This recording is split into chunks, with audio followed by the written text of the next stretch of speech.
Hotep, and Hotep Jesus! Yo, no George, but I can't even breathe in this joint. That's fucked up. He working on that Coon of the Year award. Black people, am I right? We've got some great categories tonight, including athletes. We'll say what's up to your dad. Seasons COVID-19. Who did you want? Hamlin? Hamlin's a sleeper. Hamlin's a sleeper. Female, musical, celebrity, people's political grifty, the Hall of Fame, and a surprise category. Y'all see we professional. We got the teleprompter and shit. And of course, the one everyone is waiting for, Grifter of the Year Award. From podcasts to movies. DJ Protocol. Yeah, DJ, that's the time to do it. This is not a grift. I really think Lil Nas X is a gay demon. How dare you? Unlike most modern award shows, none of these women have penises. Women shouldn't speak anyways. Y'all picked the blackest room for a black.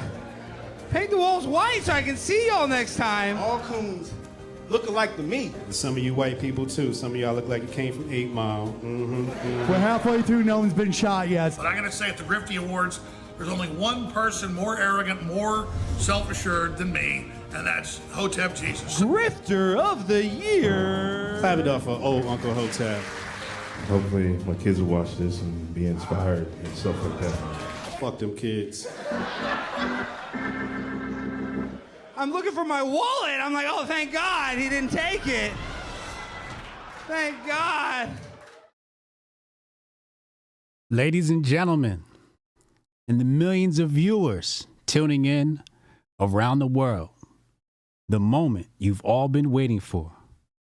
Let's get ready to rumble! In the blue corner, we have journalist and university professor Marc Lamont Hill. And in the red corner, we got Uncle Hotep, father. Oh, I messed that up. In the red corner, we got father and Hotep Nation's very own Uncle Hotep. Ladies and gentlemen, welcome to a wonderful new series. We got The Debates is back.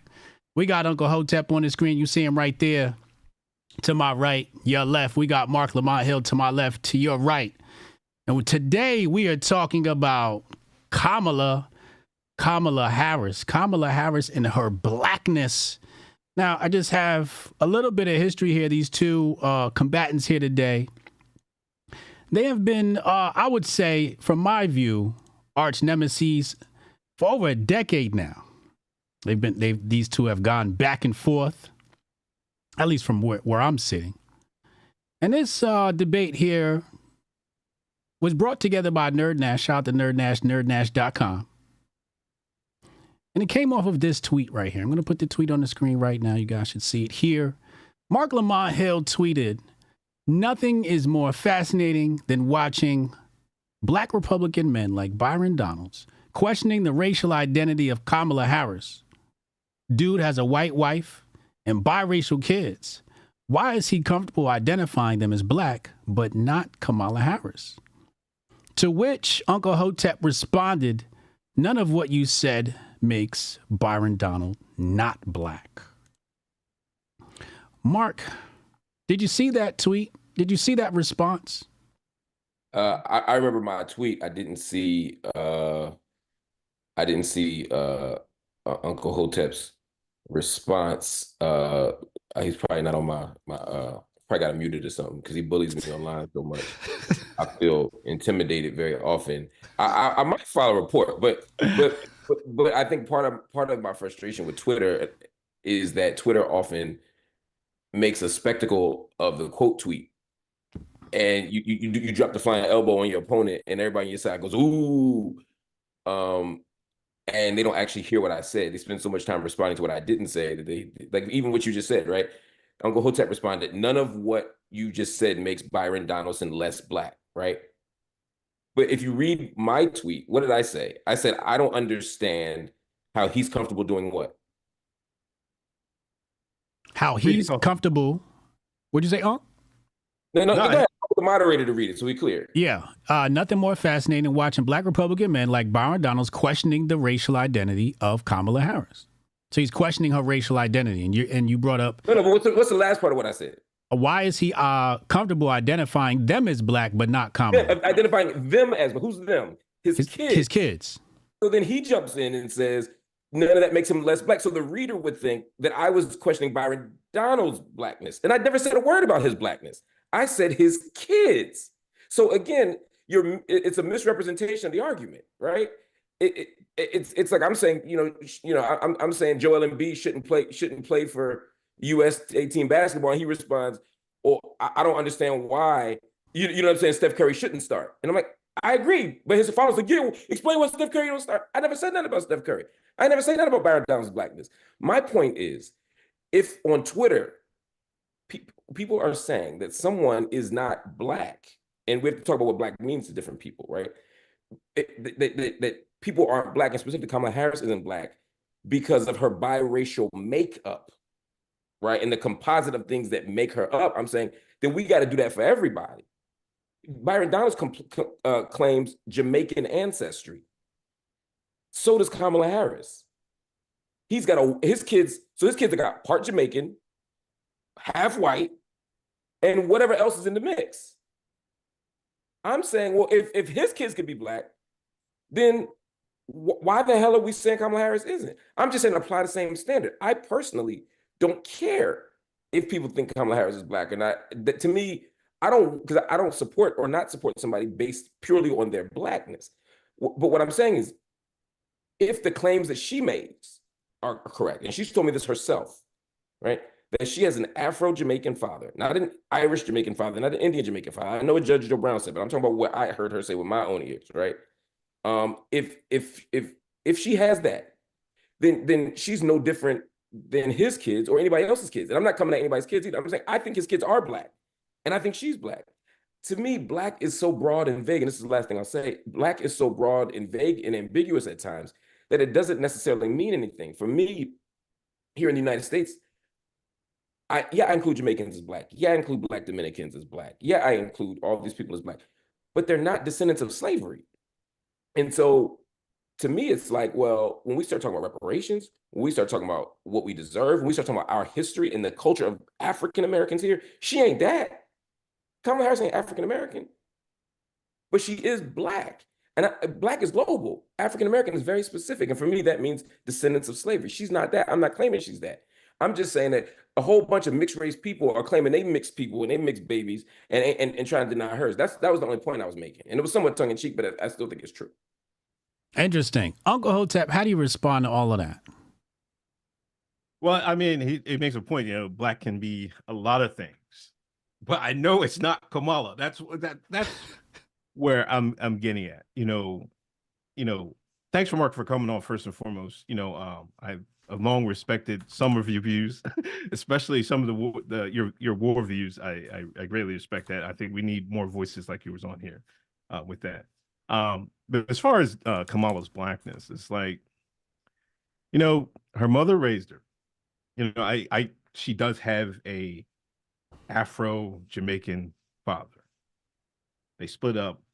Her mother primarily raised Kamala. Her mother took Kamala to India every other year. Her mother named her after a Hindu deity. Kamala goes to Mindy Kaling and goes on the show and says we're both South Indian. Is she have some part black in her? Yes, of course, she has to, right? But is she culturally raised black or FBA or however you want to define it? It's, to me, she was raised more Indian than anything else, and I think she conveniently shapeshifts depending on the audience. When she speaks to Mindy, she brings up she's Southeast Asian. She talks to Charlemagne and Mark, she's black. But not that it should be so important, but some people are just one issue voters. Some people are just going to vote or no issue voters. Some people are just going to vote, well, she's black, I'm just going to vote for her. You know what I mean? Well, to the people that are just going to vote for her because they think she is black, I think we need to define that. I just don't understand where we're claiming her like that or want to claim her like that. You know, back of 20, 30 years ago when me and Mark were younger, you had a certain shade. Of course, oh, you're black. You know what I mean? We claim anything. But nowadays, we have a certain degree of ethnic pride is coming out with FBAs and ADOS and stuff like that. That sort of thing needs to be defined. That's what I was saying. So I disagree with a couple of things. Right? Like, so again, we often selectively pull evidence to support our claims, right? So we're looking at a Mindy Kaling interview that Kamala Harris did in the last 10 years, probably in the last 5 years. Kamala Harris is 60, and I hope we can call her Kamala, not Kamala. Her name is Kamala. We should call her Kamala. She's 60, so she gave that at 55. We have far more evidence of her ensconced in Black culture, if that's the criterion, than we do of her being ensconced in Indian culture. When you look at high school photos of her, when you look at the music she grew up listening to, and I know you can find a selective photo and fake it till you make it. You could turn on blackness. I think that's far more applicable for Obama, frankly, than I do Kamala Harris. I think Barry from Hawaii had a whole lot more cultural transformation when he ran for office than Kamala Harris did. But that notwithstanding, Kamala Harris made a choice at 17, 18 years old to go to where? Howard University. You do not just arbitrarily, as a person raised and ensconced in Indian culture, decide to pick up and go to DC, Chocolate City, and go to an all-Black university. Maybe for grad school, but you don't choose HU arbitrarily. And then you pledge, AKA, of course, Black fraternity sororities are elitist. Of course, they're bourgeois, all that stuff. I'm not even making a defense or a repudiation of them at this moment. I'm just saying that the commitment to joining one shows that you probably are connected to Black culture. It might be bougie Black culture, maybe what y'all call boule Black culture, but it's still Black culture. I don't think she turns it off and on. I didn't meet Kamala Harris when she was running for president or vice president or Senate. So my experience with her, the first time I met Kamala Harris was a very different situation on the West Coast. She was working as an attorney, and there was nothing in my interaction with her that would have made me thought that she was remotely Indian. Now, you might say, that's because she was around Negroes. When you're around Negroes, you do Negro shit, right? But when she's around Indians, she turns that on. She is multiracial. Now, I happen to believe, based on how America functions, that multiraciality at the biological and genealogical level is important. But how do the police see you? How do people read you on the street? How do white people understand you when they're about to do something racist, right? Are you interpreted as Black? Do you internalize Blackness? Do you see yourself as Black? Do you walk in the world as a Black person? I'm not saying that's the only criteria, because if it was, then Rachel Dolezal would be Black, and she ain't. But what I'm saying is that if you have enough biological makeup, again, Jamaican ancestry, dad, and you move through the world as a Black person, then to me, denying her Blackness, it's silly. But my point is ultimately, and Uncle Hotep made an interesting point about, what about the people who only vote for somebody based on the single issue of them being Black? I'm saying that's foolish anyway. Do you know how many Negroes out here don't care about Negroes? Do you know how many people here are indisputably Black, could go all the way back to Kunta Kinte, not a drop of white blood in them, and still would do everything they could to lock your ass up and take away your rights and not build the Black economy? So for me, I don't choose my candidate based on their Blackness. Now, the tie goes to the Negro. If two people are neck and neck, I'm gonna pick the Black person. And maybe if a Black person a little behind, I might, if they're in the same vicinity, because I happen to love Black people in that way. But my primary criterion for choosing who's going to be president or vice president or mayor or dog catcher is, do they have our interests at heart? Otherwise, these people would have, and I don't mean you, Uncle Hotep, these people who are obsessing about race in the way they are would say choose Clarence Thomas because he got more Black in him than Kamala Harris. How foolish would that be? Uncle Hotep, how do you respond to that? We like to say on the show, we like me and Hotep Jesus do a pod together. Yes, she went to Howard, but did she go to Howard to learn how to be Black? She said on a Howard alumni profile states, Harris, that being on Howard's campus was central to her development as a Black person. She went to school to Howard to learn how to be Black. That's her. That's what Howard alumni says. You know, I'm just saying that's what they got on the statue. That's not what it say, but it's cool. I'm gonna let you finish. I mean, I get what you're saying. I know it's foolish to vote for someone solely because of this color of the skin or anything else. But you got to admit there's a lot of people out there, and you got to admit that, you know, when you say that black person might not even look out for y'all. She was what, district attorney, had a case under her. I mean, she wasn't directly doing the case, but it was people that was working for her doing the case. Sent a man to jail for 50 years. By God's grace, he got a retrial and got out. Jamal Truelove is his name. Jamal Truelove said, hey, he didn't see her that much, but during sentencing and the jury vote, she was right there. She made sure she was in there in that courtroom to put her stamp on approval. I mean, she's also one, you know, she said, I'm not going to do anything just solely for black people. I'm not saying that, you know, because sometimes you got to play the political game, you know what I mean? So you can out there say that, you know what I mean? But man, like I think, now this is just me.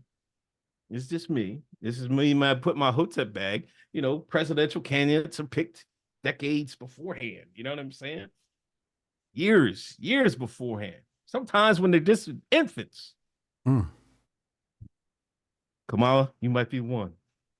You got that good Indian ancestry. But you're a little shaky on the blackness. Need you to go to Howard, learn the blackness. And they knew they were going to get all these Indian influxes of immigrants. She's the perfect candidate, but she doesn't have the charisma. If she was charisma, she might be this might be an open and shut election. She just doesn't have it. So I disagree with everything you just said. Let me first. That's again I don't want to say it's willful, but it is a wild misinterpretation and misrepresentation of what Howard was saying about her. I worked at an HBCU. I taught at an HBCU. I attended an HBCU. We all talk about as black people. And I don't know if you did you attend or work at an HBCU, Uncle Hotep? I'm asking. I really don't know. No.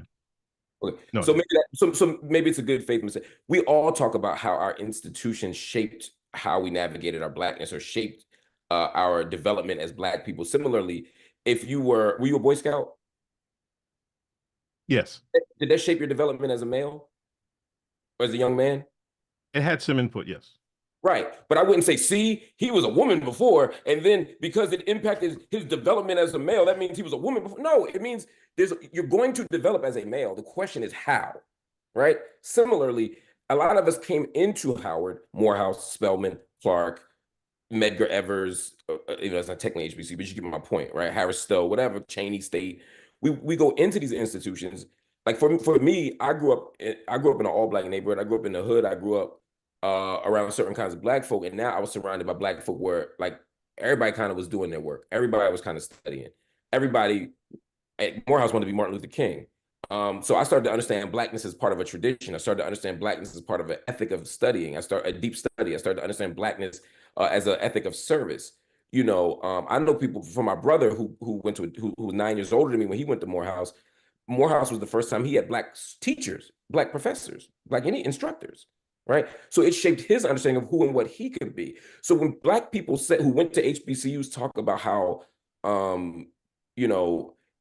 it shaped our development as a black person, they don't mean it taught us to be black or it taught. I mean, that's a kind of again, it's to me, it's as absurd as the example I just gave with you with the Boy Scouts. Like it didn't mean you weren't one before or that you didn't know you were one, that you were somehow a gender non-conforming Uncle Hotep, and your daddy said, I'm sending this motherfucker to Boy Scouts so he can learn how to develop as a boy. Like, no, It means just what it means. We all develop as Black people. The question was like, how? And these institutions have a tradition of how to do that. To the second point, this idea that there's a decades-long conspiracy to make certain people president, I ain't mad at you for that one, right? But let me tell you something. They ain't picking niggas.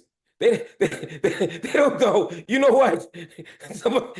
I want somebody 40 years from now, 60 years from now to be, I mean, Kamala Harris is 60 years old. I mean, she was born in 1964. Black people couldn't even vote. Are you telling me the same government that in 1964 wouldn't allow Black people to sit at lunch counters into public accommodations in 64, wouldn't allow them to have civil rights and voting in 1965, decided that they were going to pick a product of what they would call miscegenation, that they would find this random ass Black Jamaican Indian girl and say, you know what, I'm going to make her president over the Negroes that ain't allowed to vote. And they picked Obama. That's what I'm saying is that there is no lifelong conspiracy to appoint presidents who look like us. Yes, there are people who are groomed for this. They're white men. They've always been white men. They always will be white men. Over time, here's the other reason why that doesn't make sense. Kamala Harris is somebody who, let me put it differently. Black people, unfortunately, because we're often so politically immature, will vote for any Black person because they're Black. You ain't got to go to Howard. You ain't got to do none of that shit. You could come in here at Carlton Banks. If you Black, we gonna vote for you. Look at Barack Obama. Nobody, niggas like, he got a funny name. We don't know him. We're not voting for him. Then Iowa happened. When he won Iowa, niggas was like, wait, we can have a Black president? Oh, we don't care about Jesse no more. We don't care about Al no more. We're gonna throw away all our leaders. Oh, we love the Black. Don't nobody love the Clintons more than Black people for all the wrong reasons, but they do. But as soon as they had the opportunity for a Black president, what they do? They said, "Sorry, Miss Hillary," and they probably called her Miss Hillary. "Sorry, Miss Hillary, we going with a Black person." That's why the Clintons felt so disrespected, because they feel like they own Negroes, and the Negroes they owned and sponsored somehow gave up on it. My point being that you don't need to have a conspiracy to blackify a Black candidate to get Black people to vote for him. And you damn sure don't want to blackify a candidate to get white people to vote for him. The whole point of white people is white people vote for Black people that don't act like Black people and that they don't read as Black people. Remember, it's like in Do the Right Thing, which is our era, when he's like, yeah, I love Michael. He's like, you don't love niggas, but you love Michael Jordan. Yeah, but he's not like regular Black. Like, white people love extraordinary, magical Negroes. They want the Negro that don't act all the way Black, that seems different than all the others. You talk different, you act different. They don't want somebody that could do an AKA stroll. They don't want somebody that says, you know, when somebody says HU. They don't want none of that shit. So none of that's necessary. But to your fundamental point, because I don't want people that say, he's ignoring that shit about Kamala locking people up. I am not telling people not to criticize Kamala Harris. I believe in that particular case, which I have studied, and I advocated for him. Kamala Harris wasn't directly involved in it.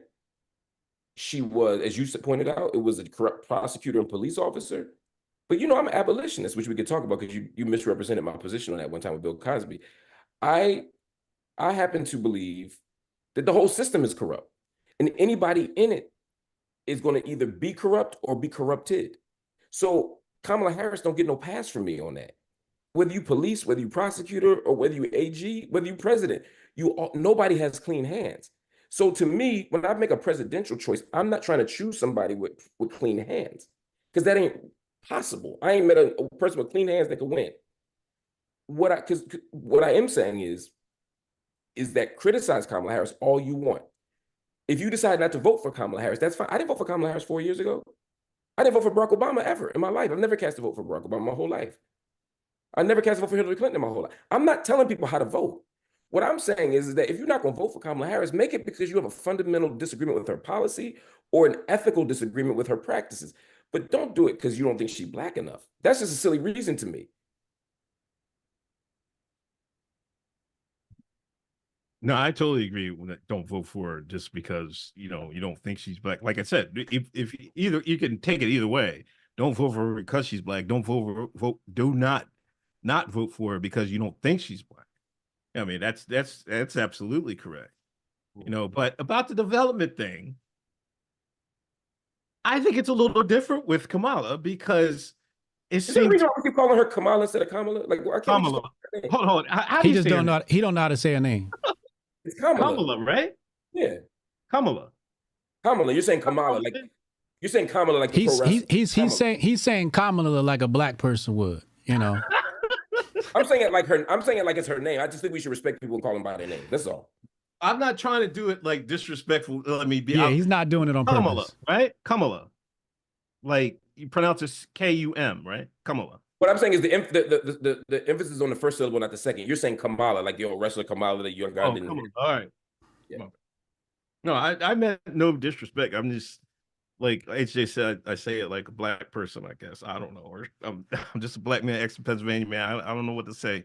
But as far as her development, Kamala was primarily Indian. That's why I say when she went to Howard,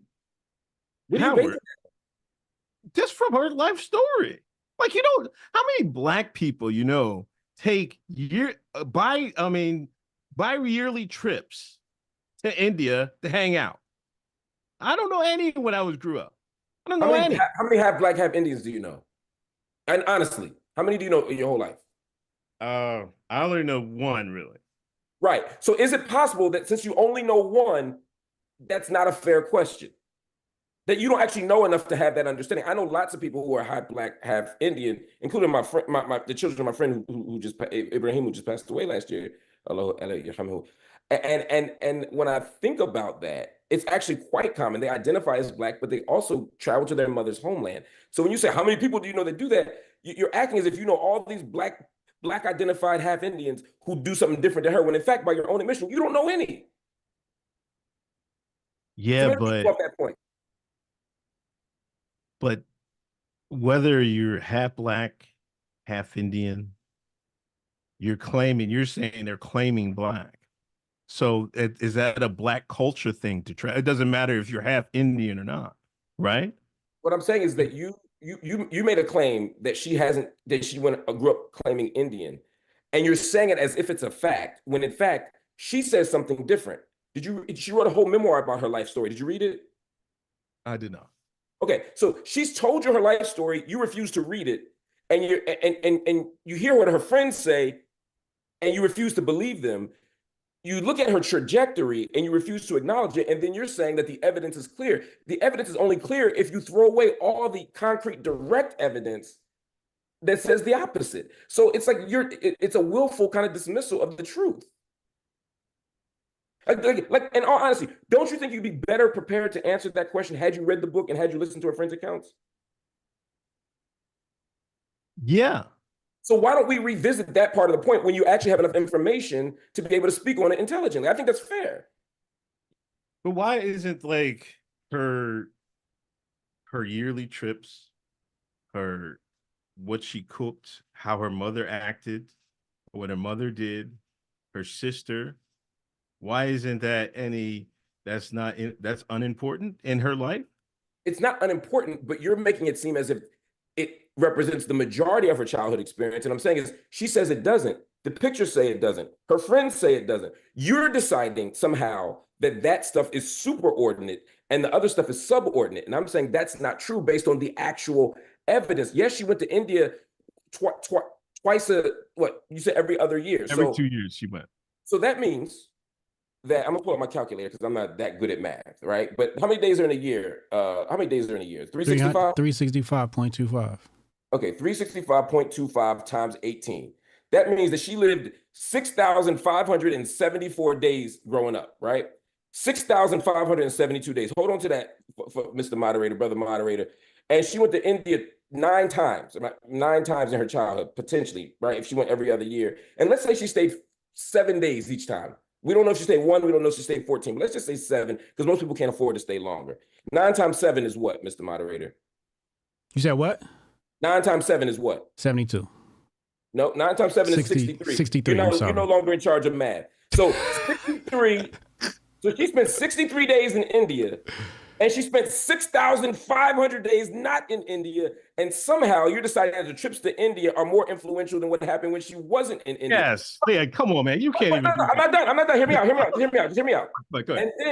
And then when she's when she's at home, not in India, because you're right, her whole house could be New Delhi, in which case don't matter where she travels. I'm just saying, though, you mentioned the trips as if they suggest something. But if you go back to the other part of what she did day to day. She says she grew up with black music. She says she grew up with black food. She says she grew up with black friends. She says she grew up with black agenda. Not that she did those things instead of the Indian stuff. I'm saying she did both. And so, but you keep talking as if she grew up in this staunch Indian life. And then, because I can show you pictures of her black grandmother. I can show you pictures of her in Jamaica. I can show you her pictures with hoop earrings, bamboo earrings. I can show you pictures of her doing black shit in the day-to-day. And to me, the day-to-day blackness trumps biannual Indianness. If we talk about the markers of blackness. But again, why don't you just read her book where she said her own personal story? Let me put it differently. You act as if she gives us all the tools to prove your point. And the tools are her statements and her evidence. What I'm saying is if you look at all of the stuff that she gives us, it proves my point. And what you've effectively said is, well, I haven't looked at the stuff she told us. And so then you're selectively pulling from the things that people who believe she's not black are saying. And I'm saying, don't believe them, don't believe me. Read it all for yourself, and I think you'll be persuaded. But you got to read it and see for yourself. I just don't think you have enough information. There's no way, because you're a smart guy, Uncle Hotep. There's no way if you had all the information, you'd be making this claim. But again, for me, it's not, I don't want to spend too much time on it, even though I'm completely right. And I think I'm mollywopping you on this point. But beyond that, like, for me, it's that whether she's black or not doesn't matter at the level of who we should vote for. Let's say you're right, and she's the most Indian person we've ever met. Or let's say I'm right, and she is straight up, like straight off the boat, West African, never had a drop of white influence or non-black influence in her. Let's say one of us is completely right. It doesn't change the political reality, which is this person in our interests? That's all I care about.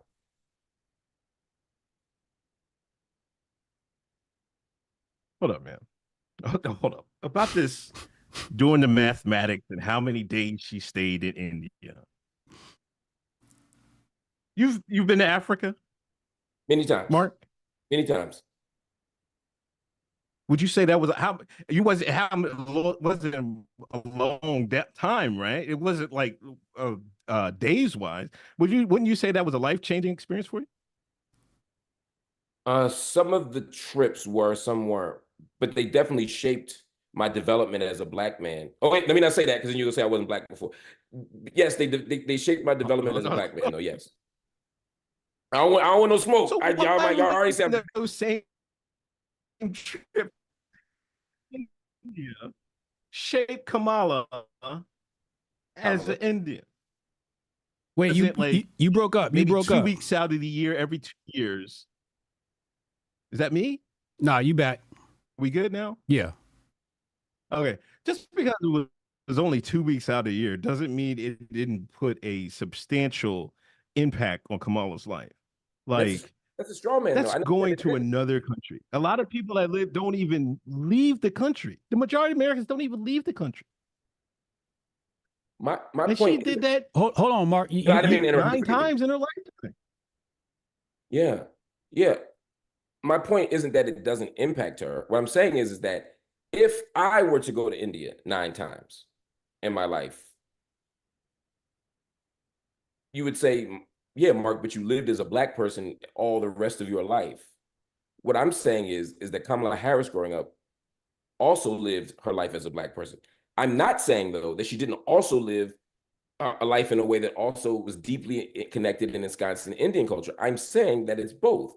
In the United States, being both doesn't negate your blackness. When somebody says, I'm black and I'm Irish, or I'm black and I'm Russian, or I'm black and I'm whatever, right? I'm Palestinian.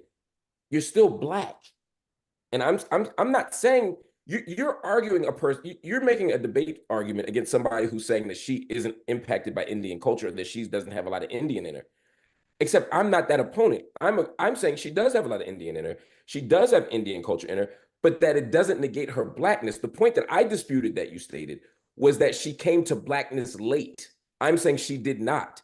Even when she was making those trips to India, she was still listening to Kool and the Gang. She still had the bamboo earrings on. She still had a crush on Jerry Curl Michael Jackson. She still spoke black English. She still identified with her black father and black family. Because again, the father and family piece is critical, because if you just do black stuff and go to black places, that don't mean you black. But I'm saying she did all the black shit, and she is biologically black. And I mean that in the sense that she has a black father. She ain't Rachel Dolezal in it, right? She's not, pretending to be something she's not. So I'm saying on both fronts, on both counts, she satisfies the conditions for being black. But again, the thing I can't get past is why we're so obsessed with this piece of it. If our mission is to liberate our people, I think it's a better question to ask for me. And I'm happy to stay here if y'all want, because again, I feel very comfortable that I'm making my case. But it seems more important to me to ask the question, is Kamala Harris good for black people? Then is Kamala Harris from black people? Because again, even if she's not, that doesn't change my vote. Even if she is, that doesn't change my vote, which, unless she just made the whole shit up, because then she's a liar. But my point is, we have to determine what's best for us as a community and ask ourselves, is she it? And the is she it question can't get answered by pointing to how black she is genealogically or culturally.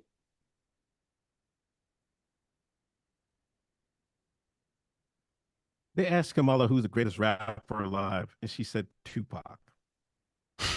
You know damn well she's not black. She couldn't give a Kendrick, couldn't give a Jay-Z, couldn't give a Nas. Who's the first name you said? Kendrick Lamar? Jay-Z or Nas. Wait, did you say Kendrick Lamar? Yeah. When they asked Kendrick Lamar who the greatest rapper of all time is, you know who he said? No, he said, Uncle Hotep said greatest rapper alive. He didn't say of all time. Alive. Alive. I heard it. And he's saying that she said Tupac and not Kendrick, Nas, or Jay-Z, for example. What I'm saying is, when they asked one of the three people he thinks are eligible for the GOAT status, Kendrick Lamar, who the GOAT was, Kendrick Lamar has been asked who the GOAT is. You know who Kendrick Lamar thinks is the GOAT? Tupac. So it's a little interesting that Kamala is disqualified. Her blackness is disqualified for not saying Kendrick, for saying No, Tupac. they said alive though. Tupac. Kendrick himself is saying Tupac. But they said alive. Tupac is allegedly dead. Alive, not Tupac. You talking about the alive? Years, man. They asked her. I'm sorry. Hold on. Let me hop in right here. Let me hop in right here just to clarify. The question was who is the greatest rapper alive, and she said Tupac. Tupac's. Either she's telling us Tupac is still alive, or she can't name somebody alive. And I think that's the point Uncle Hotep was trying to make. But the question was greatest rapper alive. So I'm sorry. Uncle Hotep's dial-up service was glitching. I didn't actually. He was in and out. I couldn't hear what he was saying. I didn't hear the alive part. Forgive me. That's my mistake. I own that. So, that's again. This is the kind of, I would call it, superficiality or silliness that the media does to everybody, right? When they want to catch somebody. Kamala Harris, we don't dispute that Kamala Harris was in Northern California in 1996, right? We all agree that she was in the Bay in 1996, correct? Like, that's not a dispute. There's no conspiracy. We had photos of her. She was working. So she was in the Bay when Tupac was murdered. Tupac was murdered in September of 1996, right? If you think that she actually doesn't know that Tupac was dead, even if let's say she couldn't name any other rapper in the world, right? Which is not true, but let's say she couldn't. Why would she name the rapper who was dead? Obviously, she did the same thing that I just did, right? And that a lot of people do, right? So often now they say, who's the GOAT? Very few people say, who's the best rapper alive? Most people say, who's the GOAT? Who's your top five? And most people don't mean, they say top five dead or alive. That's an obvious mistake, right? I mean, and Kamala Harris, again, I'll just give you a concrete example. The first time I did a media event with Kamala Harris was in 2006 for Hip Hop versus America. Hip Hop versus America on BET. Y'all remember that Jeff Johnson used to host it? It was a bunch of rappers on a panel debating the history and future of hip hop. She was on there with rappers. She talked about rap. She talked about rappers. But it was BET, no disrespect to BET, but it shit started 4 hours late.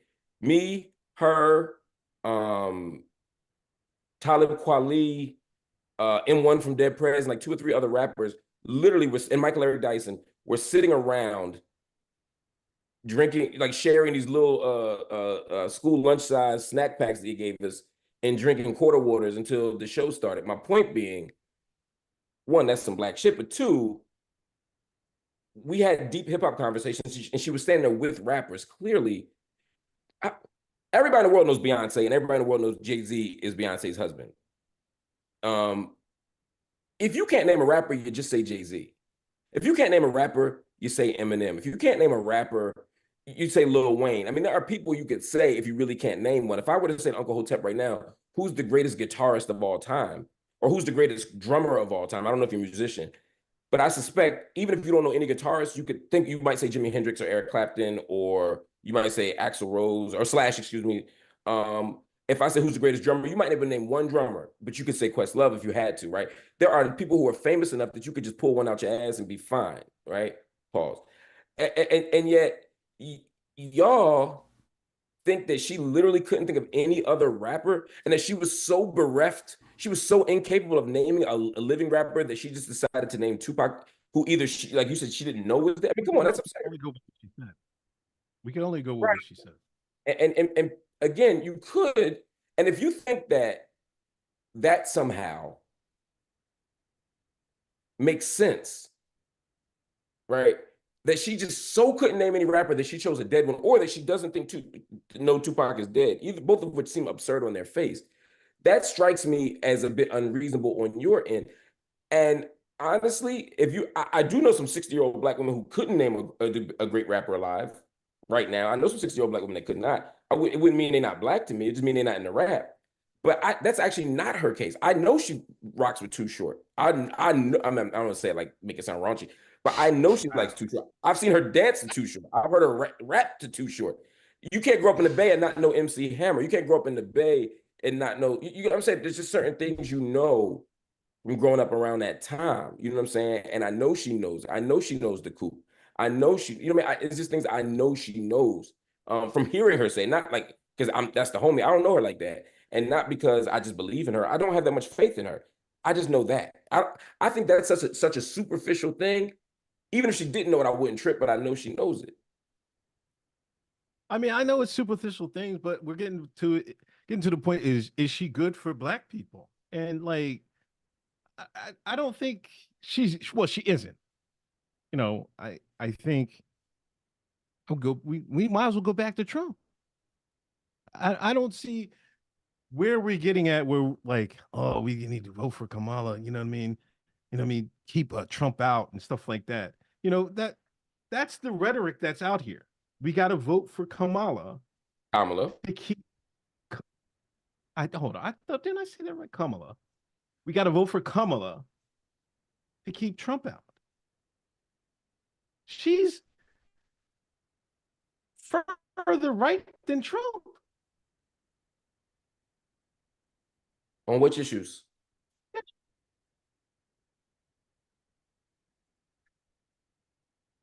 Jail. Be more specific. What's her right-wing position on jail?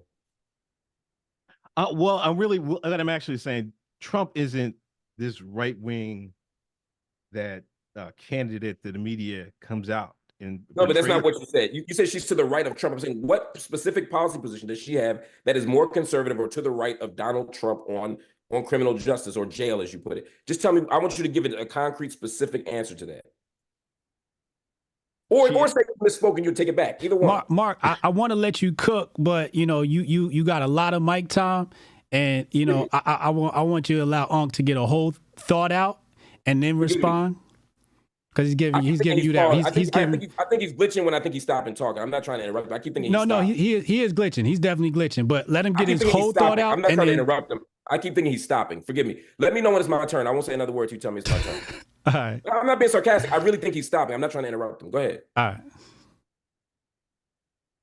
No, what I'm really trying to say is that it's being portrayed to black people that Kamala needs to be our savior. We need to come out and vote for her.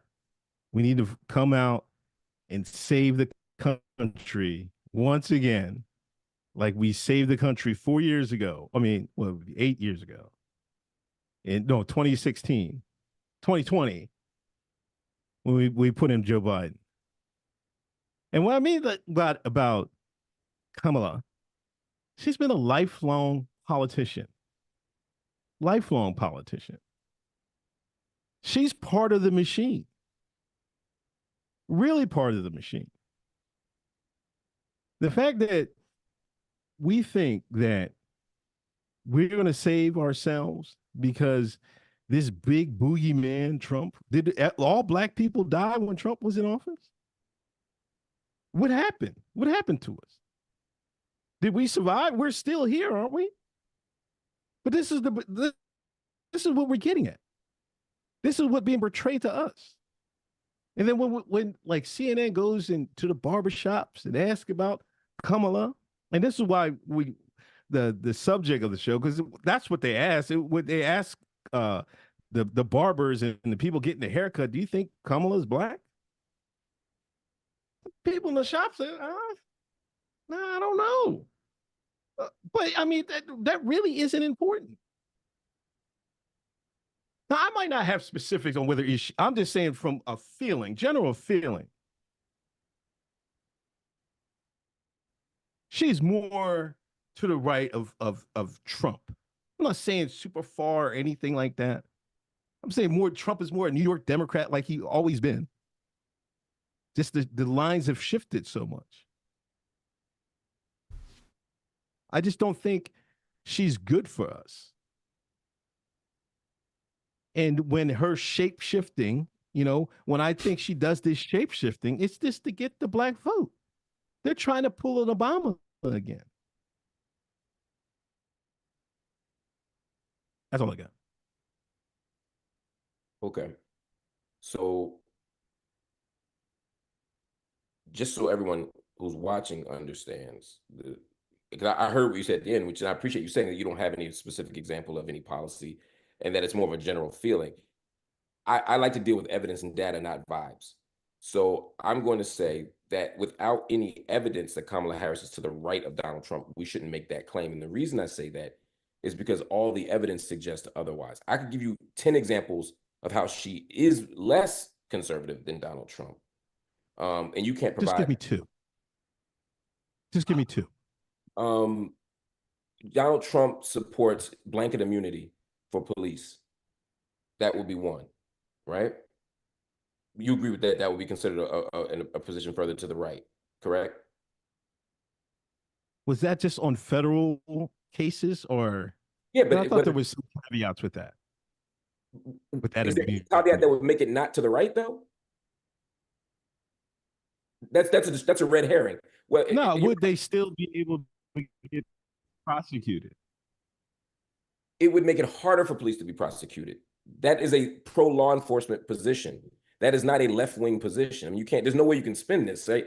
You're saying it might not be as big of a protection against police as it's projected, but the fact is, he wants to expand the protection that police have and reduce the amount of recourse that people have when they have cases against the police. That would make him further to the right than Kamala Harris on that issue. When you talk about the death penalty, Donald Trump believes in the death penalty. She does not. That would make him to the right of Kamala Harris. You asked for two. I can give you two more, or do you want to chalk this one and keep going? What were the two? I missed it. What was the two? You got the police one, and what was the other one? The death penalty. Well, that's kind of like in the same vein, right? How are they in the same vein? Because you're talking about like law enforcement and criminality. No. The conversation is about how is she to the right of him on law enforcement? Give me two examples of examples of him being the right of her on law enforcement. So they're all going to be on law enforcement. So all 10 of your points are on law enforcement. Because he said that he's to the right of her on law enforcement. And I said, I can give you 10 examples of how she's to the left of him on law enforcement. And I'm saying he can't provide one example. I don't believe he said law enforcement. I think that's a bit of He said jail. He said jail in particular. The word he used was jail. Hey, I'm actually giving him more sophisticated language. What he said was jail. I mean, she put plenty of brothers in jail, man. Come on, man. Okay, you're saying that she not. She did. And again, I'm not her defender. I think she's wrong for that. That's a straw man. You're arguing a point that I'm not making to make it seem like you're disproving me. I agree with you that she's locked too many people up. I agree. Remember, I said the whole system is either corrupt or will corrupt you. And I don't defend or support any of them. I'm an abolitionist. You and I agree on Kamala Harris locking too many people up. We agree. So you can't use the point against me that I'm making, right? It's like me saying, no, Uncle Hotep, you do have sunglasses on. You will not, I can prove it. And you're like, well, I never said I didn't, right? I never said anything about her. You said that Kamala Harris, that Donald Trump that Kamala Harris is to the right of Donald Trump on issues related to jail. And I asked you to name one, and you said you cannot, but that it's a general feeling. And what I'm saying is that your feelings are contradicted by the facts. I am then offering facts of how she is to the left of him on issues related to jail. And the moderator intervened respectfully and said, well, those are all related to jail. Yes, that's what we're talking about. Now, I can name other issues to the left that she's to the left of, but again, I'm not a Democrat, and I am not a Kamala Harris surrogate. I'm only disagreeing with the specific topic that we're talking about. If you're talking about war, I disagree with Kamala Harris. If you call him for backup, this is what you do when you lose in a debate. You bring the most beautiful, adorable child in the world to the background, and then everybody pauses for a minute. Don't make me. I gotta get my kids in here, man. You ain't playing fair, man. You ain't playing fair. But listen, this is the point. I've never said that Kamala Harris is the savior of Black people. No politician can save Black people. And no Democrat in particular can save Black people. Democrats are not the saviors of Black people. They never have been. And I have never claimed for them to be. That's why I've never been a Democrat for one day in my life. And I've only voted for maybe two Democrats in my entire life. And I'll be 46 this year. So this isn't a pro-Democrat argument, and this isn't a pro-Kamala argument. What I do believe is that Black people have to make a decision, a political decision, that gives us the best outcome that we can get. If the best outcome is Trump, then we should vote Trump. I just don't believe that Trump is the best outcome for us. Between him and Kamala. That's what we're talking about, right? Yeah, I'm not speaking in the abstract. I'm not like I don't make politicians the boogeyman. I'm not saying. So you're saying Kamala would be better for Black people than Trump? Yes and no, and I'll explain what I mean by that. I believe that Trump represents. You know, it would be like if I handed you a really, really nasty glass of water from my toilet after somebody went to the bathroom. And I said, drink it. And you said, I ain't drinking that shit. And then I handed you a glass of poison and said, well, you got to pick one. So which one's, who's poison? Right, but just hear me out. What I'm saying is that it would be a misrepresentation of my position to say that drinking this glass of shit is good for you. I'm not claiming it's good for you. I'm simply claiming that the other one is so bad that we don't get to live to fight another day. And now to answer your question directly. So which one? Now to answer your question directly, for me in this example, Trump represents the poison. I don't think Kamala is good. I just think Trump is worse. That's all. And so for me, there's different ways you can respond to that. You can say, I'm not voting for either of these fools, and I'm going to make these parties give us actual people who represent our interests, right? Which is what I've done in the past. I've been a Green Party member for 20 years. I didn't vote for Obama. I didn't vote for Hillary. Why? Because I said, I'm not going to accept the Democratic Party's trash. They're going to have to give us something better if they want me to become a Democrat or vote Democrat. I take no issue with people who make that choice. There are people out there who believe that Donald Trump is a better choice for them and that his outcome is better. I'm willing to have the debate to talk about why I disagree with them, but I don't demonize those people either. Just make the decision that you think is best for our community. I just happen to believe that this election cycle in particular, because of the Supreme Court, because of some of the specific issues that are passing right now around diversity initiatives, around reproductive justice, around the Exxon rule, a decision around federal executive power. There are things that I'm worried about that strategically I think it's better to choose Kamala, not because she's her, but because she's not him. And for me, that's enough, because I don't worship or fall before any of these people. I don't care about none of them at the level of politicians. So that's all I'm saying. But why, if you truly believe in the Green Party, why don't you push that more? It seems to me y'all just make these choose what's best for you. Now, when in the long run, your position, voting for the Green Party, might be the best position of all. I seem like it doesn't. I don't get that from you. So if you were to look at you can do it a couple ways. If you Google Marc Lamont Hill Democratic Party, Marc Lamont Hill Green Party, you'll see far more entries from me supporting the Green Party. I have in my entire life. Let's just use Twitter because we both live on Twitter. I've been on Twitter since 2009. I have said maybe 2 or 3 tweets in favor of the Democratic Party presidential candidate in these 15 years. I tweet about the Green Party all the time. I do party building with the Green Party all the time. I just don't believe right now in 2024 that we have done enough at the grassroots level and the regional level to warrant me investing in party building with them at this moment. That's a recent decision, like in the last month or two. Still did an interview with Jill Stein. I still promoted Jill Stein's presidential run this time around.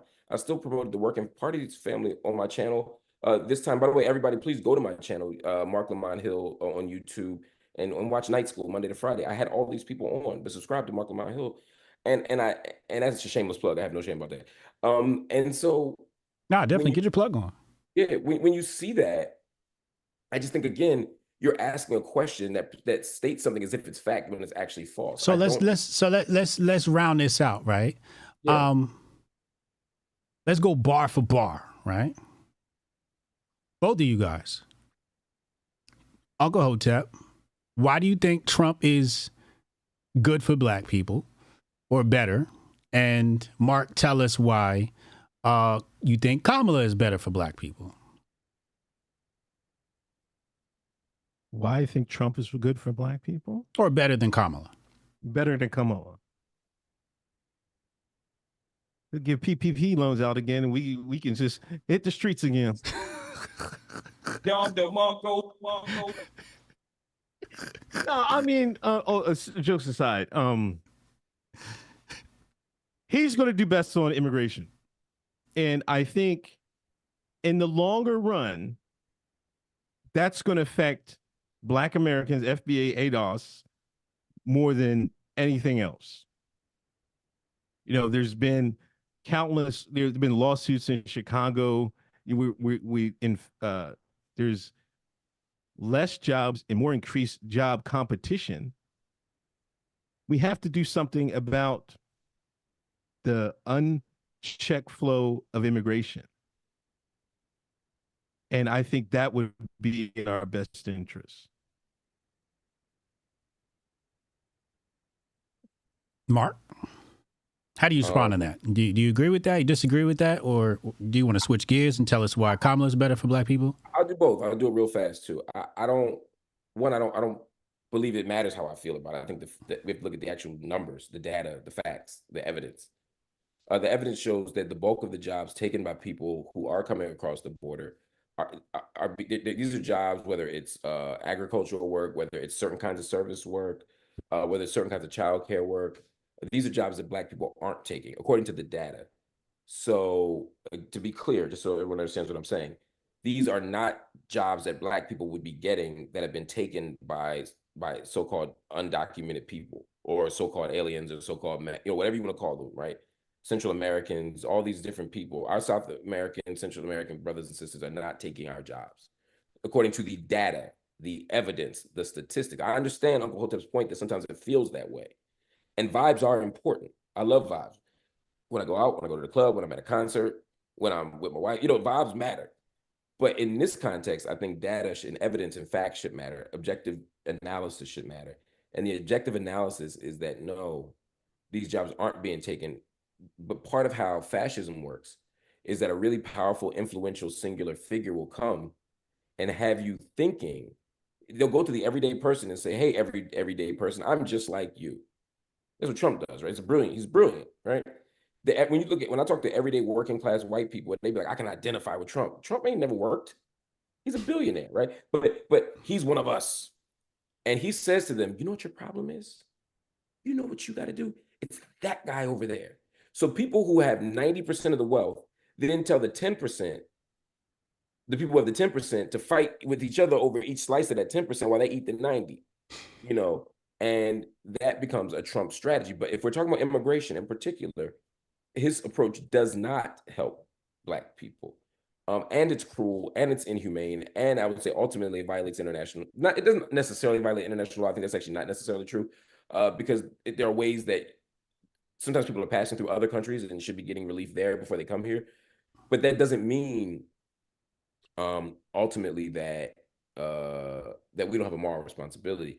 My reason for saying that for Kamala is that I think that Black people are at our best, not when white people give us handouts of philanthropy or generosity. Black people are at our best when people simply get out the way. You know why we kick ass in sports? We just watch the Olympics. You know why Black people win in sports? Because the playing field is level, the goals are clear, the rules are public, and the officiating is fair. The referee is impartial, right? When that happens, Black people will succeed just like everybody else.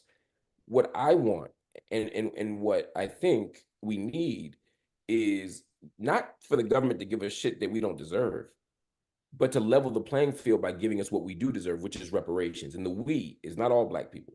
It's not the Kamala Harrises of the world, who I think is Black but doesn't deserve reparations. It's the descendants of slavery. We deserve reparations. Kamala Harris is not a reparations hawk. She's not out here trying to give us reparations, but she's also not out here trying to block it in the way that Trump is. Kamala Harris believes in investment in public education, investment in roads, investments in infrastructure, investment in minority business. Those are things that I think matter. Again, Kamala Harris is not our savior. I would give her a C- if I were being generous in terms of how good she is for us. I just think Donald Trump is a D+, and or D-. I'm gonna take the C+, whereas Uncle Hotep likes to take the D. Pause. Oh my God. That was a so joke. Mark. I was making a joke about So Mark. This is my issue with the conversation. that was a jab. It was. I got it. Go ahead. When it comes to the Kamala versus Trump debate, there's always the denigration of Trump, right? But there's never any evidence as to what Kamala is going to do. So that's why I asked you, why do you think Kamala is going to be better for the Black community? Right. And my answer was that I think some of it is not so much her doing more, but getting out of the way and not blocking things like reparations. But then I gave you specific things that she would do. I said investment in public education, investment in infrastructure. Remember those things I said? Investment in minority businesses. Those are concrete things that she will do. Those are concrete things that I said she will do. I think she said that? Yeah. Okay. Yeah, she said that in 2020. She's advocated it as vice president, and she seems to be saying it now. Now, I'd like to hear her say a whole lot more now. I'd love to see the policy platform pop up on that website. Yeah, I haven't seen that. Maybe she said it. I just haven't seen it in her presidential run. I haven't seen any of the rhetoric. I think that I think she needs to say more. Again, Kamala Harris deserves our scrutiny and our criticism. And if she puts 10 things up, I'm going to probably disagree with 5 of them, and the other 5, I'm probably going to have some significant pressure applied to them to make them better, right? Because that's how it works. But again, I see this as a choice to buy time, like Baldwin talked about in 1980 with Carter and Reagan. Is that for me? I'm not choosing. If I choose Kamala Harris, I'm not going to choose her because I'm so excited and enraptured and I believe she's going to change the world. It's that I know that there's a significant threat coming from Donald Trump that I think will do harm to us. I don't like the way he handled, I can name 5 things, right? And I'm saying that even if Kamala Harris just handled them the way every other person before Donald Trump did, and it wasn't any better, that would still be better. If George Bush were running right now against Donald Trump, I'd be pushing for George Bush with the same intensity for the same reason. This is what I'm saying. This isn't about Kamala, it's about Trump. And I think that is a good enough reason. I just don't think it's the only good reason. I think if somebody says, I'm not choosing evil, I'm not choosing lesser 2 evils, I'm not choosing none of these motherfuckers, I'm fine with that. I respect that choice. If somebody says I'm choosing third party, I respect that choice. And if Uncle Hotep or you or anybody else says I actually, in principled fashion, believe Trump is better, then vote for him. I'm not telling you not to. I'm just explaining to you that my vote isn't a vote out of worshiping the Democratic Party. It's not a vote out of fear. It's pragmatic, and you can make your own pragmatic choice. Everybody should make their own. Why do we have such fear of Trump when we did 4 years of this guy? The sky didn't fall. Outside of COVID, COVID was the worst thing that happened. And if you're gonna blame that, pin that on him. I don't know what else to say. Like, that could have happened under any administration. There's nothing really he could have done, in my opinion. But we all survived. We're still here. We all went through. We all came through it. We're here. Nobody died? Huh? You mean everybody who didn't die is still here? I mean, like, that's crazy. We're all still here except the people that died. How did that get pinned on Trump? No. I was just responding to your point that we all survived it. We didn't all survive it. People died. A lot of people died. That's just not true. We didn't all survive it, is all I'm saying. Due to a global pandemic that he really had nothing to do with.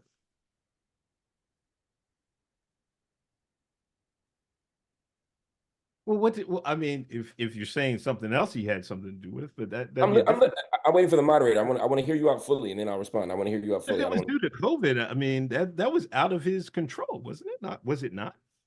No, that's not true. That's not factually true. Trump was left with, and I write about this in my book, We Still Here. Trump was left with pandemic guidelines by the Obama administration. I'm looking at my notes here to find it. Yeah, at the end of his second term, this is from my book, so I want y'all to think he's getting fed lines by the Democratic machines that own him. This is my own book. I just don't have my books memorized.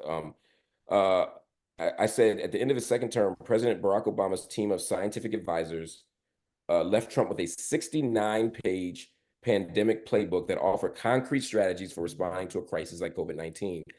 The playbook discussed the importance of obtaining personal protective equipment, PPEs, as we all know now, having a clear and unified communication system with the public, and most of all, an urgent, all-out government commitment to eliminating the pandemic as quickly as possible. Trump ignored all three. So when you say that Trump could not do anything else, Ben Papa, está bien. They're ready to go. Okay. Trump ignored all three. So you think you're the only cute kids in here, man? My son came in here now. He heard somebody getting beat. He got scared. See, basketball. And so where was I? Oh yeah. So those are three concrete examples that disprove your point that there were no concrete examples. Those are three concrete things that Trump did not do. More than 100,000 people died when Trump was president. That's just in the United States. I could name 10 other things, but when you say like we all survived, no, only the people who didn't die survived, which is the problem. Too many people died, too much premature death, and too many of them were poor people, Black people, brown people, and other vulnerable people. I gotta take, I have to change my son. So I gotta take a break. Can we take like a 1 minute, a 5 minute break, and then I can wrap this up, or we can wrap now. But I gotta. It sounds like Uncle Hotep looks like he really needs a break. So can we take one real quick? Go ahead, yo. All right. Yeah. So we're gonna wait for Marc Lamont Hill. I'm gonna get my thoughts so far in the debate. I have a hard time following his line of thinking. And I think that's just my issue. Like the three things, I just don't know how much of the pandemic fell on Trump, right? The three issues he was talking about, I'd love for him to clarify what those three issues were and how Trump didn't respond to them. I always thought the pandemic was more of a hospital issue, right? Like, and it seemed like, OSHA guidelines weren't being followed and pandemic response at the local level, hospital level. I thought that was more of a local issue. Very spicy debate. Mark's a lot funnier than I thought he was, but, I guess, he's definitely black. He's blacker than Kamala. Uncle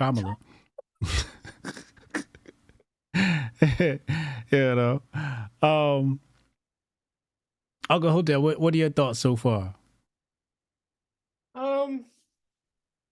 Reading the comments, they're saying I'm getting fucking smoked. That's what they said. They're killing me in the chats. He made some good points.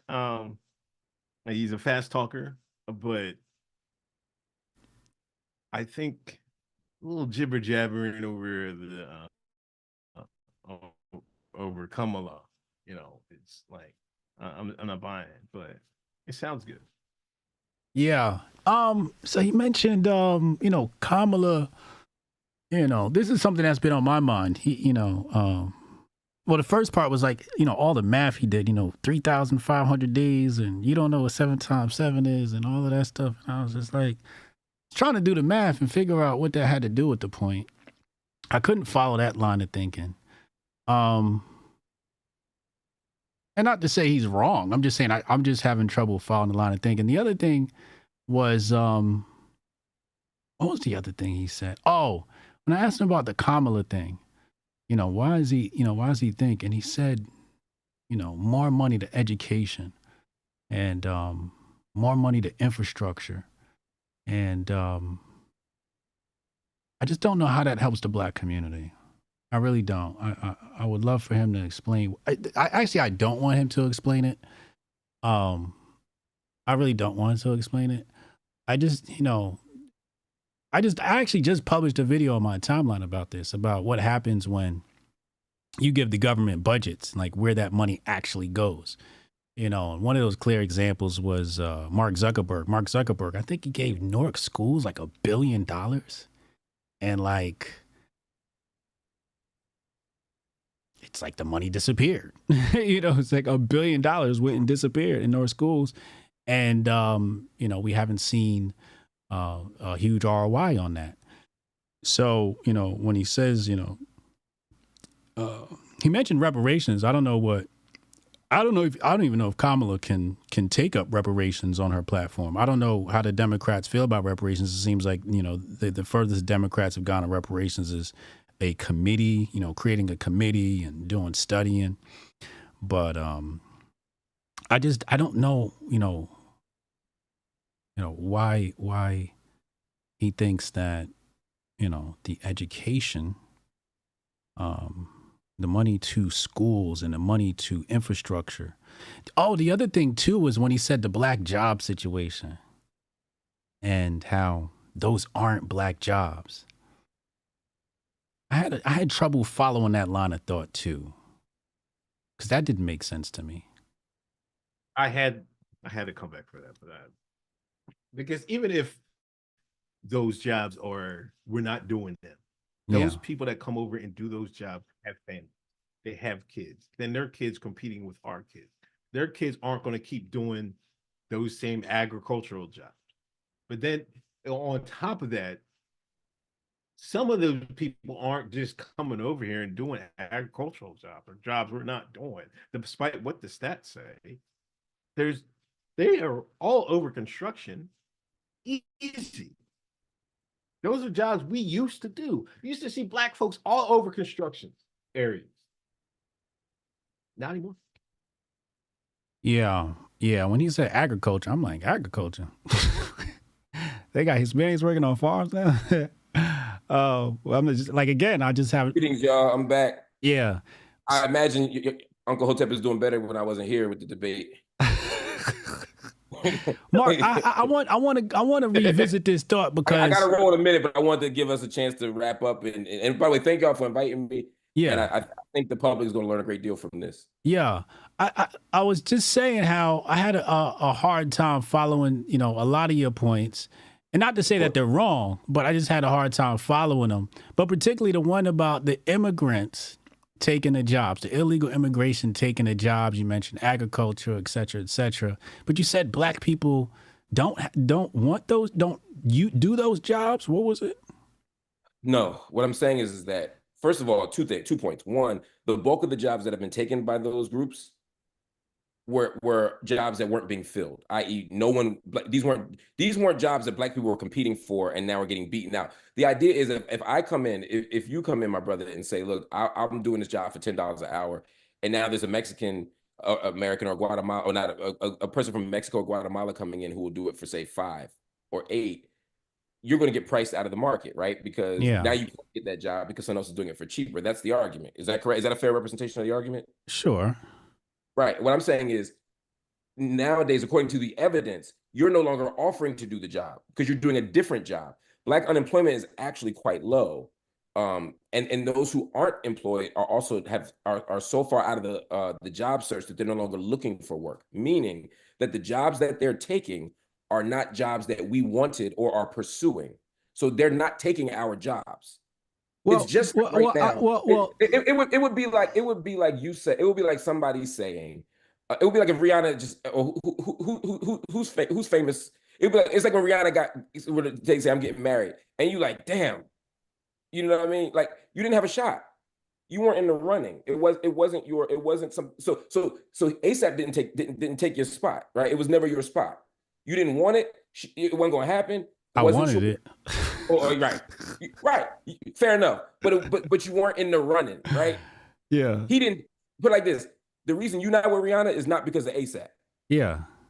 The reason that's my point. The reason that's actually perfect. The reason you're not with Rihanna has nothing to do with ASAP Rocky. But the reason why I'm having a hard time following the line of thinking is because of a very specific case. I forget if it was Chicago or Detroit, but they came down on this one manufacturing facility, and it was something like 1,800 jobs that were being filled by illegals. And when the government came down on them, those exact jobs were then filled by black people. So how did that happen? I don't know the case you're speaking of, so I don't want to speak to a case that I've never heard of. But what I can tell you is when you look at the overall data, when you look at the actual numbers across the country, like for example, I'm looking now just to see if I can find the report. I'm happy to send it to you. But unemployment right now is at 6.3%. Under maybe like 4 years ago, it was as low as 5. But unemployment's a very flawed number to go by. Unemployment just means the amount of people that applied for unemployment. It doesn't exactly take into account the people that don't have jobs. Then you don't. So you don't make the claim that Trump got black unemployment to its lowest. I don't deal in that number. I don't deal in the concept of unemployment. So then if you're saying that you don't use unemployment numbers as a metric of whether people have jobs or not, what do you use as a metric? I'm happy to use whatever metric you use. I'm talking about the very specific thing you said. You said that black people are not filling. No, what I'm saying is you're zooming out to like these macro numbers, which that's what we're talking about. No. You said that black people aren't filling these jobs, and I told you there was a very specific case. There's a very specific case in Chicago and Detroit where like 1,800 jobs were being fulfilled by illegals. And when the government cracked down and said, yo, you can't employ these people, those jobs were filled. Hold on, let me finish. Those jobs were filled by black people. So when you say the data shows that black people aren't filling their jobs, it's because those jobs have already been filled. Right. And what I'm saying is that's not what the evidence shows. That's not what the data shows. If you look at the Economic Policy Institute, for example. But you just missed my point when you just spoke just now. No, I'm not missing your point. What I'm saying, if you look at that, hold on. Let me just finish because that's flawed thinking, Mark. Like if you look at that one specific case that says those jobs were then filled by black people, but you said black people weren't filling those positions. When you zoom out and you look at the numbers at a macro level, we can then surmise and say, well, maybe those jobs haven't been filled by black people because they were already filled by illegals, which makes the data flawed. Right. I understand what you're saying. And it's a little, with all due respect, it's a little difficult for me to explain why that doesn't make sense, depending on how well you understand statistics. But what I would say is to make it, and I don't mean that to be condescending. I'm just saying you're saying with confidence something that actually doesn't actually make sense if you understand how employment data works. So it would be like if I said, I'm trying to just use a good concrete example before we go. What's a good example? Do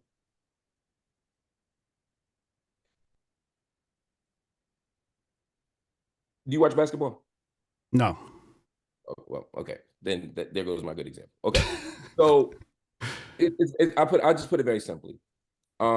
I can't speak to a specific case that you just brought up without a name, without a factory. I can get it for you.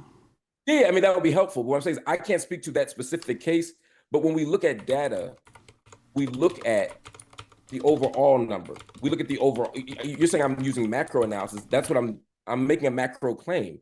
I'm saying that I'm not saying that no job has ever not been taken by an undocumented person. If you understand me to be saying that no Black person has ever lost a job to an undocumented person, then let me clarify. I'm sure that has happened.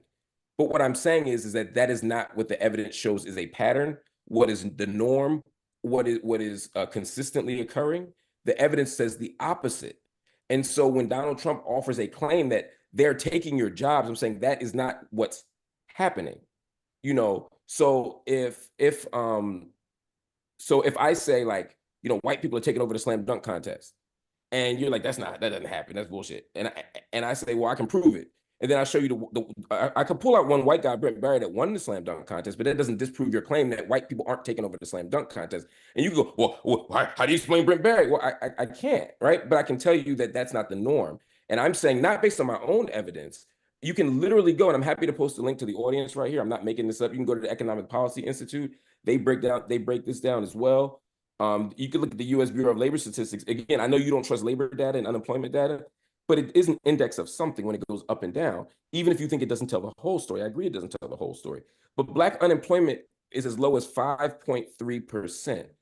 And if you're you're right, some people stop looking for work. Some people don't do unemployment.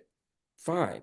But if Black unemployment is at a historic low, why would we then think, even intuitively, that would be a signpost that somehow we're losing more jobs to Mexicans or Guatemalans or other Central Americans?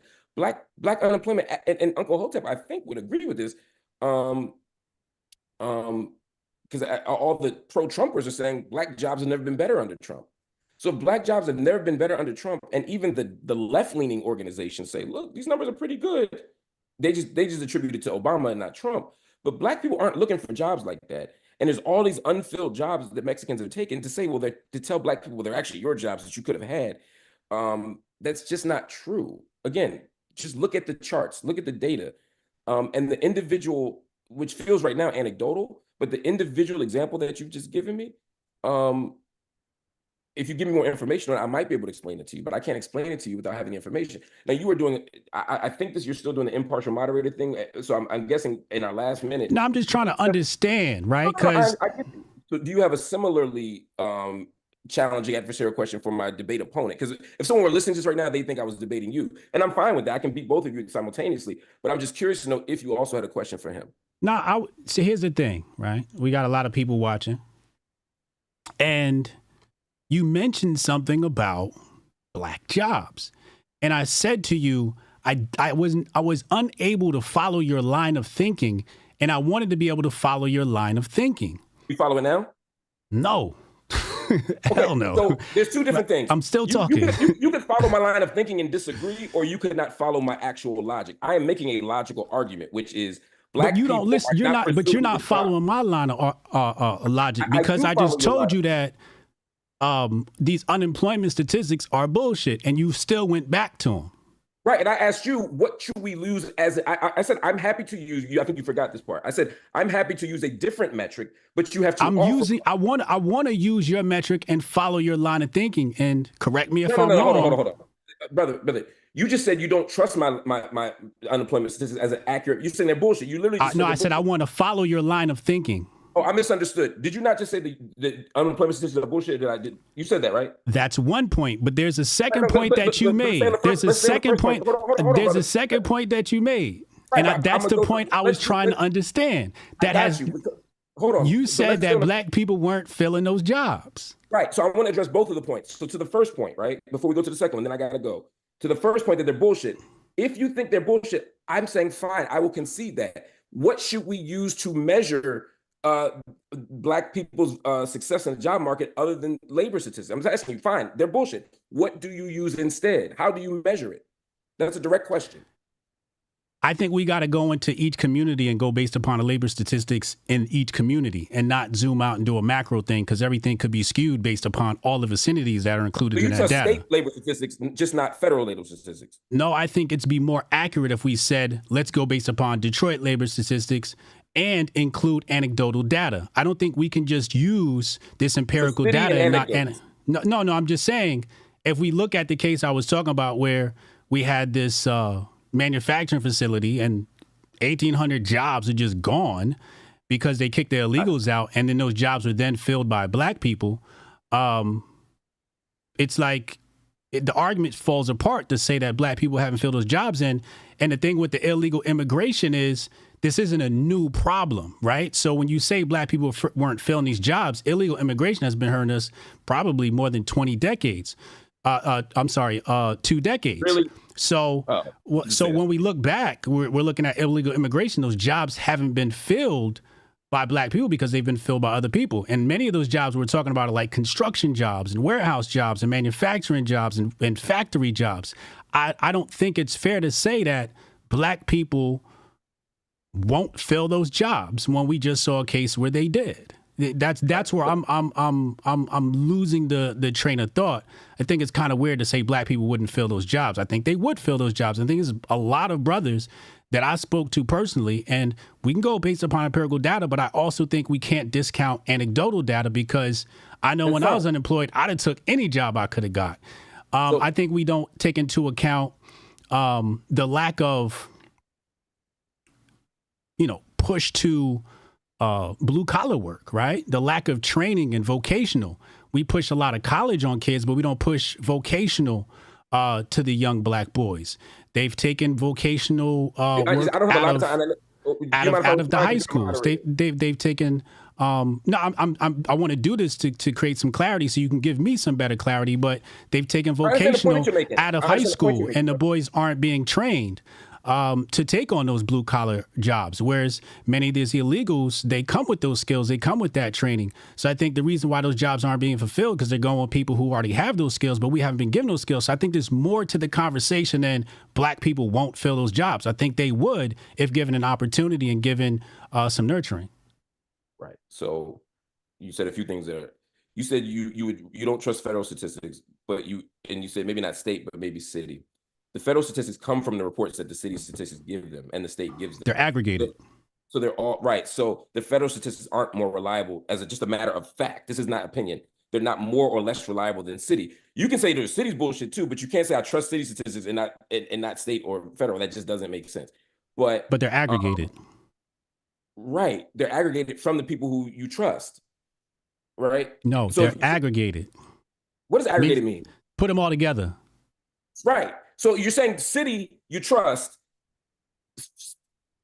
country you don't. And I'm saying the federal statistics are literally, you can literally look and unpack it yourself and count and see that what Detroit has reported shows up in the state report. What Grosse Pointe shows up in the report, and you add them all up, and that's what Michigan reports. And if you look at Michigan reports and Pennsylvania reports and Ohio reports, that's what the federal becomes. It's not a mystery of how. It's not like they cook it on some secret sauce, and you could say, well, maybe Detroit sent it right, but it got jacked up in the process. I'm saying that's not how the statistical reporting happens. But to your bigger questions, I don't want to get sidetracked too much with that.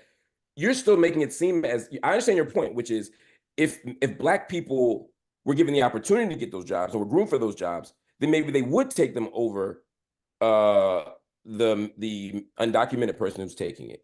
I think part of the gap in communication we're having here is, I'm saying that right now these jobs aren't being taken at all.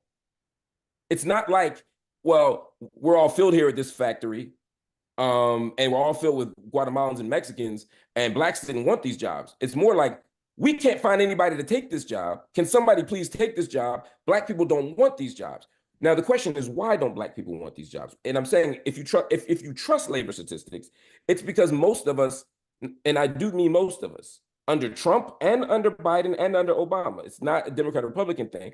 Under all these presidents for the last 10 to 12 years, black unemployment has been declining. Black unemployment is in the single digits. Black people aren't desperately looking for jobs as much as the world wants you to think. To me, a better argument that y'all could make, if I were Uncle Hotep, who I'm supposed to be debating, I would be saying, y'all act like the sky is falling. Negroes got jobs. Y'all act like the world is on fire under Trump. Negroes got jobs. What are you tripping about? That to me would be a better argument. What I'm saying is, we have jobs. And so the people coming over, taking the job selling oranges or taking the job doing childcare, Black people didn't want them. I own a business. I'm looking for people to hire. I can't hire a person, not because I won't hire a Black person, but because Black people aren't looking for jobs in this area because they have jobs. That's all I'm saying. So it's not, I understand how you're saying that your example of the factory contradicts the dominant narrative. It's not that I don't follow your thinking. I disagree. Unlike you, you're saying my stuff doesn't make sense. I'm saying what you're saying makes sense. I just disagree. I just disagree on that one point. I just don't understand that one point, and I disagree where you said that Black people wouldn't fill those jobs. I heard you, and my response to what you said is that the difference is for two things. One, you're offering an example that may contradict the dominant narrative, but again, I don't know that example. I haven't seen that example. I'm not saying you're wrong. I'm saying I can't speak to it because I don't know. You're asking me to speak to a hypothetical. I don't go by vibes. I need the evidence. But also sometimes there are outliers. Sometimes there's a single case that is different than the case. That's why I gave the white man winning the slam dunk contest example. That factory could be the white man winning the slam dunk contest. I don't know because I don't know that example. Again, I'm not saying you're wrong. I'm saying I don't know that example to speak to it. And I don't speak to things I don't know. But yes, I go by the overall numbers because if the overall numbers show, it's like when white people say there's no racism, you got a Black president. Well, yeah, he's exceptional, right? He's exceptional. I'm not going to look at the one case in Detroit you're mentioning and ignore the hundreds of thousands or millions of jobs, that follow a particular pattern. That's all I'm saying. I'm going by the pattern. I'm going by the overall number. I'm making a case about the overall picture of Black unemployment, not a specific case. Maybe the situation in Detroit for Mexicans and Blacks is different. It could be. I don't know. I'm not from Detroit. You know what I mean? Uncle Hotep, is he from? No, he's from PA. You're the one who's really familiar with the D. I'm more familiar with Pennsylvania, Philadelphia, etc. I don't know the D. You know the D. And so for that reason, I can't speak to it. That's your expertise. That's your area. So all that said, I got to run, brothers. They're gonna say we stipulate. I want to be clear to the audience that we stipulated that we go an hour 20. No, we went over. You gave us more than enough time. I know, but I need the audience to know that because if I leave right now, I'm co-signing that. Thank you. Yeah. They'll be like, he started pressing him. He had to go. No, my son. No. Hard, like you know what I mean. And Mark gave us more than enough time. Mark promised us an hour and a half, and he's gone over. That's all I'm saying. We appreciate time. I don't never duck the smoke. We wouldn't do. Y'all gotta come back on my show too. Everybody, make sure you check out Marc Lamont Hill YouTube channel. Subscribe. Oh, I get an invite? Yeah. Then you don't have to pretend to be a moderator. Y'all both do. I'm happy. I'm like jujitsu. I'll debate both of y'all simultaneously. That's fine. Or me and my son will. So, make it even. You know what I'm saying? We'll do it one way or the other. But either way, I got y'all. You're getting a little full of yourself, Mark. You know what it is? You talk so much shit about me on Twitter for so many years that now I'm just giving you. I don't do this to nobody. If you watch all my debates, I don't talk crazy like this. But y'all talk so crazy all the time about me, and I don't ever say shit. That like since we're here like virtually face to face, I'm just going a little extra with it because y'all go so extra on Twitter when you respond. So just understand that that's the source of why I'm fucking with y'all like this. But we're not taking it to heart. We ready for this. Oh, I know. Y'all not sensitive. You can't be sensitive with them kind of sunglasses on. You gotta have thick skin. You know what I'm saying? Look, I'ma holler at y'all. I gotta go, but I appreciate y'all, man. Love y'all. Peace. I appreciate you, bro. Oh my God. Hold on. Oh, there we go. Oh my God. Lord have mercy. Ladies and gentlemen, the fireworks are crazy. Let me read some super chats here. Why are y'all on Twitter? I mean, YouTube. Stop. Take this off my screen. Actually, I'll come back to that one. Gorgeous Mayhem. I like to call her. Oh, come on, man. Keep it clean. Gorgeous Mayhem. It's not about whether she is Black or Indian. It's about being a lame Hillary Clinton reboot. A person that will pull out hot sauce to Panda. Cassius Cam said, can she play spades or not, dog? Mailman 499, he said, yeah, she has Black DNA in her. The problem is she wears her Black identity like a mask. Mailman 199 says, can't be Black when it's politically advantageous. Mukhtar, hold Mark to account. Bobby Perkins, $2. He said he trying to put that boule spell on y'all.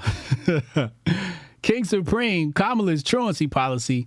In CA, mom would go to jail if their kids miss school, even if it was excused. Unc go look at Tone Talk Cherie interview. Holy Holly movie star. South and Central, the whole world is coming in illegally from the southern border. Yeah. Mailman.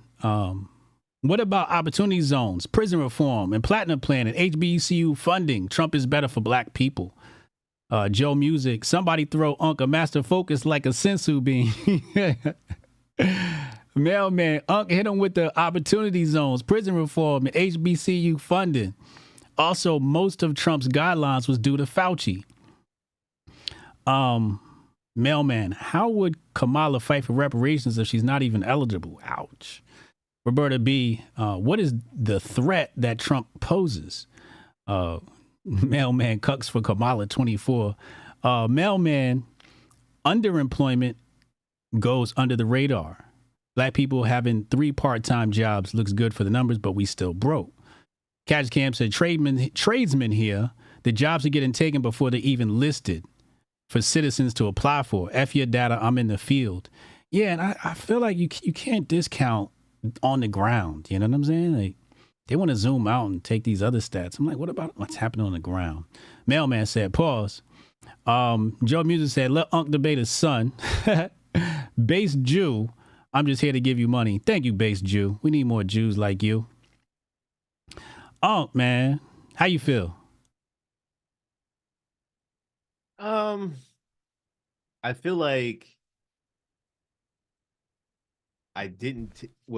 I feel like I should have took a different tact. Like I should have just joked.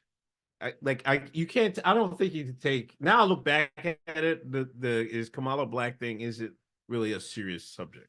Right. But I think I started off. Mm-hmm.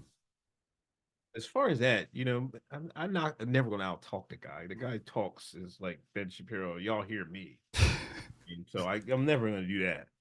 He's talking, boy. I think it was talking. And I'm not a big interrupter. Even like when we do our show, I'm not a big interrupter. But when you have a debate, you really have to interrupt. Yeah. That's something I would have to work on. But as far as the I don't know. I feel like it's hard. I can't judge the debate. I can't say he won.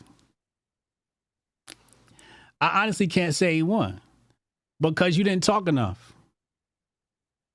He spoke 75% of the time, and it's just like, so are we going based upon volume? If we going based upon volume, he got more punches, right? So it's a volume game. So he won on volume, but again, I couldn't if we're going based upon logic, I couldn't follow his line of thinking. I just couldn't follow it. And maybe because I'm stupid. I don't know.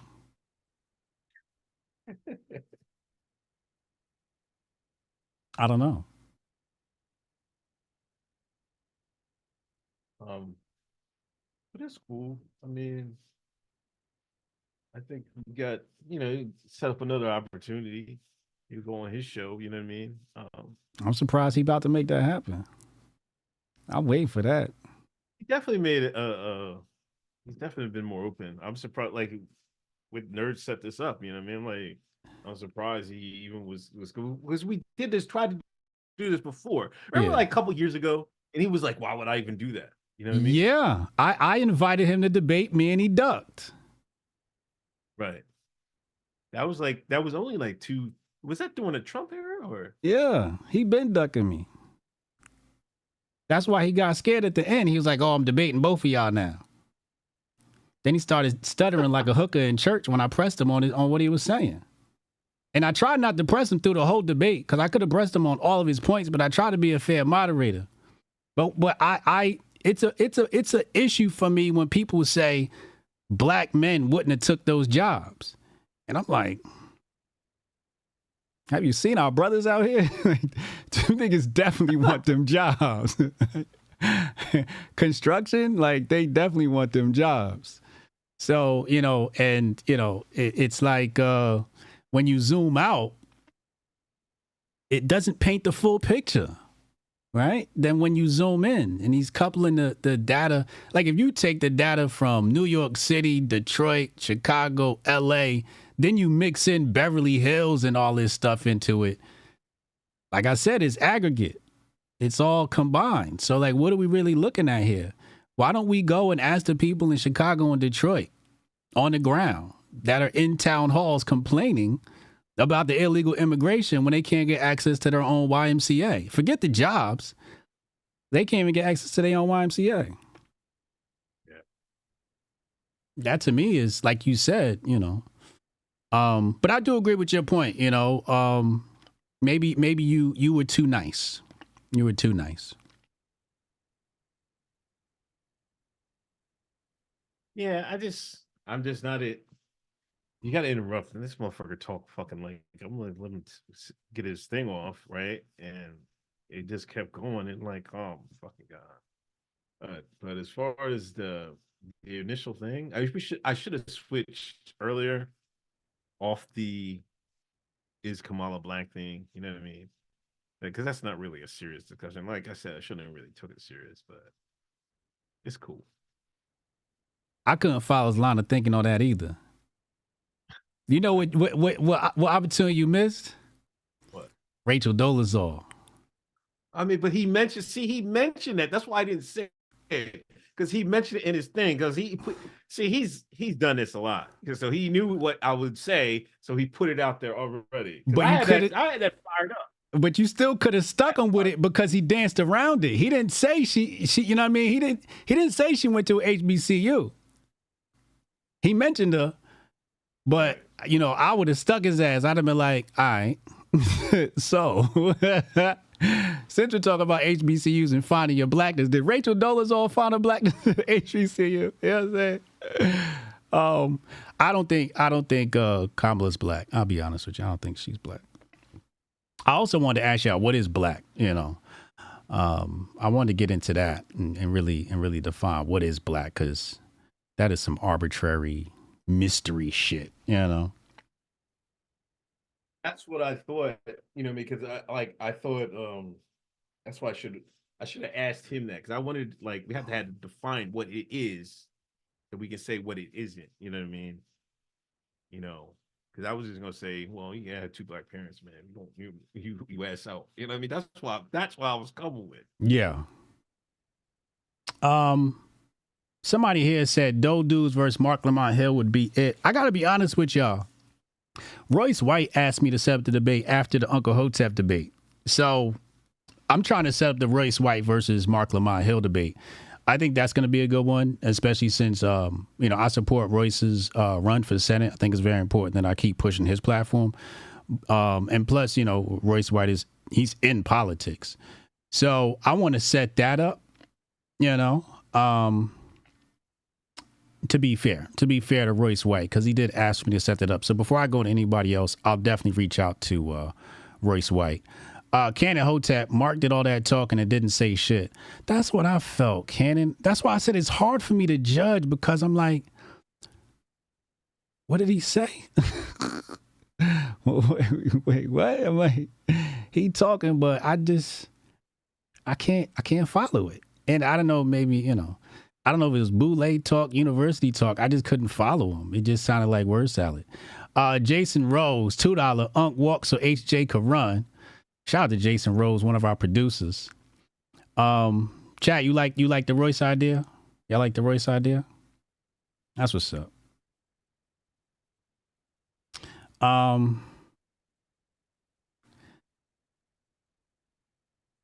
Yeah, that's a debate. Shout out to all the people on Kick. We're gonna get badges over on Kick shortly. We're gonna be able to get HJ versus Mark on Trump. I don't do Trump debates. I'll be honest. I'm not arguing with a black man over a white man. Not unless I fully believe in the man, and I don't fully believe in Trump. Trump's got, I would probably lean more towards, me and Mark would agree more on Trump than we would disagree. But I definitely think Trump will be better for the black community as opposed to Kamala, and that's why I sided with Trump. I mean, Unc during the debate, because if he would have let Unc speak, we survived Trump. We did better under Trump until the pandemic hit. So and then you juxtaposition that to the Biden campaign, which is the point I think Uncle was going to make if he didn't get cut off. But, Mark's good. Mark's good at what he does. HJ versus Tariq Nasheed. Tariq Nasheed been ducking me. All these cats duck me.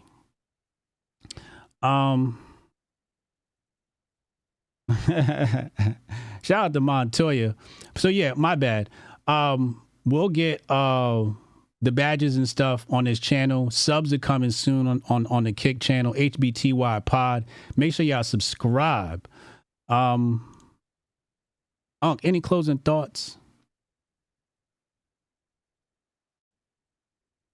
Now, thank Mark for coming on. Thank everybody that came and watched. Appreciate it. Whether it took an L or not, I hope you always entertained. Both channels. People that watch it on YouTube, go ahead and I'm gonna put the link in the chat. Go ahead and go give our Kick channel a follow. But it's cool, you know what I mean? The same, what I had trepidations before the debate, came to pass because he's a fast talker and he's been doing debates for a while. But I'm glad I did it, got it over with. And I think I'll be streaming tonight, I believe. So we'll talk more about it and then talk about some other stuff. But glad everybody came through. So you're streaming on your channel or you're streaming on Kick? Well, if you want me to stream on the HBTY pod, because I have my own Kick. But no, on your Kick. On your Kick. Yeah, I streamed last week on my Kick. All right, yeah. Make sure you stream on your. Why? No, I need the keys or whatever. Oh, you're saying to get the achievement? We're 20 minutes away from the achievement, so it doesn't matter. I'll sit here for another 20 minutes just to hit the goal. I can find something to talk about. We'll hit the goal in 20 minutes. So I really want you to build the Uncle Hotep channel over on Kick so you can unlock subs, because you ain't been monetized on YouTube in forever. I'll sit here and talk to the chat. Oh, yeah. Let me get out of here, man. All right, yo. All right, man. Thanks, yo. Hold on. Let me fix my screens. All right, hold on. Let's see how we do this. Is it this one? No. Is it this one? No. Is it this one? All right, so let's bring that back. Let's bring that back. Let's bring this. There we go. All right, now we back. Oh my God, what a doozy. What a doozy. I'm going to hang out for a little bit. We're trying to get our subscriptions enabled on the HBTY chat. So when we go live this Thursday for the show, we can get subscriptions, right? So I'm going to spend another 20 minutes here with y'all just to unlock that. So I'm going to stay and kick it with y'all. Man.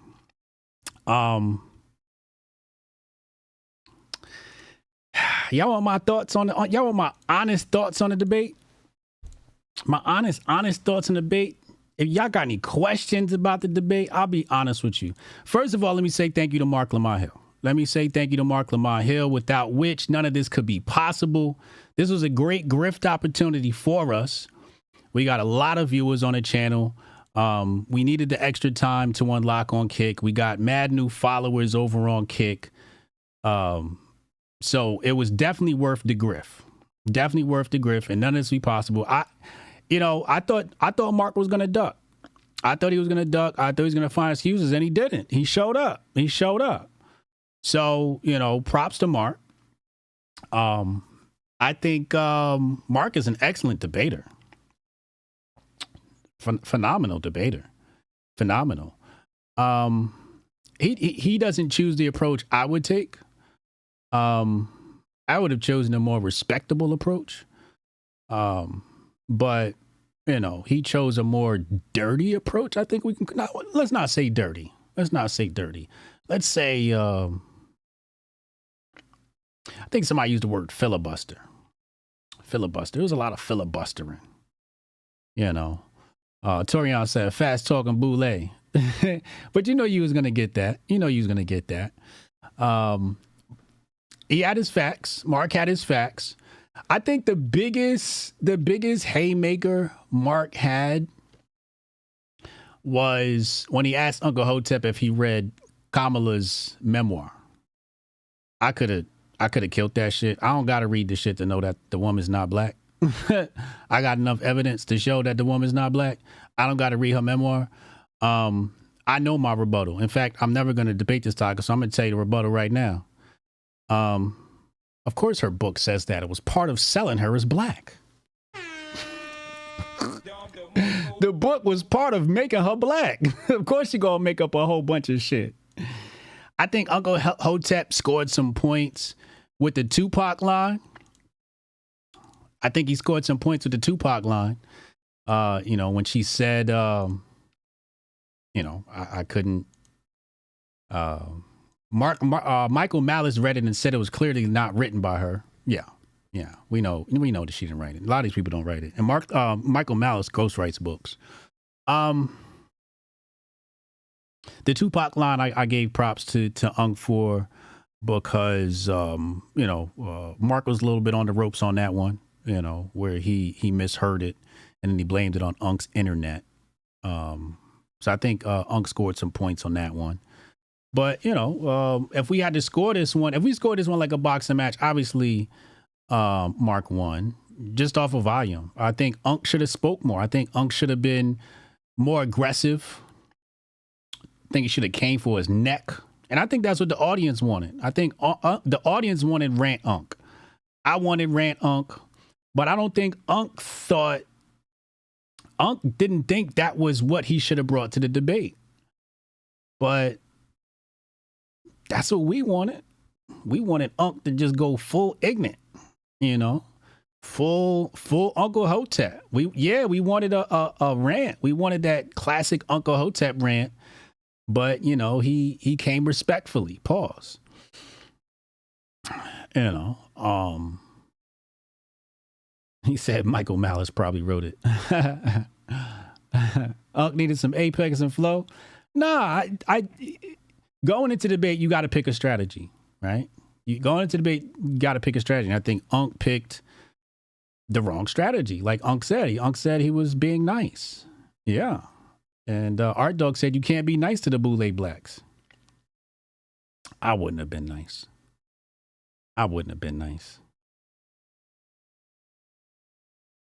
You know. Nah, Unc wasn't shell shocked. He just took. He said beforehand he wanted to, you know, he wanted to be respectful.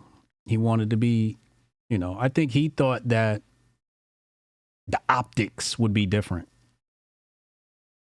The optics would be different if he came and ranted, right? Like if I think what Unc was thinking is if he come with Uncle Hotep rant, they'd have been like, oh my God, the Hoteps are emotional, and they can't make an argument without yelling and cussing and making fun of people. And they would have said that. That's exactly what they would have said, but that's what we wanted. Hotep, you're a genius. HotepJesus.com. That's what we wanted. You know? Unc let him get his shit off. Pause. How did I do as a moderator? Do you think I was fair? On a scale of 1 to 5, 5 being completely fair, 1 being not fair. Do you think I was fair?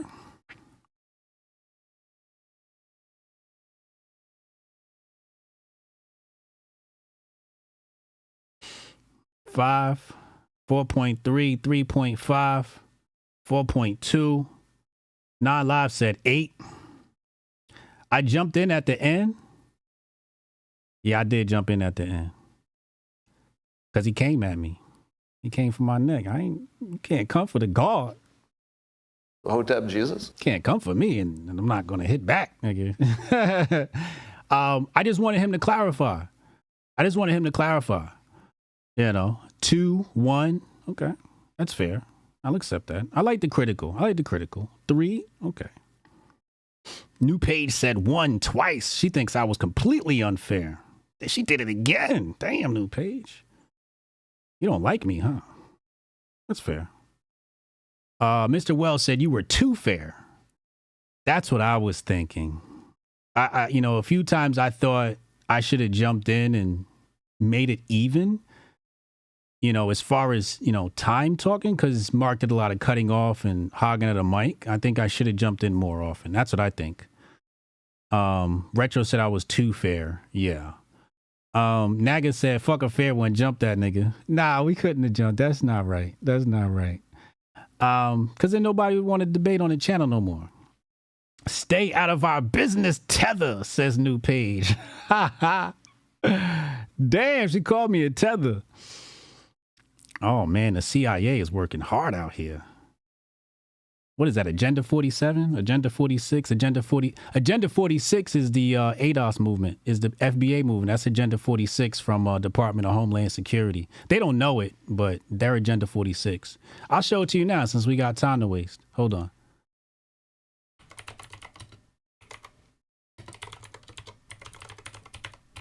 Like, the FBA niggas can't fuck with me either. Let me see if I could find it. I'll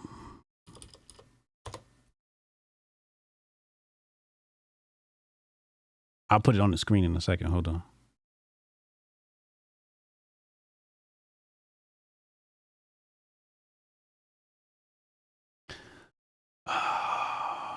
Where was that? Where did I?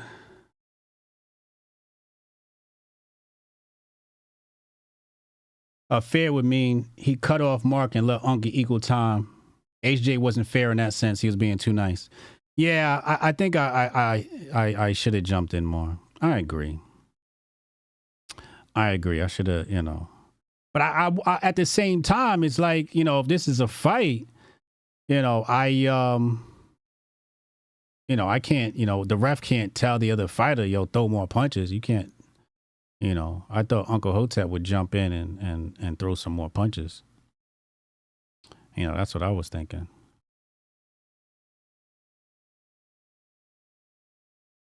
I'm in the wrong tab. Hold on.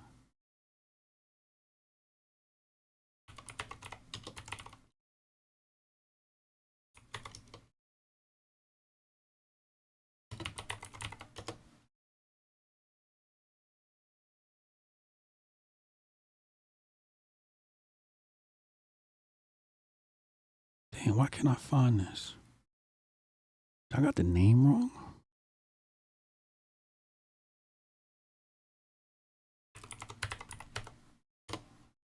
I know where I could find it. Hold on.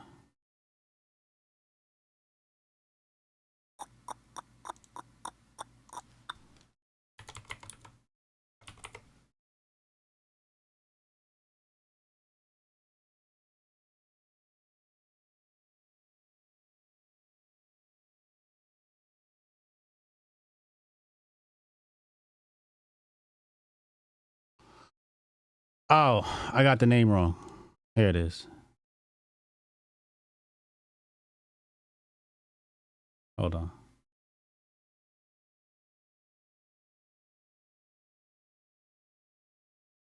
Right here.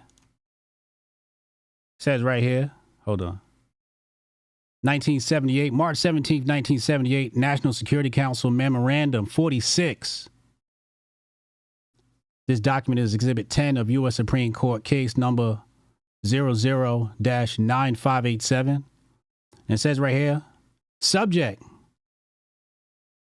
Well, first of all, who's this to? To the Secretary of State, to the Secretary of Defense, to Director of Central Intelligence.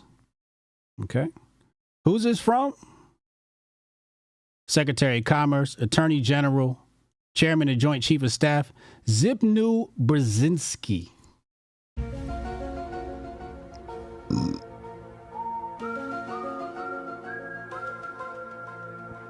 What does it say here? It says subject, Black Africa and the U.S. Black Movement. The president has directed that a comprehensive review be made of current developments in Black Africa from the point of view of their possible impacts on the black movement in the United States. The review should consider long-term tendencies of social and political developments and the degree to which they are consistent with or contradict the U.S. interest. Proposals for durable contacts between radical African leaders and leftist leaders of the U.S. black community. Appropriate steps to be taken inside and outside the country in order to inhibit any pressure by radical African leaders and organizations on the U.S. black community for the latter to exert influence on the policy of the administration towards Africa. And I'm not going to read the whole thing here, but Zbigniew Brzezinski, Trilateral Commission, exactly. Basically what they wanted to do, they wanted to divide the African diaspora. And that's the play that ADOS and FBA fall into. And then what they do is they come up with this tether talk, which is also divisive. And they want to keep us separate. But I think Marc Lamont Hill made a great point during the debate. Marc Lamont Hill said they look at us as all blacks. I'm almost there. Damn, it's not 20 minutes. I have to do another. Damn, I got to do another 40 minutes. We're not there yet. I'm gonna hang out here till we hit the goal. But Marc Lamont Hill made a good point. He like, yo, they don't delineate.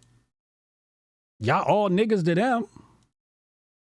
So when we fall into that trap,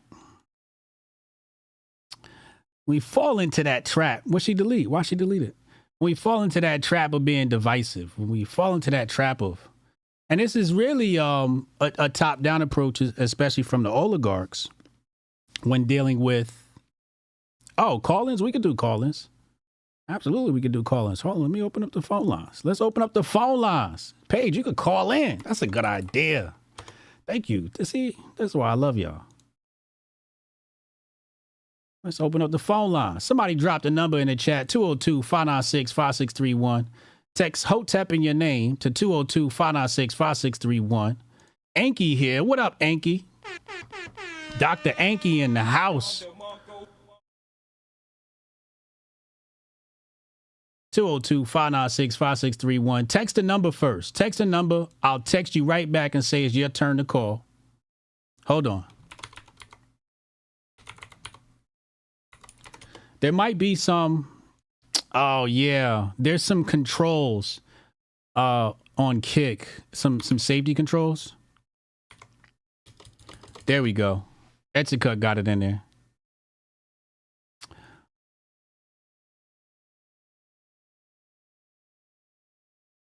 I don't think it was preparation. I think it was just the wrong strategy. Making a Kick account now to sub, that's what's up. I don't have the bot set up on this account, so the bot's not going to trigger on this account. All right, we got Strong Dad calling in. Oh, let me take my blazer off. I'm at a motherfucking character now. I'm in Griff Report mode now. Ugh.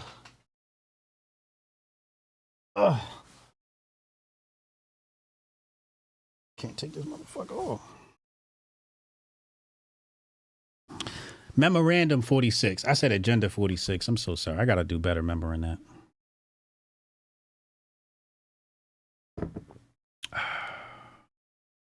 Master HJ chased him out of here. Who I chased out of here? This nigga's easy to bait, man. Strong Dad. These niggas easy to bait because they go based upon. Strong Dad, what's up, yo? What up? What's happening, man? So what's your thoughts, man? What you got for us? I regretfully, we have to charge Unc. We got to charge him. We got to charge Unc? Second degree grifting, first degree slipping. First degree slipping? Second degree inability to control a topic. You know what I'm saying? I know that he knows his point, all the points that should have been made because he's ranted about him many times. We've all talked about him many times. I feel like, the setting of identity politics is a losing strategy with anybody like Marc Lamont Hill, because, you know, they gain a lot of ground in that world. So they know all of the terminologies, they know all of the ways that they're going to be scapegoated, because that's what makes them most popular. Yeah. So it's a bad idea to debate them on that ground, and it actually, because of that, I think that slows Unk's trajectory. And so he should have revived himself by going directly to, is she good for the Black community or not, stuck with that topic, and then gone right into immigration, which is probably, that's going to be the very first thing that's detrimental to the Black community with her administration, or with a Democratic administration. And then the second thing would be what happens at the school level, what they want and what they're trying to sell as, you know, inclusion, trying to sell as this is good for Black people, but what they're really giving, you know, as far as power to the schools and the curriculum and the rights that they're trying to take from parents and transfer to the state itself. And I think that in that realm, with even just a little bit, 4 points on any one of those topics, and Mark is crippled, because then he's going to have to be forced to filibuster, and then it's just a strategy on taking out that, you know, on getting around that. But either way, he loses once you talk about that. TGM says FBA is a lineage and you got to respect it. I do respect it. I don't respect when you do the whole pejoratives for anybody who's not FBA. Like, I'm mixed, Exactly. right? Like, I'm FBA and my dad's from Jamaica. So when you try to use the divisive talk, oh, you a tether, that's much different than saying, you know, you Black, you my brother. But when you say you a tether, that's where you're not respecting my portion of the African diaspora. So I respect your It's easier shit. to call you a tether. Yeah. Than to try to disagree with you on any type of logic or merit. And Right. that's usually the first thing that they do with tether. And another thing they do with tether is they try to scapegoat crime and all these things and say, well, this isn't stuff that FBA do. This is a tether. This is a tether. This person who sold us out is a tether. But we have a long laundry list of niggas who have sold us out and sold us up the river. So yeah, that shit is that. It is, sure, it's a lineage, but it's being led by people instead of it being an organic movement, and that's why it fucking is stupid, because it's being led by a nigga, an agent. Right. Right. Exactly. Exactly. But yeah, Charges on Thursday? Damn, that's harsh, man. Shit, charges on Thursday. I love you, but you should have done a little bit better. You know what I'm saying? But I get it, the strategy. I don't respect that nigga. I would have came in there and sliced that nigga's head off immediately, and that would have been it.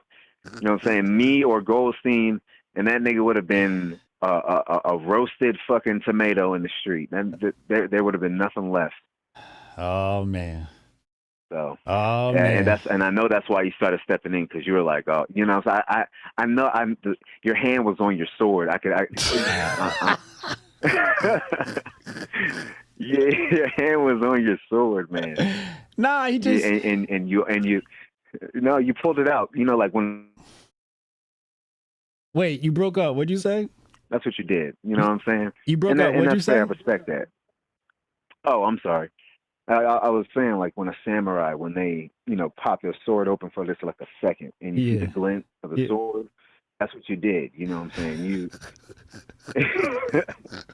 You're like, you see the edge on this bitch? So hopefully you I get didn't the pull it chance. all the way out. I just showed him the sharpness of the blade. No.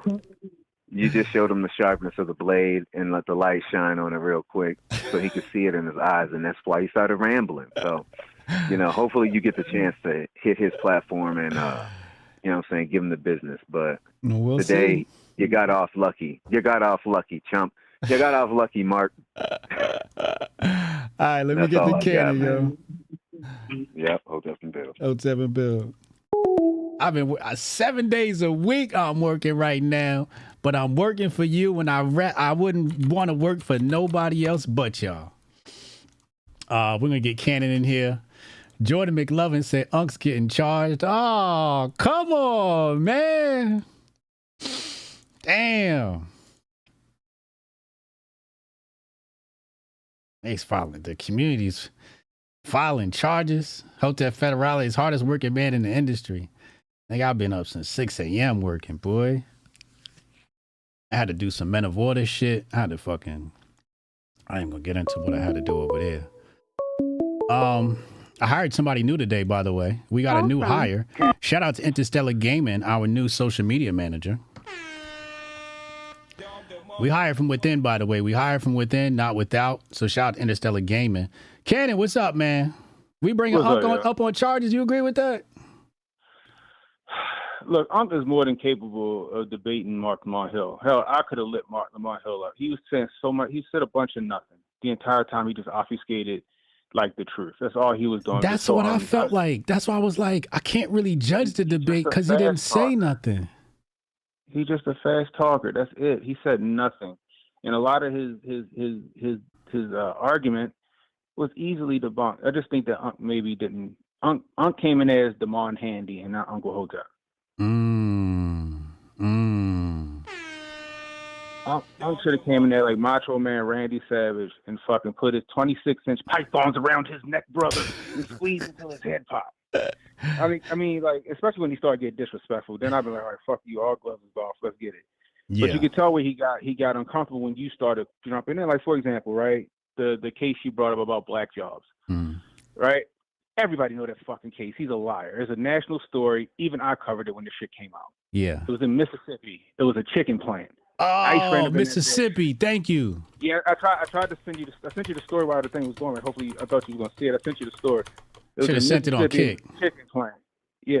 No, I sent it to your phone. But yeah, I wasn't checking my phone. I'm pretty sure. Yeah. But it was a chicken plant in Mississippi. I remember covering the story. Yeah. I ran up in that bitch. 680 people got arrested. A week later, all them jobs were filled by black folks. Happy as shit to get them jobs.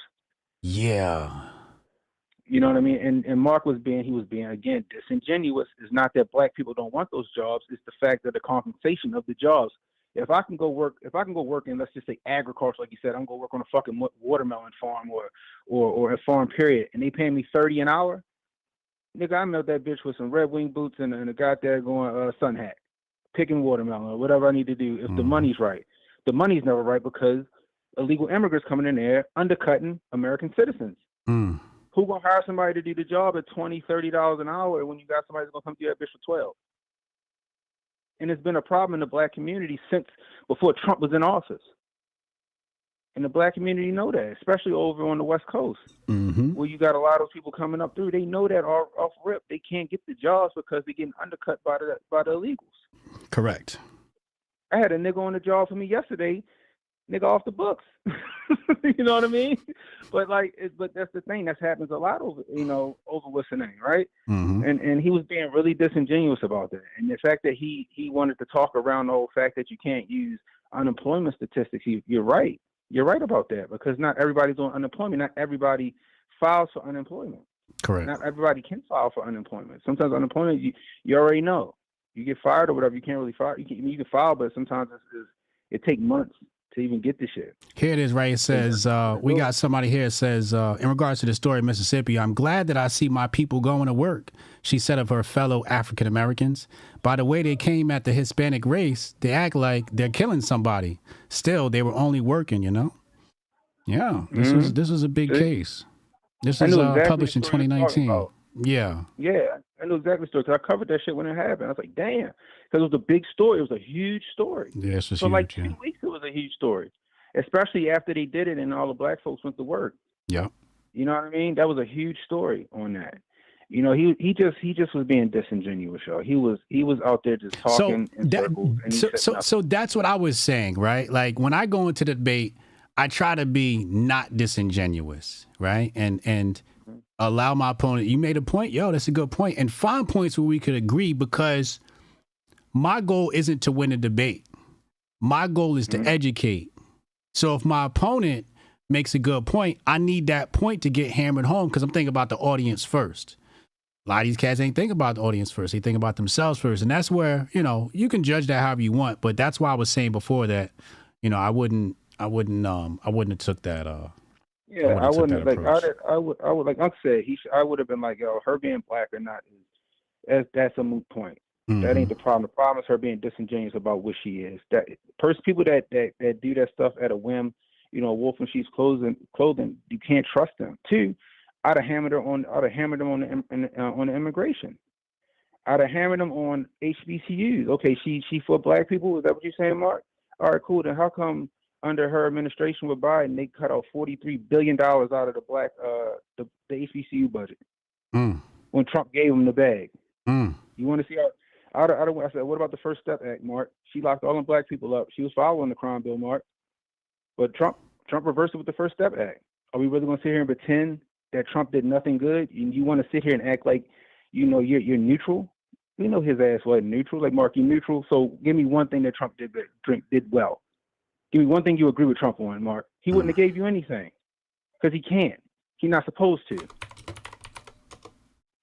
He was being. It was like I was sitting there listening, but it was pissing me off. Then when he started taking jabs, I'm like, see, you know, Unc being too nice. I even texted Unc like, yo, Unc, light his ass up. Stop being nice. Unc was being nice. That's all. He was being nice. He a good, genuine dude, man. That's what Unc is. You know what I mean? Like I said, he was being DeMar Handy. He wasn't being Uncle Hotep. If Uncle Hotep showed up to this debate, Marc Lamont Hill either would have hung up or he got frustrated, and then we'd have had a goddamn Royal Rumble in there. And I agree. Fuck that. Y'all should have jumped that nigga. Y'all should have jumped that nigga straight up. That's all I'm saying. But Marc Lamont Hill is not as intelligent as he makes himself out to be. He's savvy. He's savvy, and he's a good talker. But I'm sitting there listening. I'm like, yo, what's your point? I'd have held his feet to the fire, and I'd have made him. I'd have made him answer the questions. Like, yo, you're not answering the questions. You're just saying a bunch of bullshit. Yeah, you're saying a bunch of nonsense. Oh, I'm not Democrat or Republican. I'm just saying that. So I'm like, so you saying that you're giving us the lesser of the two evils? Oh, I'm not giving you. Yes, you are. Yes, you are. You want to drink shit water, or you want to drink poison, nigga? Like, come on. You just the lesser of the two evil bit, but you trying to act like you neutral. You trying to act like you some real nigga that see at 30,000 feet, and you're not. And if you are a real nigga that see at 30,000 feet, then this fucking facade that you're putting on is just as disingenuous as Kamala shit. And that's another thing. I was very fuming because this nigga he gonna correct Uncle on Kamala's name. Fuck that. Indian women say Kamala. I used to work with a girl named Kamala that was Indian. I didn't know that there were Indian women named Kamala until I met the Indian girl named Kamala that I worked with. You know how she pronounced her name? Kamala. Kamala. That's how she said her name. Hello, when she introduced herself, hello, I'm Kamala. That's how she said her name. They ain't saying Kamala and fucking. They don't call Ms. Marvel in the fucking MCU universe Kamala. They call her ass Kamala Khan. Now all of a sudden you want to say the shit like a white person. My name's Kamala. That's like me saying, "Oh no, my name's not Brandon, it's Brendan." Like nigga, what? Yeah. It's okay. So now it's racist. Kamala. No, her name's Kamala. No, nigga, it's whatever the fuck I say her name is. I heard it. Any woman say Kamala. Her mother say Kamala. I'm gonna call her Kamala. That shit is annoying to me. That's how you know his ass on the other side. He want to pretend that he ain't. She's supposed to be from the HBCU, and you want to sit there and act like she did shit, and she done took $43 billion from the HBCU, all that other shit. Man, I'd have roasted his ass. He wouldn't have been ready. He might have hung up on us. I might have did you a disservice today, because that nigga probably would have hung up on us 30 minutes into the debate. Oh man. Well, anyway, I'm gonna let you go, yo. Go get some more people in there, yo. All right, yo. Hotep and Bill. Call in. Let's go protocol.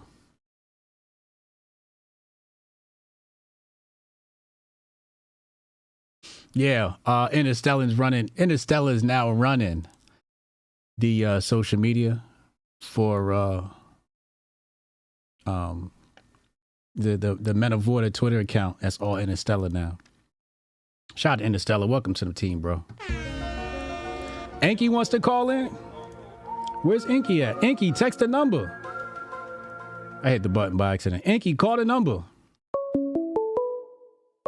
We're gonna get Inky in here right after protocol. Inky, call the number. Somebody give Inky. I'm gonna text Inky. Yo, protocol, what's up, bro? Yo, Hotep Stannies and everybody checking in. It's your boy Hope Protocol. And let me let you know a little bit of something, brother. Marc Lamont Hill, that was some bullshit. That was some bullshit, and you know it. You know Kamala isn't black. You know she's an Indian. You know her dad. Well, I don't know. Maybe her daddy is black because he did walk off and leave the family. But anyway, that's besides the point. The point here is, brother, the woman was raised Indian. We got the red dot pictures. We got the Indian garb pictures. The broad is Indian. She only lived in America for about 4 years and she moved to Canada. She's the female Drake. She is not like us.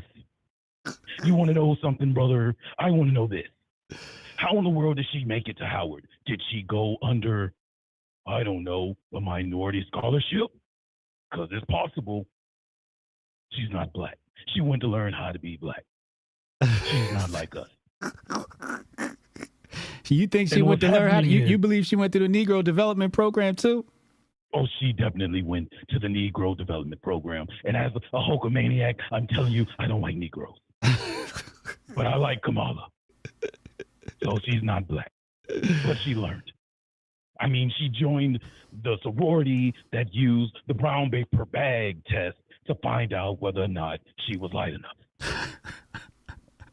These are historical facts for the AKAs and the Kiwian sorority that she joined. And I'm only saying that as pro-mania went wild into HBCUs. She's not black. Oh, Lord have mercy. He wants to ask, is she's better for black people or is Trump better for black people? This man Trump, who I'm a friend of, released two documents or platforms specifically for black people. But what does she do? She says, I'm not going to do anything that's just for black people. No. Who's going to do that to their own people? She's not black.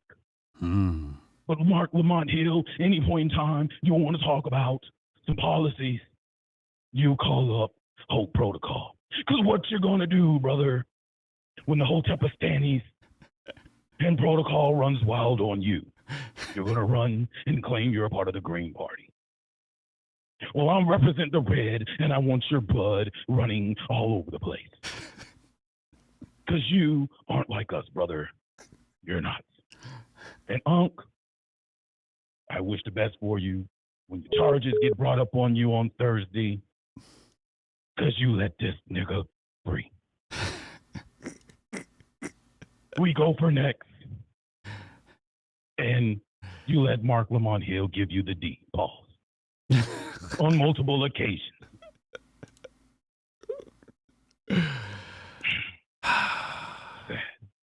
All right, we gonna see Thursday, man. We gonna see Thursday. That's it. Hotep and Build, and tonight we will have the great recap with Protocol and Fresh Mike. It's going down, and I'm going to slap Marc Lamont Hill all over the motherfucking ring. It's going down. I'm pulling my boots out, shining them some bitches up real nice, turning them sideways, and putting them up. Marc Lamont, candy ass. No. All right, yo, appreciate you, yo. Peace. Y'all niggas crazy. Oh my God. Inky, call back. Inky just called. Let's get Inky in here. Oh, let me call him.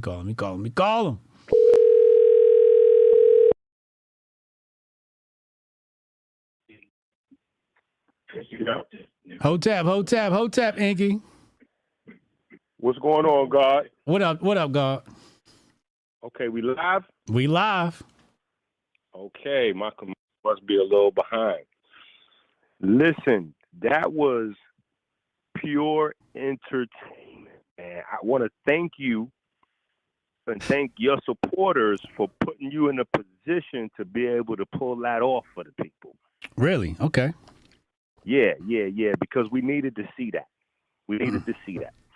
And the reason being is because I'm not sure how many people watch Marc Lamont Hill. right? Mm-hmm. But Marc Lamont Hill has been on internet tour pulling this same cape job for Kamala Harris, where he says, I'm not pro Kamala Harris in any, I'm not pro Kamala Harris at all. Trust me, I don't vote for the Democrats. He must have said that at least 15 times before getting to the end of the show going, well, I do think we should vote for Kamala Harris. Like, I'm like, is anybody listening to the double speak right here? This is crazy. He's at the bare minimum. He's a complete Kamala Harris fan. Listen, if I put my children on the phone right now, my children will tell you, oh yeah, my father loves Drake. Oh yeah, my father loves LeBron. I don't have a problem with being a fan. Right? It's okay to be a fan of people, no matter who it is you're a fan of. But to sit there and try to pretend like you're arbitrary or you're somehow neutral when you're telling us you done read this woman's life stories, you done been on, did you see the pride in his face when he was explaining how he was on a show with Kamala? I was on BET with Kamala Harris back in the days, and we was drinking quarter waters, and I'm like, wait a minute, did this nigga just say that drinking quarter waters and wearing hoop earrings is black? Did this nigga? I'm like, did this nigga just pull a Hillary Clinton on everybody? Like, yo, what did I just witness here? I'm like, yo, so for that I have to be the opposite voice of everybody else, right? Because everybody else is giving Unc a F on his report card or a D- at best. I'm going to go ahead and give Unc a B+ because what he did was what's called playing the patsy and, allowed, play fool to catch the wise. So if you're familiar with Marc Lamont Hill's rhetoric surrounding Kamala Harris, Unc's strategy was amazing. He just kept giving Marc Lamont Hill more and more rope. Like, go ahead, do your thing. What are you saying? No, I'm not really saying anything. I just want to hear what you... Like, he just kept giving him more and more rope to say the craziest things ever. That was right on par with if you don't, like he might as well have said, if you don't vote for Kamala, you're not black. I was there. I witnessed Kamala drinking quarter waters and wearing hoop earrings. Like I can show you. Like he literally went into on BET. On BET. Bro, BET ain't been black since like that was just the whole. Like I got all her childhood pictures. I got the pictures from her childhood. I'm like, wait a minute. What are you saying about you? I'm like, hold on. This is more telling about you than it is about the debate. Like, what are you doing with all Kamala's? Like, what are you? And how are you trying to pretend like you're neutral when you're telling us you got all her pictures? You and her was drinking quarter waters back in the days on BET. As if BET is somehow the block. Like you, like. Yo, I was on the block with Kamala Harris. No, you was at BET in the studio. You niggas was drinking quarter. I don't know what y'all was doing drinking quarter waters or like it was just a crazy. That was just a crazy thing to see Marc Lamont Hill go down that road like that. Like that was crazy. And then to say that Kamala Harris, to try to even insinuate that COVID was somehow a Trump administration blunder. Yeah, I didn't get that either. That was insane. I thought I almost excuse my language, I almost broke my laptop. I jumped up off the bed, and then when I hit the bed, the laptop bounced. I had to catch my laptop. I said, what? I said, did we miss the I'm like, what? Did I get teleported to Mars? I'm like, what the hell just happened right now? Yeah. That was a whole entire Joe Biden show. That was the Joe Biden show. We elected Joe Biden in 2020. COVID just started 2019. Yeah. The end of 2019, beginning of 2020, COVID came into office with Joe Biden. Literally, those niggas took the office together. That's true. So how? I'm like, how? I'm at home. I'm like, what the hell is going on? No, nigga, you don't get to wash your hands of all the crazy shit you said during COVID.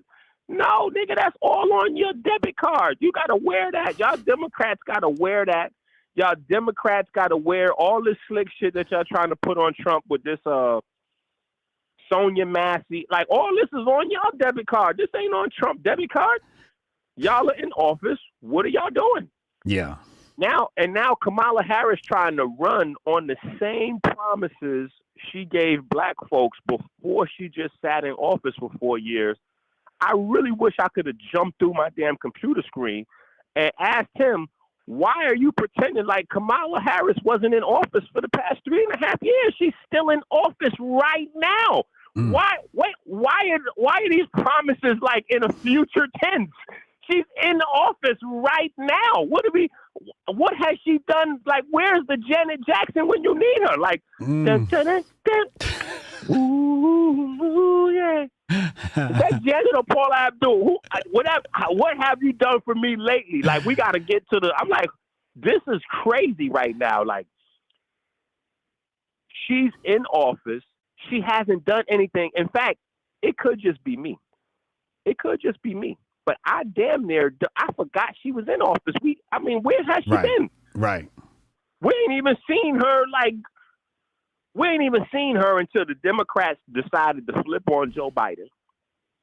After 3.5 years, they decide, okay, he's seen now. We can't hide it. We can't fake it. We just got to scramble for plan B. Okay. Kamala, you're up. She was probably somewhere getting high in the middle of a double penetration, or I don't know what she was in the midst of. They pulled her out of a drug den. She was probably with Biden's son somewhere. That's probably why she was probably with Biden's son somewhere. They just dusted her off like, oh yeah, just get on out there, shake what your mama gave you. She's like, what? No, that's your campaign. Shake what your mama gave you. Twerk, get out there and twerk, and influence people. Tell other people to twerk. If they ask questions, just say twerk. I'm like, yo, the proof to go back to the earliest blunder that Marc Lamont Hill made. Oh, because after he made the blunder, then he tried to double down and cover it up as if everybody would make that blunder. He made a listen, I just put a clip up on my page, and he lucky I put the clip. I just put up a funny clip. I put up the end where he said, where he said you was familiar with the D. I was like, oh my God, this just took a super left turn. And I had to pause it on your face. Bro, your face, you made two faces that was priceless. I was in here in tears. But before all that, who's the greatest rapper alive? Tupac. That means that she's disconnected with the culture. When Marc Lamont Hill doubles down on it, that means he's disconnected with the culture. And not only is he disconnected with the culture, because the culture is a super ambiguous term that I'm always angry with. It's like one of my pet peeves, but we'll roll with it for now. But not only is he disconnected with the culture as in the pop culture of the people, but he's also disconnected with the pop culture of politics. Because if you look at her response to that question, who's the best rapper alive? Tupac. That is the same type of blonde, airhead. I mean, now we don't even really use the blonde airhead stereotype anymore, but she typifies that so perfectly, especially with the Kamala. Like, there's no such thing as an Indian Kamala. There's no Indian Kamala. Her name is Kamala. Like, that's what are we doing right now? Like, somebody got to stop this madness. Like, but that's the same type of airhead blunder as when they asked her about visiting the border, and she said, yeah, but what does that mean? I haven't visited, I haven't visited the border, but I haven't visited Europe lately either. So what is that? I was like, what did this? I was like, is her mic on? Like, is her earpiece? She doesn't have an earpiece in. Like, she doesn't have somebody hiding behind the curtain that's telling her, hey, don't say that, say this. I said, this is crazy. That is in line with how out of tune she is with the culture. And when Marc Lamont Hill doubles down on it, it shows how out of tune with the culture he is. And if anybody takes a second to look at him the past month since she started running, he's like created his own sub campaign to move within the to do the guerrilla marketing. Like, I'm sure he's getting some sort of check kickback from some quid pro quo. Man, he has to be getting a nice quid pro quo because he's probably trying to get stabilized after being, being the guy who just jumps in here and there. He's probably gonna ride. He's probably thinking that he can ride this to a stable position somewhere in the news media or something like that, because he's been on a campaign to play this arbitrary, just one of the guys from the neighborhood that's saying, hey, Kamala is black, but, I'm not saying vote for her. I'm just saying she is black, though. Like, we should give her a shot, maybe she could do something for us in office, and, maybe she'll give us reparations. I'm like, that should be the biggest red flag. That reparations, they've been saying that to get us to jump to the voting poll for like 100 years. We'll give black folks some money. No, we'll give you some free money. What? You're in. Like, no. She does not get to use any of that because she's in office right now. She's in office right now. She doesn't have to. We don't have to wait to see what she could do. If she was about that life, if she was about that action, we would have seen that in the 3.5 years she's been in there already. If she wants to be a good con woman, if she wants to earn her damn grifty, because right now she's trying to get a free grifty. If she wants to earn her damn grifty, if she wants to earn her grifty, she would take the next 6 months to make it, to make some of this shit materialize. Correct. Man, you got 6 months. Let's show us what you got. You know what I'm saying? Like, hey, Joe Sleep. Show us what you got. Joe Sleep. It's your show now. Man, you and Biden has been basically gagged. He's been bound and gagged, put to the side. They done put him in basically the old folks' home of politics. So you're effectually the president right now. You don't need to get elected, lady. You're the president right now. Right. What are you doing besides falling asleep at the wheel like an overworked nurse? That you like? What are you doing? We ain't seen you nowhere. You ain't been boots on the ground at the Trump shooting. You ain't been boots on the ground with Sonia Massey. You ain't been boots on the ground with the immigrants. You ain't boots on the ground with the money. You ain't boots on the ground with the health issues. Where is she at? She don't even want to debate. Like, she's not boots on the ground anywhere. She's not even boots in the studio. Like, she's nowhere to be found. She's praying that she can ride some anti-Trump rhetoric and get a few guys like Marc Lamont Hill to cape for her down in the trenches, where they get to run this double-faced card of, hey, we're not the ones practicing identity politics, but Kamala's black. Wait, what did you just say right now? Wait, what? What did you just? I'm like, hold up. I'm looking at this like maybe they just like, am I the only one that we're not? That's Trump that's doing identity politics. We're just saying that vote for Kamala is the best option because she is black. Like, I'm like, wait, am I the only one hearing this? Like, this is pure. I've never seen no BS like this in my life. This is the craziest. Starting with Biden saying, put Trump in the bullseye, then Trump gets shot. From that moment of put Trump in the bullseye, then Trump gets shot. Like, this whole thing has been the wildest presidential.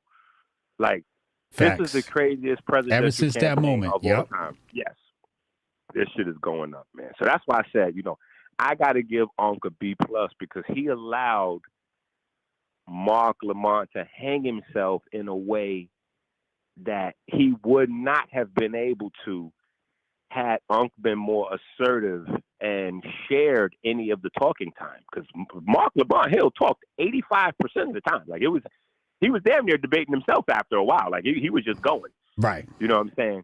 But and I didn't catch on until like after I'm rewinding some of the clips. I'm like, oh, we would not have got this if Unc was talking more. This, you know what? And then I keep hearing you saying you pick a strategy, you got to roll with the strategy. I'm like, oh, okay, wait a minute. So this was rope-a-dope. These niggas picked this strategy. This is what they was doing.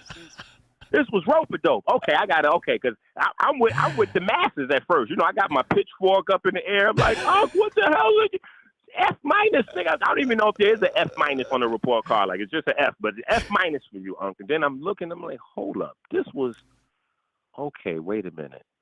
This was, because Hotep keeps saying, you pick a strategy, you got to roll with the strategy. Okay, so maybe this was the picked strategy to let Marc Lamont Hill talk himself out, punch himself out, and then at the end, start hitting him with the pop, pop, pop, pop, pop. And then I don't care what you try to say to clean it up. You try to go silent and go along with maybe sometimes two things can be true. Maybe Marc Lamont Hill did say an hour or 90 minutes and he went over. Maybe that is true. Yeah. But it is also equally as true as he was wildly uncomfortable with that exchange with you and happy to get the hell out of there. He was very comfortable with Unc. He was so comfortable with Unc that he started throwing all kind of hits, hitting under the belt, all kind of innuendos and entendres. Like I could see him feeling himself. I'm like, yo, this is a little too much right here. Somebody got to make this nigga uncomfortable. Yeah. Then you came in with your scholarly 125th. Listen, right at that moment, our conversation, me and you, our conversation on my page came full blossom right into the front of my memory. I was like, okay, there he goes. Okay, so this is Hotep. This is Hotep. Okay, now this is the Joe Rogan Hotep. Okay, whoop. It's right at this moment. This is 125th Street Hotep. Right? Like, no. What I'm saying is no, this doesn't make any sense. No, this doesn't, because he was trying to work Unc. Oh, well, have you ever been to HBCU? Because, I worked there and I taught there and I went there and it's my alma mater and I built one. And he was damn near saying like he did everything possible. I'm like, and then Unc had to say, no, he didn't. And then he kept hitting him with the, well, you going off the vibes, but, I prefer in a conversation like this, we just use the data and the facts and the, yeah, that aggregated versus the specifics of the localities. I'm hoping that everybody understood the difference. And then to add clarity, I am in Detroit. Maybe no one else is in Detroit, but I am in Detroit. He doesn't know, and maybe no one else knows, that he made the mistake that you literally were highlighting as a part of aggregated statistics. You even told him, bro, you don't know where these places are. It depends on the cities, and these are different type of places. And he literally, if you go back and rewind it, he gave the example and said, Detroit versus Grosse Pointe.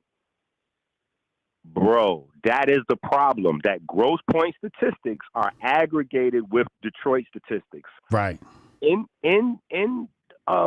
Well, it's just outside of, those are two different cities in Michigan, but they're next door neighbors. Detroit is crazy. Some of the places in Detroit look like a third world country still. But Grosse Pointe, literally right next door, like across the street from Detroit, and I say across the street, I mean literally across the street, is one of the richest neighborhoods in America. So when you aggregate employment statistics of Grosse Pointe with Detroit, that definitely skews the interpretation of those statistics. It's not to say the statistics is wrong. It's just saying you cannot use those statistics as an accurate view of what's going on in the community. Correct. He knew goddamn well what you were saying, but in that politics, news, double speak game, they like to play off of the unintelligence of the viewing audience. They're hoping that their shining moments are caught and that their blunders are kind of glossed over. Like, yeah, Tupac, you don't know. Who'd you say, Kendrick? Oh, well, Kendrick thinks it's Tupac. Greatest of all time. Yeah, the problem with that is that we're talking about the... Hold on. Your volume just went out. When he said Kendrick, I'm like, yeah, the problem with that is we're talking about the greatest rapper alive. And you're doubling down on that means that you're just as disconnected as she is. Like, that's the craziest. I don't know, man. That, to me, that was a great piece of footage. That was a great piece of footage. Unc gets a B+, even though he can't say he won the debate. I would say that was a W for Hotepistan. So that might be an L for Unc. But I feel like Unc was acting in a religious, prophetic manner for the nation in that moment. He was being sacrificed for the greater good of the nation. So Hotepistan got the W, damn it. Unc may need to be resurrected in 3 days.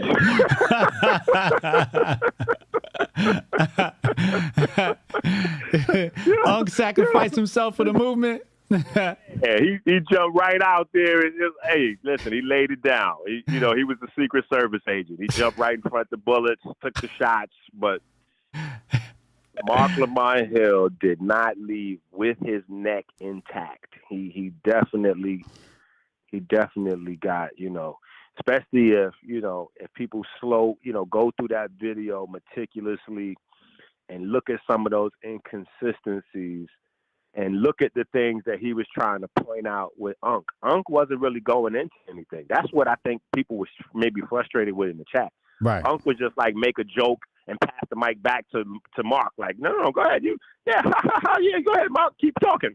Yeah, no, Marc, you go ahead and keep talking. Yeah. And Marc just kept talking, and talking in a circle, because I'm neutral. I don't really care about either one of these candidates, but have you read her book?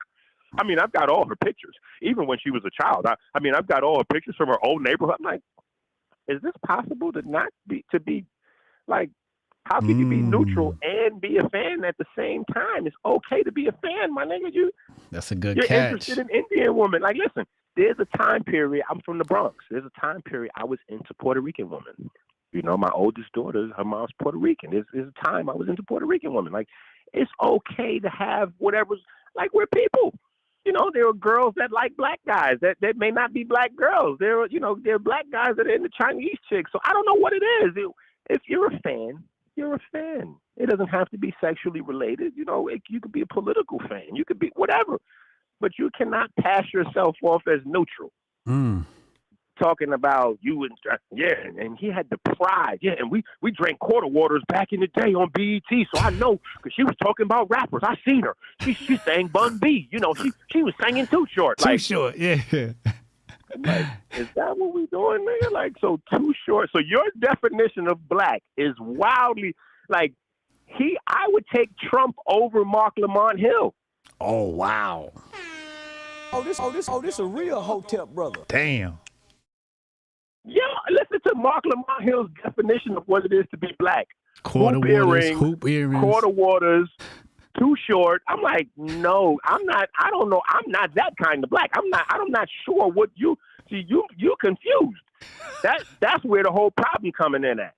When y'all are debating, and here's where I think the real, and this is where it's revealing, because the debate is Kamala Harris, or at least the gist of it is Kamala Harris better for the black community. Right. And so the discussion went so deep into Kamala that nobody bothered to define who is the black community.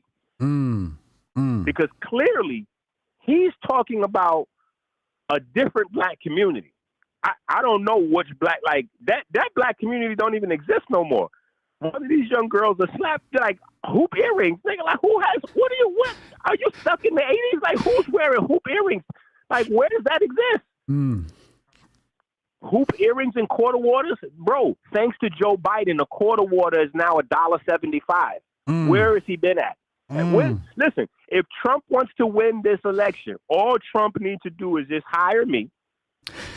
I got the one-hitter quitter. Listen, I got the one-hitter quitter to lock this whole election down. It won't even be no more debates. All Trump has to do is go to the neighborhood supermarket If he goes to the neighborhood supermarket one time and just asks random people in the supermarket, hey, what are the top 5 things you usually buy? How long you been buying this? Oh, great. You've been buying this longer than 4 years? Cool. How much did this cost before Joe Biden came into office? Yep. You know, like when I was in office. Yep. You know, like how much was this bottle of detergent right here? Have you been using this detergent long? Okay, great. How long was this detergent? $13.75.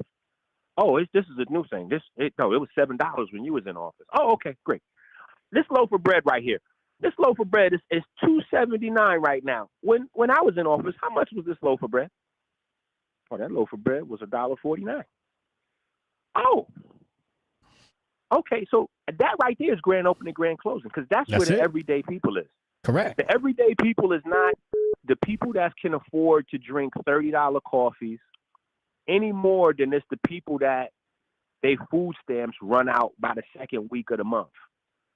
The large group of people, black, white, Indian, Chinese, everybody mixed in, is the people that's working, just trying to make their shit, just trying to get it. You know, you got about 5 weeks worth of money and 4 weeks worth of bills, and you trying to figure that shit out on rotation. That's the majority of America. Correct.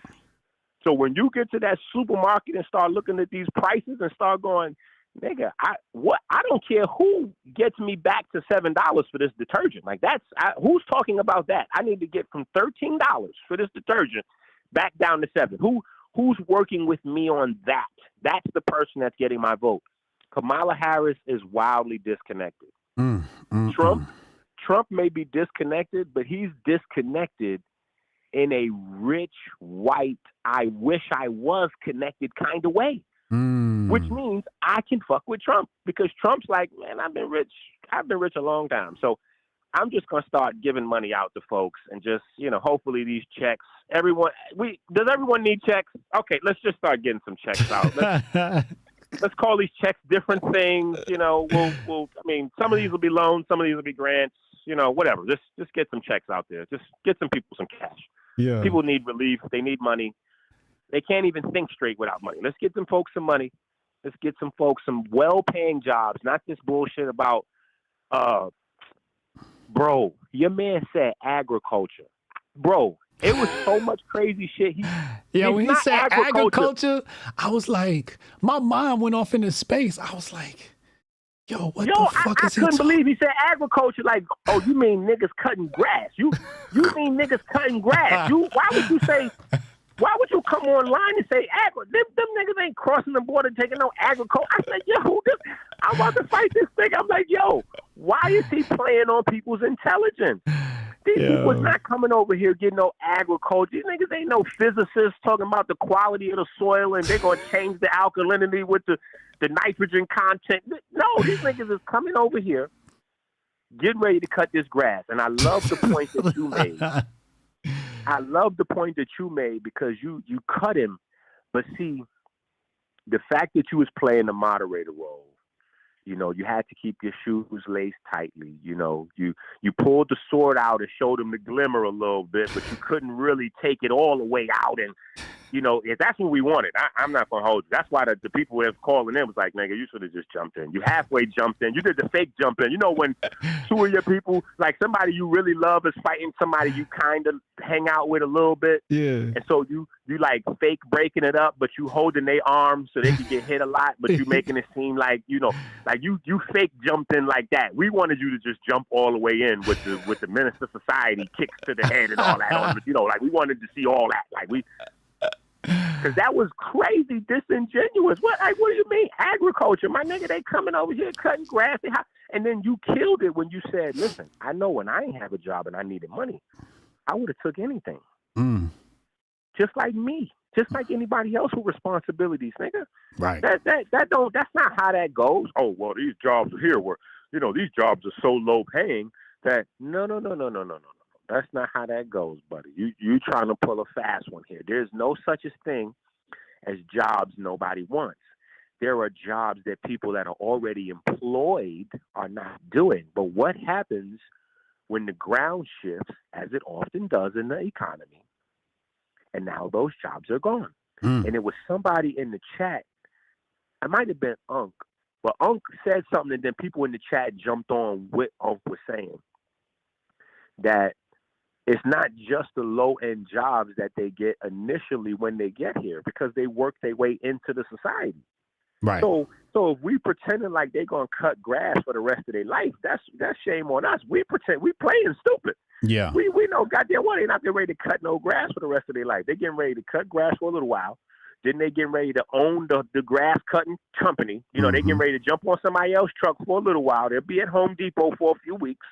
Then they're gonna come together and make their own program. Then from there, they're gonna work at the construction site a little while. And then they're going to have the construction company and another point Unc made while Mark was gone, your kids got to compete with their kids. Yes. And then their kids going to come in and jump out the gate, and like nobody even mentioned potential terrorists. You know, I guess we so comfortable. We so comfortable. I was in New York, my children's mother, that I have all these babies with, because people on the internet, they seem to know, I think you got 10 kids. I think you got a lot of children, you know. Yeah, but I don't have 10 baby moms. I have 3. One of them I was married to for like 20 years. You know what I'm saying? Like, so this lady that I had 7 children with, she was down there in the, I forgot what the skyscraper was. It was a skyscraper adjacent, you know, a few blocks away from the towers during the 9/11 shit. You know what I'm saying? Like, so I think sometimes when people see terrorism on TV, like right now they hear about the Israeli, Palestinian, like it's a TV thing. Right. You know what I'm saying? It's right in between binging Netflix. They don't really understand it's real right up until that shit is like, you know, right at the house, you know what I'm saying? Yep. Where, you know, down the block. Yep.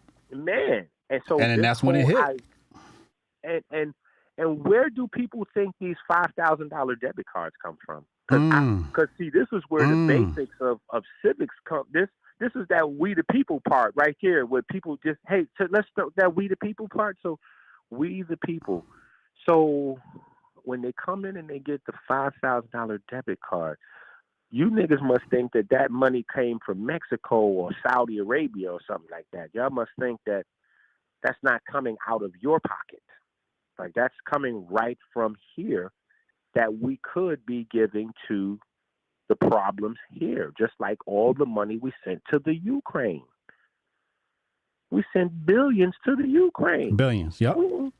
We could have used that money right here. Right here. If Kamala was about reparations, that was her moment right there. Wait a minute, we getting ready to send how much? $20 billion to the Ukraine? Hey, listen, Joe, listen, I know, you know, I'm just the vice president. Let me just get 3 or 4 of them billion. Can I get 5 of them billion? I mean, good do your thing. I know that the Ukraine niggas, your niggas, you know, they say your family. I'm just saying, can I get like 5 of that 20 billion? So I could just front for my fake, not really my people, you know, because we might need me to pull the black card out. Let me go ahead and let me invest in this black card. Let me make sure it's shined up and polished up in case I need to pull it out. You know what I mean? Right. Let me throw $5 billion around here. Let me throw at least a few million around something, Joe. You niggas ain't do nothing. Facts. And now we talking about, she's gonna, you know, I'm just saying Kamala might stay out the way on issues like reparations. How? She been in there all this whole time. Anyway. Well, Hotep and Bill, I appreciate your analysis. Thank you for your analysis. I'm gonna get to some more callers, but I appreciate your analysis. Uncle was he took one for the team. Yes, sacrificial lamb, the prophet. You know, he was the Messiah. You know, he was. You know, he was. He bring it home for Hotepistan. Hotepistan took the W. Unc took the L, but Hotepistan took the W. I love that. You think I was a fair moderator? Absolutely not. Absolutely not. Why you say Unc that? Unc did not allow it. You was a very fair moderator up until the point where you realized the clock was ticking and things were out of order. And then you started, you know, you had to, start lacing up your boots. Like, okay, hold on, I'm gonna have to. Hold on, I'm gonna have to. Let me go ahead and hit this nigga in the back of the head one time at least before you get up out of here. He can't leave. He can't just roll up out of Hotep stand after that. Like, he ain't got no scratches, no busted lip, no, like, hold on, let me just something. You know what I'm saying? I gotta hit this nigga with a stick, kick him in the nuts, something got to happen to you. You cannot just leave Hotep stand like you just no. You got to get sweaty. Your outfit got to get messed up. You know what I'm saying? Like, sneakers got to get scuffed. You got to at least have a little swollen. You know what I mean? A busted lip or something. Terrence Crawford. Yeah, Terrence Crawford. He won the belt, but hey, homeboy, he was swole up a little. He was touched. He was touched a few times during that fight. So Marc Lamont had to get touched. You know what I'm saying? He had to get very. That's fair. The best way to put it is, you made him very, very uncomfortable, and it was needed. It was necessary. Okay. It was necessary. All right. It was necessary. So yeah, peace to Hotepistan. All is well in Hotepistan. All right, say less. Appreciate you, bro. Hotep and Bill. Yes, sir. Yes, sir. HJ been like this? Been like what? What? Been like what? We got the next call. I'm gonna go into overtime. I don't give a fuck if it's an 8-hour stream. I work for y'all today. We're gonna get through these phone calls. If you haven't texted, I'm not taking no more phone calls than what's in the queue. We're going straight to the queue. If the queue can be patient, I can be patient. It's a 3-hour stream. I don't care. We're gonna get to all the callers. I work for y'all. I said I was gonna do overtime. We hit the achievement, by the way. We've been past the achievement. I was supposed to hit 5 hours. We're at 5.62 hours. So we unlocked subscriptions on the channel. More sense. Yo, more sense. What's up, man? Hey, what up? What's up? What's good with him? What's good with him? We'll keep it real brief. You know what I mean? Okay. I seen this clip. Well, not a clip. I seen a website that was saying, I had to pull it up in the Wayback Machine. Hold on, let me read this quote. Okay. It's Kamala Harris's father saying back in 2019. He's saying, quote, "My dear departed grandmothers, whose extraordinary legacy I described in a recent essay on this website." I think it's Jamaica Global Online or Jamaica Observer, one of them.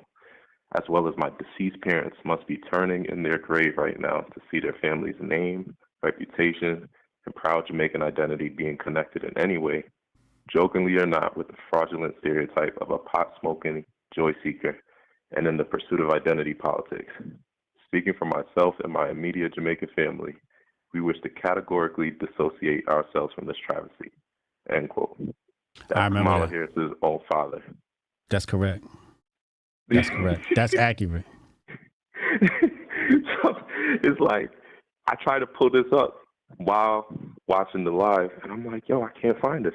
Naturally, it probably got pulled down, whatever. Mm-hmm.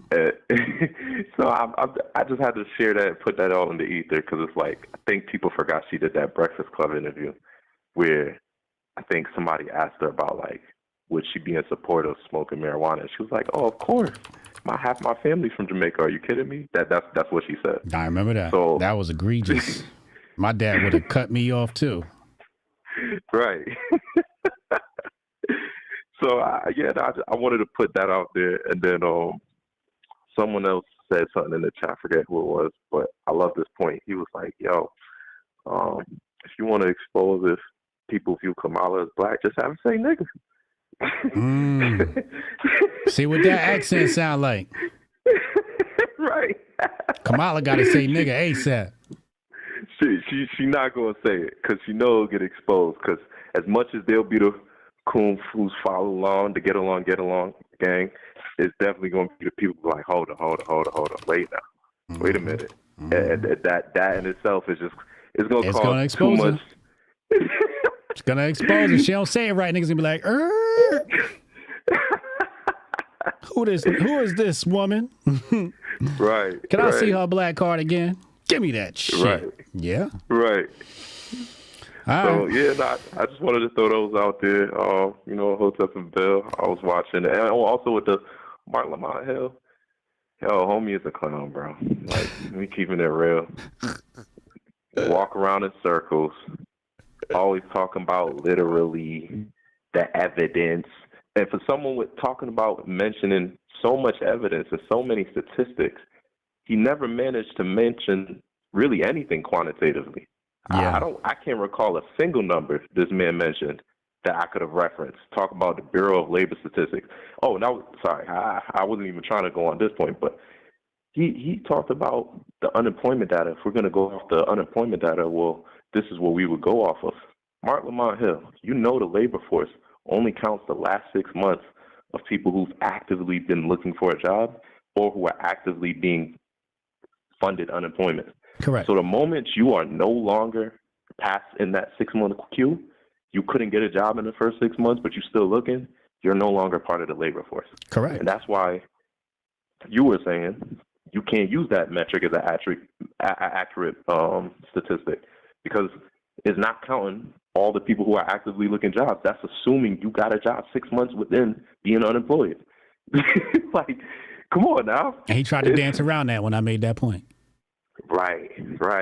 And that was so crazy. The dancing was breakdancing, man. I'll leave it at that. Hotep and Bill, bro. Hotep and Bill, yo.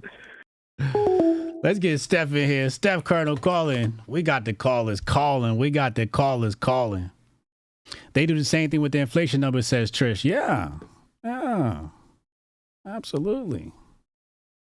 I asked Inky, I said, was I a fair debate moderator? He said, nope. You jumped in at the end. Call from Steph Colonel.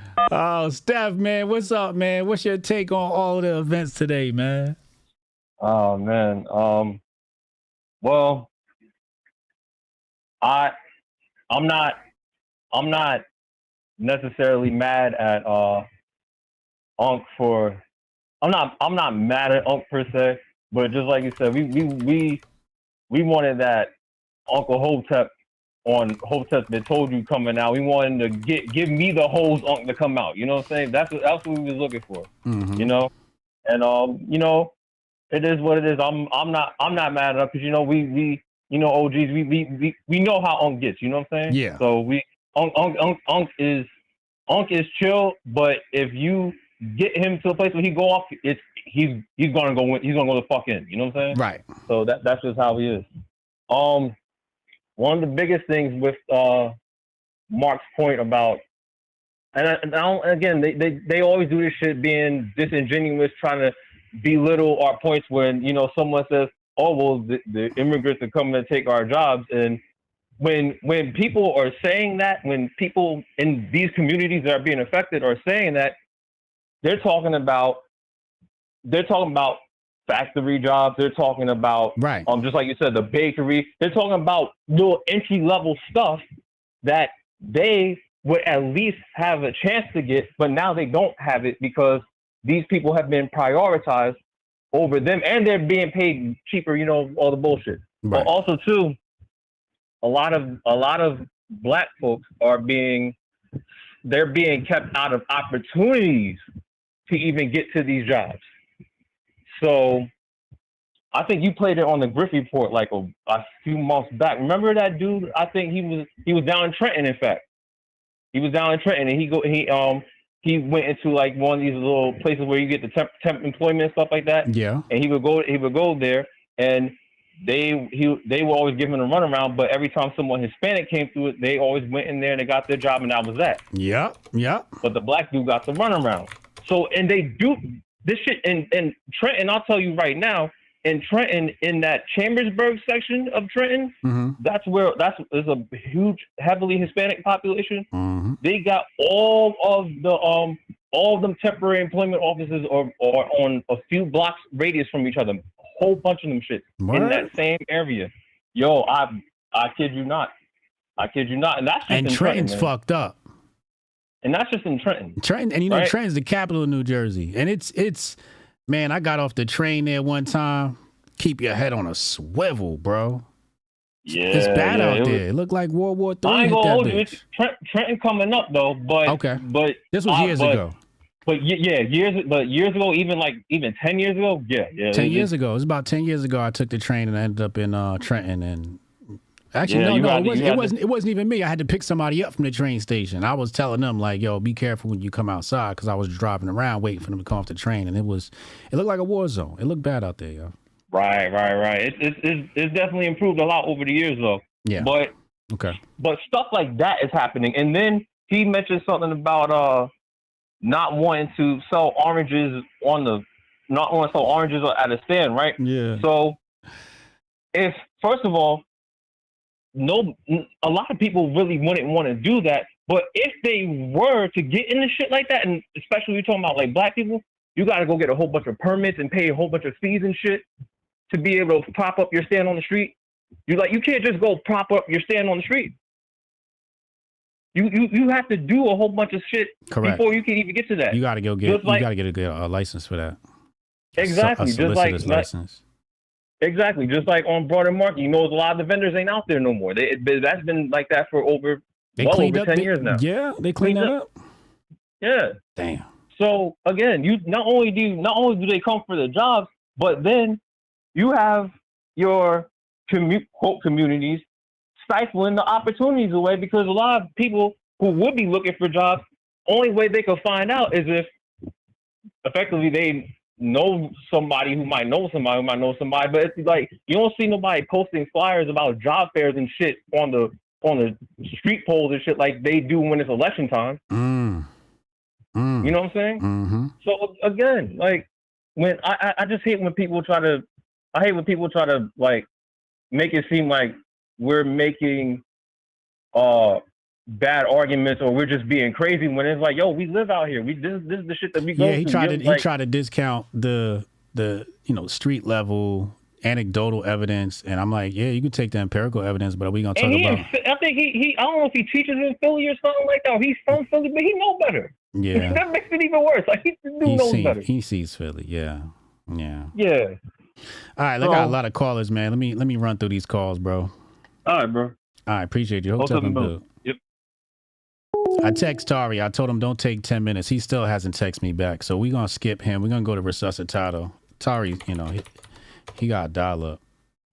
His internet is he must got an Obama phone or some shit. Resuscitato, you're on the clock. Let's talk to Resuscitato. Who is that? Is that our Rudy? Because Rudy don't spell his name like that. Is that our Rudy? That's his area code.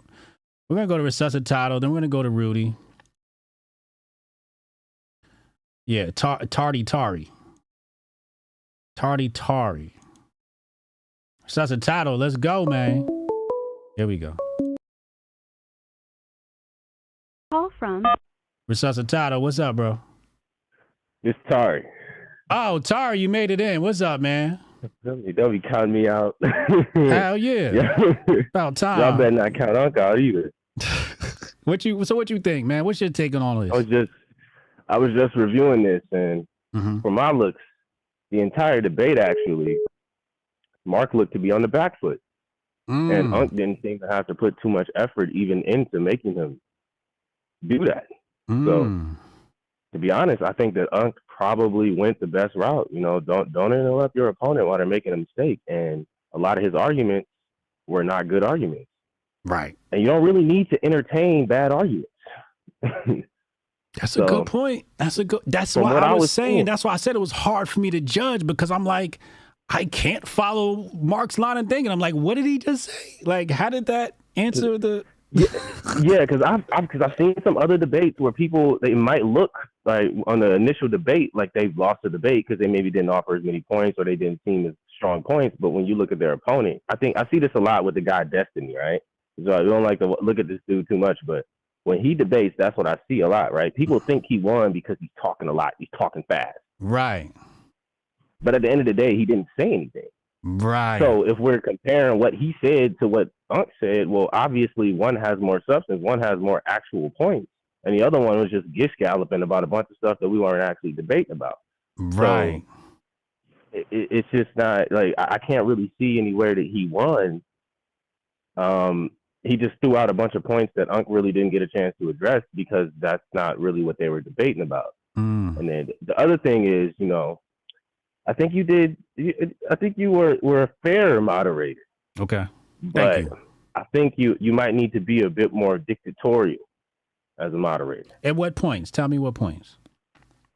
So like even in terms of like the structure, you know, okay, he was filibustering a lot, but like, you know, maybe if you, I know it's a little weird, it feels a little weird to do sometimes, but if you give him like time limits or you have some kind of Time structure limits. like that, makes it a little harder, especially if he has a limited time. That's when they're gonna filibuster because he knows, you know, he gave you a limited time. So if he filibuster as much as he needs to, you know, he can make it so that he get out and he look clean before he get out.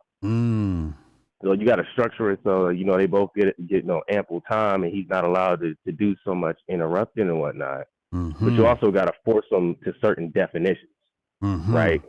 So it's one of the things that happened in that little taking, you know, the immigration conversation, right?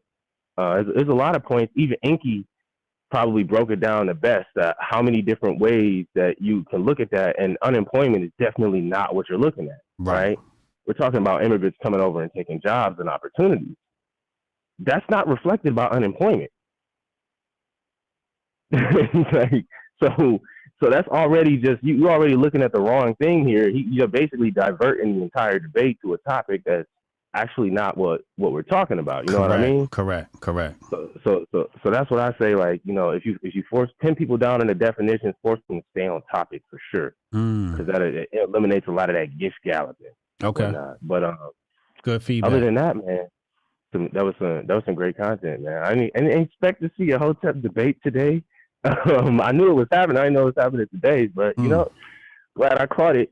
You caught it. I appreciate you, bro. Hey, man. Hotep and Bill. Hotep and Bill. Iris, that's the title calling.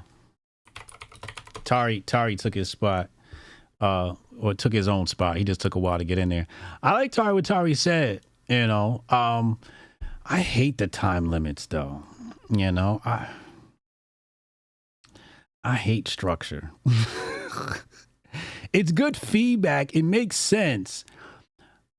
I think what I might do is do a compromise. I think what I might do is the first 10 minutes of a debate, I'm gonna go 2 minutes, 2 minutes, 2 minutes, 2 minutes, 2 minutes, 2 minutes, and then open it up free. I like free flow debates because you get to see everything. Like what Inky was talking about, where, you know, Inky said, you know, Marc Lamont hung himself. And I think with time limits, you don't give people that opportunity, you know, and I like to, you know. Call from. It's Chicago. What's up, bro?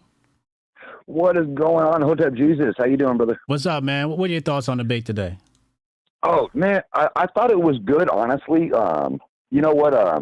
We do our church on YouTube, set up a church out of Houston. Okay. And honestly, man, today the sermon was about struggle and God's rules. Okay. So the struggle, obviously, there was a disagreement, right? But then God's rules, I can't remember who said it, but someone was like, well, hey, God, if you tell me why I should follow you, then I will. And so maybe that's where it went. And to begin with, you know, with everybody saying Uncle was being a little bit too easy on Mark, you know, because he was being respectful. But yeah, I do wish he would have spoke up a little bit more on certain things. But then I agree that he let him talk to make himself sound foolish. You know, because he was just talking, like Cannon was saying. He was just talking about things, you know. He didn't ever come back to the point. Yeah. So that's my basic get on it. And again, with you, with being a moderator, I thought you did a great job. I had to give you a 4. Okay. And the reason is because I felt that you talked about the debate before Mark felt he was done. So he still had some steam, you know what I mean? Yeah. And that's when he was like, "Oh, I'll take you both on." It's like, okay, come on, bro. Like, just chill out, man. Like, you know, he had to go to the bathroom or whatever he had to go do. You know what I mean? Yeah. And so it's all good. But you know, they say the meek will inherit the earth. Well, in ancient Hebrew, the phrase is actually those who carry a great sword and never have to wield it will inherit the earth. Oh, this is a real Hotep brother. And that's what I think that you're doing right now, because you're dropping the wisdom. You're not trying to hurt anybody, like you just said. You're like, no, man, let's have the conversation. I didn't understand what the hell you're talking about. Right. Like, that's all. Yeah. Well, what'd you mean about, you know, well, and also him trying to, like, what was it, a 30-minute bid on trying to prove that Kamala was black? It's like, no, we all know her dad's black. Like, that's cool. Right. You know? Yeah. Like, I'm a white boy, dude. I got 5 black cards. So, like, how black am I? You know what I mean? I don't claim that, you know? Yeah. It's like, that's just silly, you know? Right. And the point I think Cannon made and Unc was trying to make is that why is she suddenly black? That's what everybody's questioning. Right. Suddenly you're black now. Right. It's like that's what feels phony about it, you know? Yeah. I don't go around saying that I'm a 16th Cherokee. You know what I mean? Right. I didn't grow up on the reservation. You know what I mean? Like I you know. So it's that kind of stuff too. And then when he tried to get with you on the talking to you about explaining to you how employment numbers work. Yeah. like you don't got employees. Man, it just made me I was laughing my ass off. I can't remember which caller it was, but they were like, I about broke my damn laptop. I can slam in the bed. Yeah, Dr. Inky, yeah. Yeah, that's what I was too, man. Because a few years back, man, I had a scare. Luckily, it turned out to be just really bad heartburn, but I thought I was having a heart attack, right? And so you don't play around, right? So I called the ambulance, and no one was home. Of course, I'm alone, right? And talking about gross stats, the doctor said I'm completely fucking healthy for 40. Besides drinking and smoking, well, that drinking and smoking is still bad for me. Right. You know, so he was ignoring these small communities that are suffering, and he's like, "Oh, well, you may know about this and that, but this and that." It's like, well, yeah, you're right, man. He was focused way out on the whole situation. He just wanted to win, and his strategy, which was mildly successful, was just to own the floor. Right. Right. And I really want to see a round 2 on that one. Oh, wow. Okay. Oh, yeah, I really want to see a round 2 on that one because I don't know. Unc seemed like he was being really respectful, and again, getting back to some of the other callers, like I feel he should have just, you know, showed him what's up. Took his neck off. You know? Yeah, took his head off. Come in with the Uncle Hotep rant. Yeah, I agree. Yeah. Yes, sir.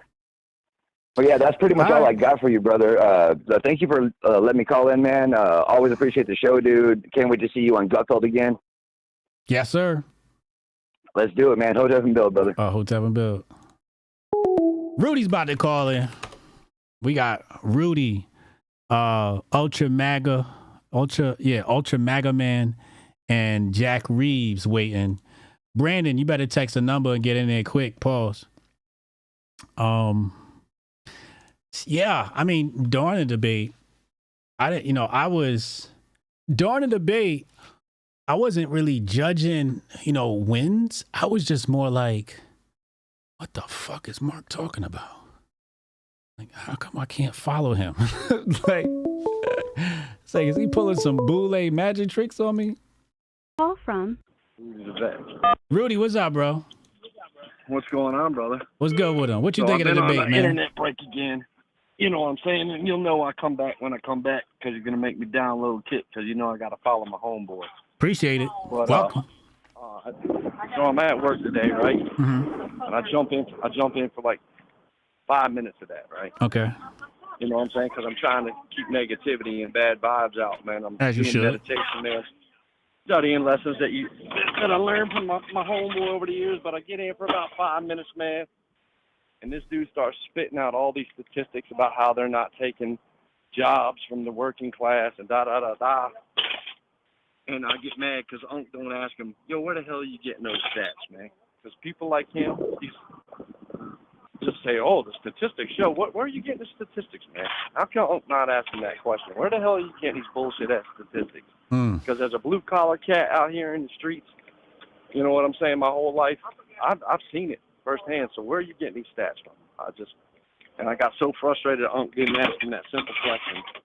So calling him on his bullshit that I had to get out, man. I'll see y'all in about a month, brother. I miss y'all. All right, man. To the nation, Hotep to the chat, man. I'll see you soon, brother. All right, Hotep and Bill. All right. Rudy on the check-in. Ultra MAGA Man Ultra Mega Man, you got 30 seconds to call in. Holly movie star said, I think open discussion are more powerful versus debates. Debates are about scoring points, not your positions. Yeah. Yeah, I like open discussion. I like open discussion more. That's true. They always end up in debates, but I agree. I agree. Rudy has seen it. Cash's Cam has seen it. Strong Dad has seen it, but the lying liars want us to believe that we don't see what is happening. How do they not? How do you completely discount the people on the ground and what they been through? You know, like that's the big thing in politics where politicians, you know, look at the aggregate stats and say, here's how we're going to solve this problem in, you know, Detroit based upon federal statistics, instead of going into Detroit and saying, hey, what are you going through? What are some issues you're having here? And then asking the community, like on the ground. I got that because when I took my trip to Tanzania, there was this white cat down there. And what his job was, he was teaching German students Swahili. But he was very in touch with the culture because he knew Swahili. He was helping out kids with their band. And he said to me, you know what they do? What's wrong? What they do with the aid down here? He said, they never come and ask what the people want. They never come and ask what the people need. They always want to tell the Africans. They always want to tell the Tanzanians, here's what we're going to do for you. But they never come and ask us. And that's been on my mind for like over a decade now. You know, it's like Chicago, Detroit, you know, wherever you go, Houston, Atlanta, New Orleans, the Bay. Are you asking the people what their problem is? Are you asking the people what job would you like to have? Open discussion post debates are best. Yeah, says Inky. Whoever that is isn't calling in. Let's go to the next person. You take too long. We're just going to rock to the next person. Jack Reeves, the Hotep. Jack Reeves, call in.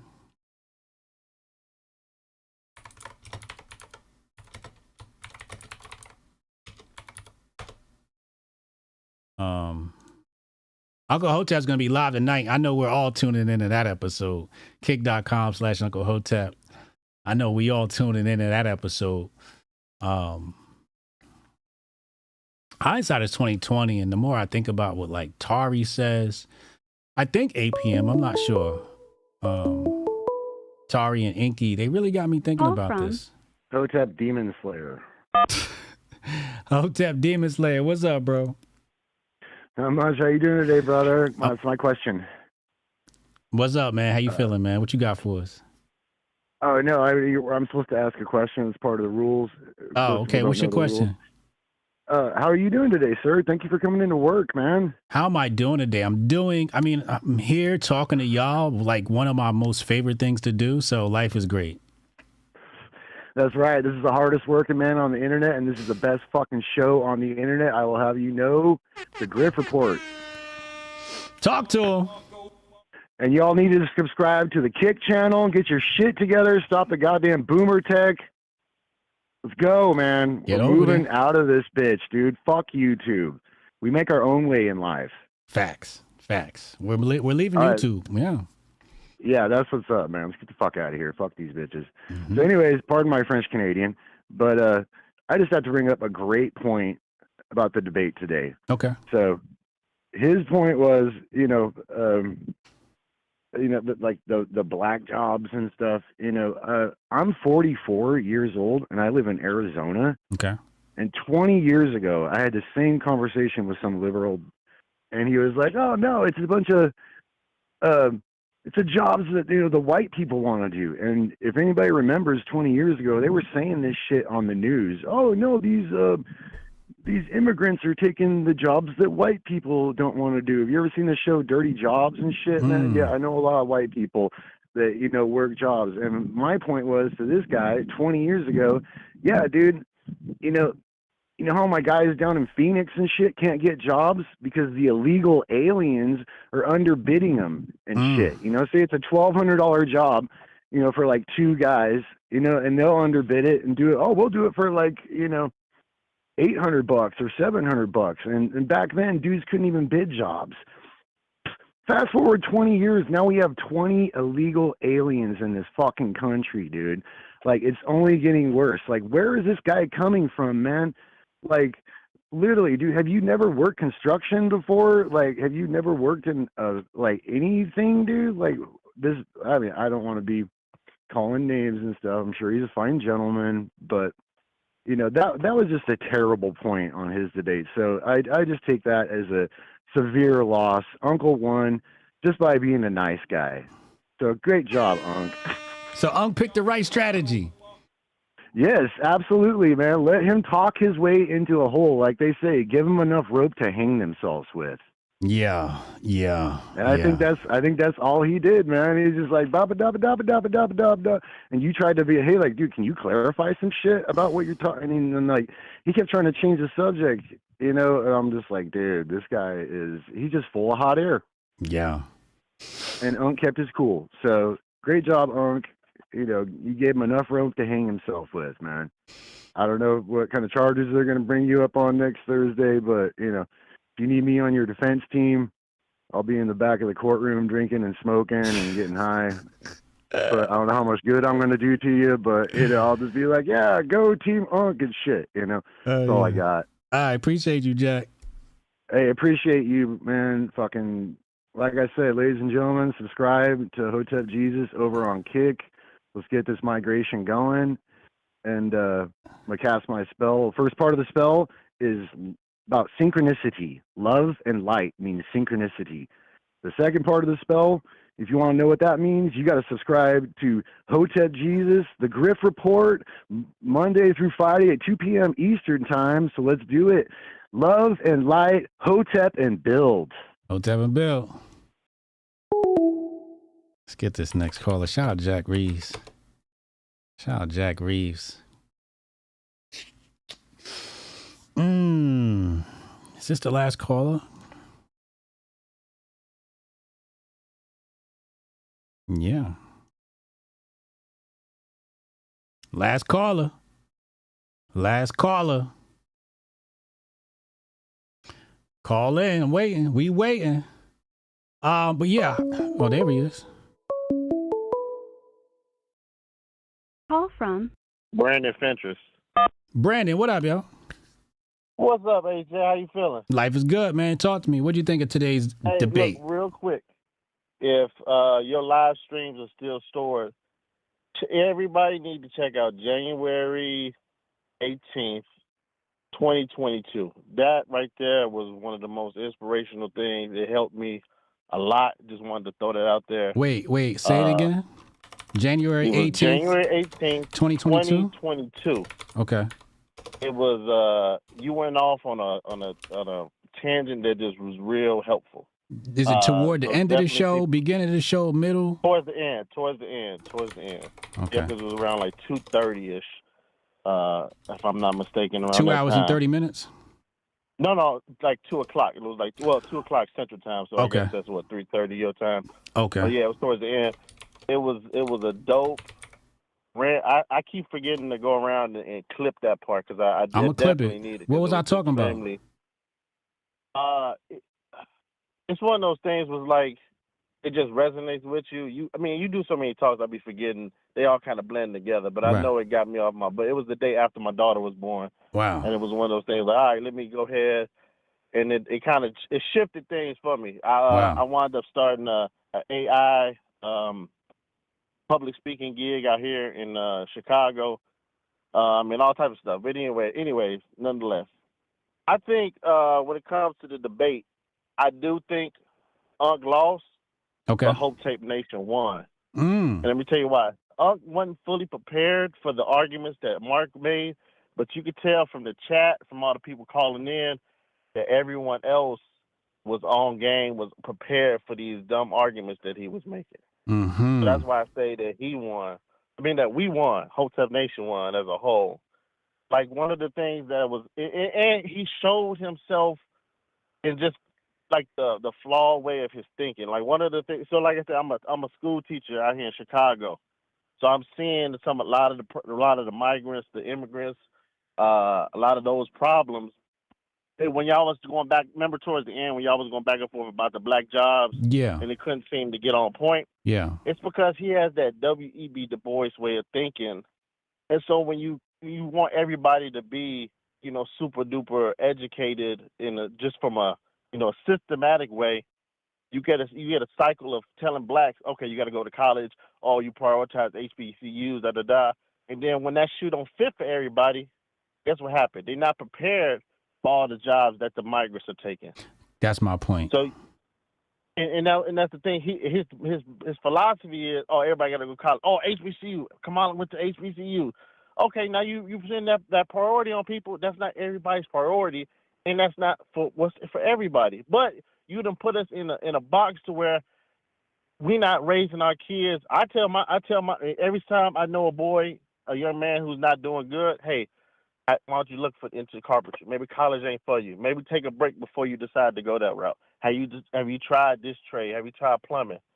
Because it's a lot of jobs that the migrants come in. Hey, we were doing plumbing all our life. We were doing electricity all our life, and boom, they slide right in. So we never even get the opportunity, the chance. Right. So now all we can do is come with our hands poured out to the government. Give us this, give us that. Right. Yeah. That's my thing. When I went to school, they had Votech. And Votech was where, I remember that's where the black kids in my high school went. A lot of them knew they wasn't college material. And the girls went to Votech for cosmetology, how to do hair, nails, and beauty and all of that. And actually, to be honest with you, the white boys was going to the male Votech. They were the ones mostly I saw doing the mechanic. The Spanish kids was doing the mechanic. They never really pushed the black kids in some of that stuff. But we did have a decent amount of black kids that did go over there. What they were pushing the black kids into doing was going into the military. We had a lot of that. We had a lot of kids going to the military. ROTC, yeah. That's what they pushed the black kids. ROTC. The white boys was going to Votech, and the sisters was going to Votech for beauty and cosmetology.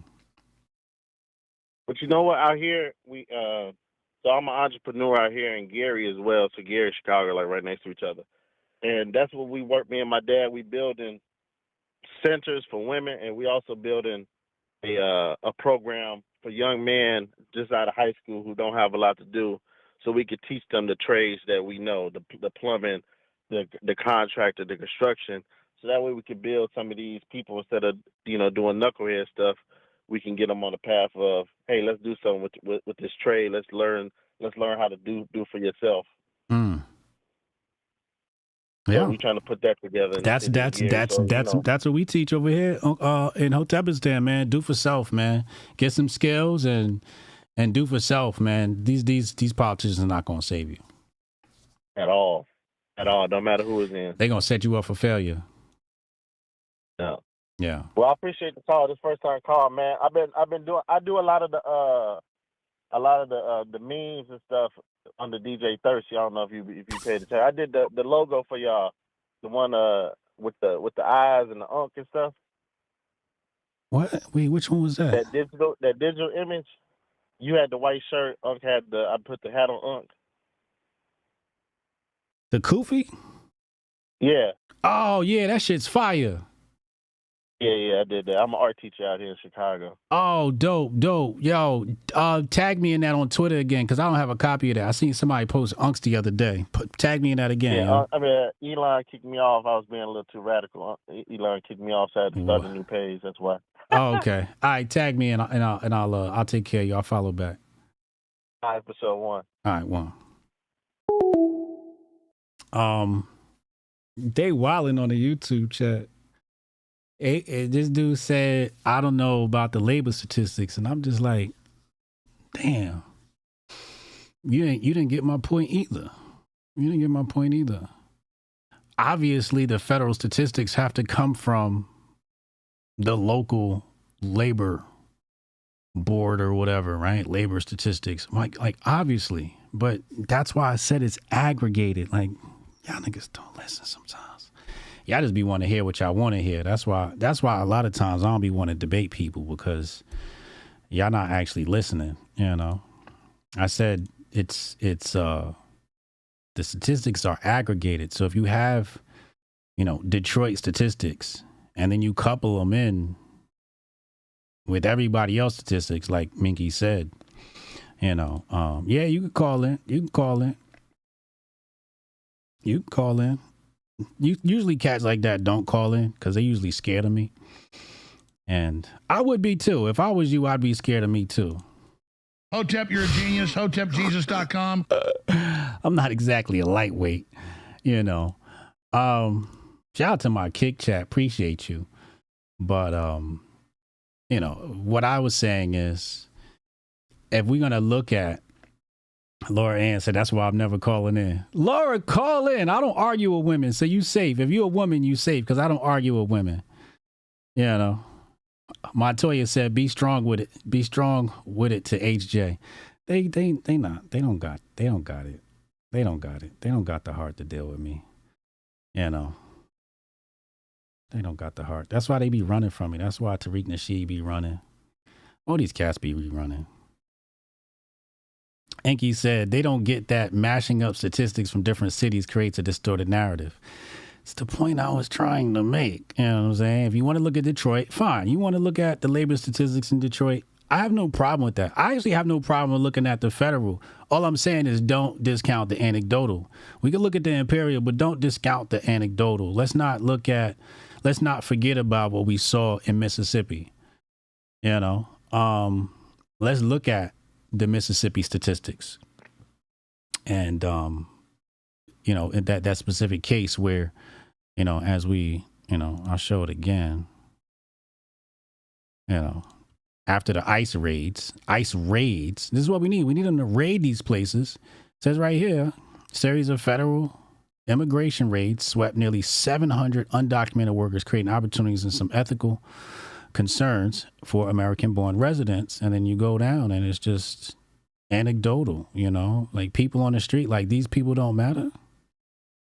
Do these people not matter? Like, does this guy not matter? What you gonna say? Oh, he's smoking a Newport, so he don't matter? You know what I'm saying?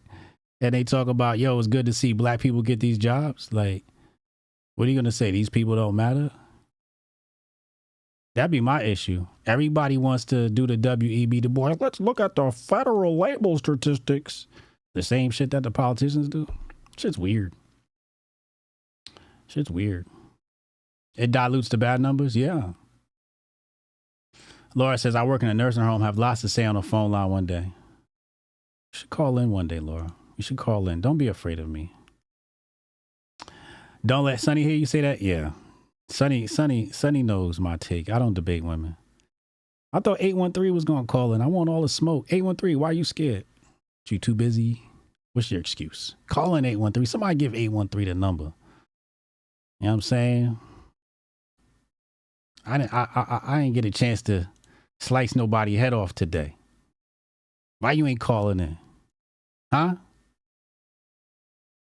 I'm gonna give you 2 minutes to call in. I'm gonna talk to the chat. I'm gonna give you 2 minutes to text the number. Where you at, 813? Why you scared? Talking about you watched all the Griff reports. I ain't never seen you call in. I never seen your super chat. You just a lurker. Some people hate watch. That's what it might be. Some people hate watch. They watch just to find something to hate on. And I give you plenty. I give you plenty to hate on too. Sometimes on purpose.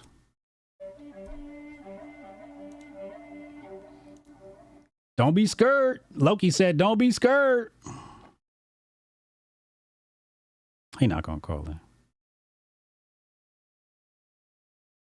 I ain't 813, but I want Unkhead. Is this him? Let's see. Iggy said 813 is not trying to call in. I just got to text him somebody. Oh, this bro Godzilla. See, the homies are called. The homies are checking. Go ahead, bro. If I'm going to give him time today, I got to get the fam time today. First time listener, what up, John? Welcome. First time listener is what I like to see, man. You better stick around, man. It's a whole new world in Hotepistan. It's a whole different world in Hotepistan. We are not like the rest of them. We keep it funky. We call it right down the middle. Call from Bro God. Bro God. What's up, HJ? What's up? What's up, man? How you feeling, man? Talk to me, man. What you think of today? I'm I just had to give in a little anecdotal evidence. Okay. I used to, when I was in the home remodeling industry and shit, I'm gonna be honest, Joe. I used to hire them motherfuckers myself. You was trying to save money, right? Man, bruh. But they do underbid. But the kicker is, nigga, I'm working for a motherfucking redneck ass Republican. So it's like the Dems letting them in, but the Republicans is hiring these niggas. And I played my part. I gotta come clean. I'm gonna come clean, but that's the way it is. Motherfuckers want to save money. That's all it comes down to. I respect it. I mean, you trying to come up.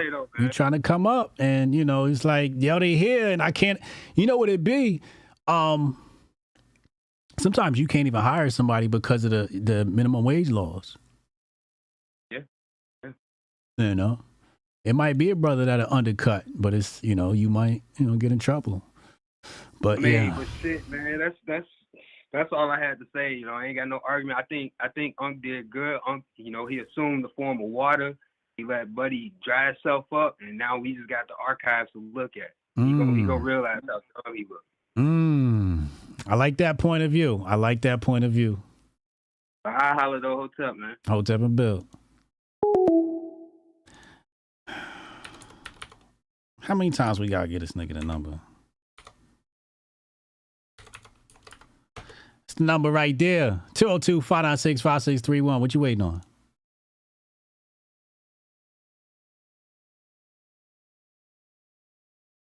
What you waiting on?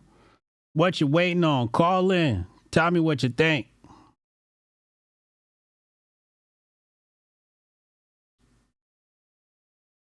In 2014, Barack Obama, the 44th president of the United States, warned that America must be ready because who knows if 5 years from now, a new virus like the Spanish flu pops up. Watch this. There may... Shout out to Martian. Martian sending evidence. They knew that shit was coming. Long time ago. Fire breaks out at a nuclear plant in the Ukraine. Lord, here we go. we waiting on A13 to call in. Is this him? What's the scene? Call from A13 Entertainment. There we go. To accept, press. Yo, A13. What's good, man? Your chat is getting wild, so I had to call in. Oh yeah, my chat get busy. Hotepistan, we fascists over here, so it gets busy. No, I was gonna talk to you. They thought I was an op. Now I was just saying, I think that I watch all your shows. I watch Hotep's Been Told You, the Griff Report. I just would have liked if you and Unc had time to better prepare to come with more stats, because I feel like Marc Lamont, he just debates all the time and he has the stats ready. So I felt like you guys had more anecdotal views versus just data. That's all. It was entertaining. I'm halfway through. I don't get that. I don't get that. That be the issue. This the same shit I be saying. All of this shit translates into real life too. Because in business, this the same thing that people say in business. Let's look at the numbers. I shouldn't execute my marketing dollars because of these numbers. And when I was consulting businesses, I'm like, yo, you gonna go off the numbers, or you gonna go off what I actually know? Because I have a whole lot of anecdotal evidence that'll tell you that them numbers are bullshit. And right now, there was a great podcast on the marketing school with Neil Patel, and the dude was saying how all the analytics is a black hole. They don't exactly know how things are working in there, in the data and the analytics. The data and the analytics numbers is bullshit. You got to look at the anecdotal evidence. Ignoring the anecdotal evidence is the biggest detriment to making decisions. And this is how they marginalize black people. This is how you don't get the job. This is how they discriminate against you based upon the numbers and not the anecdotal evidence. So it's criminal. No. I'm not saying it's two sides. There's one side. It is criminal to make your decisions based upon numbers. And yes and no. No, it's completely criminal to make your decisions based upon the numbers, because the numbers is jacked up, number one. And I pointed that out. I said, yo, you can't use black unemployment because why? You may not, if you don't trust who's in power, there's a lot of things. No. Tell me why we can't use black employment numbers. Did you listen? Did you hear that part? I listen. Tell me why. Tell me why. I'll tell you why. I'm about to tell you why. No, what did I say? Black people. Let me go. You said because black people sometimes aren't even in the job market anymore. So they may not be reporting to that. Exactly. So how can we go based upon unemployment numbers or black unemployment numbers when there's a whole millions of people that are not represented in the numbers? I think you in the chat misunderstood where I was coming from, right? So I would say I agree with your logic in terms of, let's say I worked in finance, working on models. If you want to jack up the model, you increase the growth rate could be bullshit. But when you're having a debate with someone, and I feel like maybe some of the viewers would have liked to seen, is if you have two different sides, they can just say whatever they want to say. And I agree I live in Chicago. I've seen the immigrant stuff. But if you have two different sides, you need to have a kind of baseline to go from. So he was having his baseline, and the Hotep baseline was more anecdotal. So when I'm watching the shows, that sounds good because I live in Chicago. I see this happen. But when you're coming together for a debate, I guess for learning purposes of the viewers, it would be good to have kind of more concrete evidence that we could refer to. You get what I'm saying? I'm not saying that you're wrong. Like I'm just saying if you come to me and say, let's say the case that you mentioned. Yeah. So if you have that case on hand, say this happened, then he couldn't just dismiss it. So what the case you said makes total sense. If you have a factory, 1,800 people, 18,000. I don't have to have the case because everybody knows this is happening in every single city. Like which case? If you raid the ICE facility, them jobs is going to people of that community. Like that's the thing. For it's the like Hoteps, that's fine, right? But let's say someone else is coming to watch. They may not know. The only people that's going to do that is you and the rest of the Boule Negroes. Real people, it's not even Hoteps. Real people are going to go, yo, he right. The regular layman person isn't going to go, oh, I need statistics. The only people that's going to do that is the upper middle class, bourgeoisie, the people that Karl Marx said. No, I'm not Hoteps. Everyday regular people, not the people that are bourgeoisie, upper middle class, well educated. That's what y'all want to see. Regular people are going to go, yo, I don't know nothing about this motherfucking labor statistics. That sound like some bullshit. Hotep Jesus is right. If you raid the facility, them jobs going to go to black people. So Uncle Hotep is like, I'm coming from common sense, and the rest of y'all are coming from Zungu numbers. No, that's not what I'm saying at all. If I watch all your shows for the past 2 years, do you think I do not agree with you in any way, shape, or form? I didn't say that. But you said I should have that case on hand. And what I'm telling you is it doesn't. Viewers who are not familiar with what you're saying or your views or anything about your background that could have influenced them more and potentially opened their eyes more was to have that. So maybe it'd be the Boule Negroes, whomever. But if the Hoteps already watch you, they already know, they rocking with what you're saying, that you might be able to influence or open the eyes of someone who might be more like Uncle Hotep's uncle, right?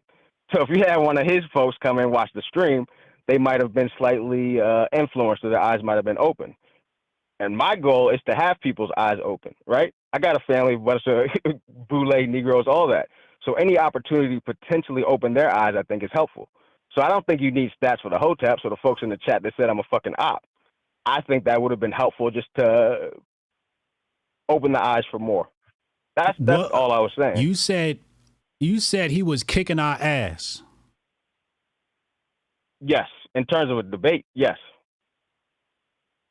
But he didn't have an argument. I told him his stats was bullshit. So how does he kick our ass when his argument? You said I didn't have my shit on hand. He didn't have his shit on hand. So how is that kicking my ass?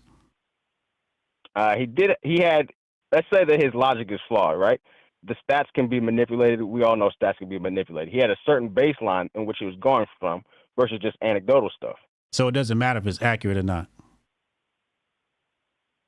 It depends on how you look at it. So my thing is, you could have came with your own numbers if they weren't accurate. You could have came with your own inaccurate numbers. But I don't do that. And that's what I'm saying. This is what I'm saying. This is why Hotep's going to win in the long term, because we coming with that real and they coming with the fraud. So when you I don't disagree with you there. So how if you're having a debate is kind of a boule thing, right? A debate is a boule thing. So if you're going to play a boule game, I disagree. That's not a boule thing. Rules. No, debate is not a boule thing. That's like an academic college type thing, right? No, it's not. The Hoteps will just talk and share knowledge. You go to 125th Street, niggas debate all day. I used to live on 125th, 125th and Lenox. I lived on 125th and Lenox. I lived in the Bronx. I live in Chicago now. You go to the barbershop, niggas going to debate. Debate is very human. This is what's wrong with y'all niggas. Y'all love to take shit and give credit to where it's not due. Y'all just be making shit up. Debate is natural. Debate is something that only happens in academia. This form of debate, something like this is not just a barbershop talk. Or how is it not barbershop talk? CNN just walked in the barbershop and asked them brothers, "Do you think Kamala's black?" How is this not barbershop talk?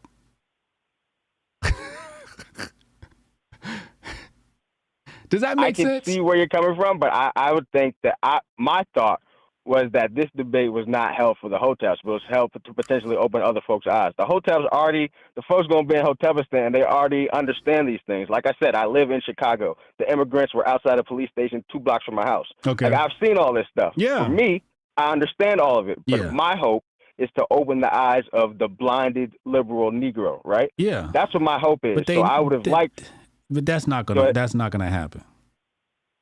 We could have had all the stats together. The blinded liberal Negro is not going to switch their mind. I think some are slowly switching over more and more. So my criticism was I would have liked to have potentially opened the eyes of one more blinded liberal Negro.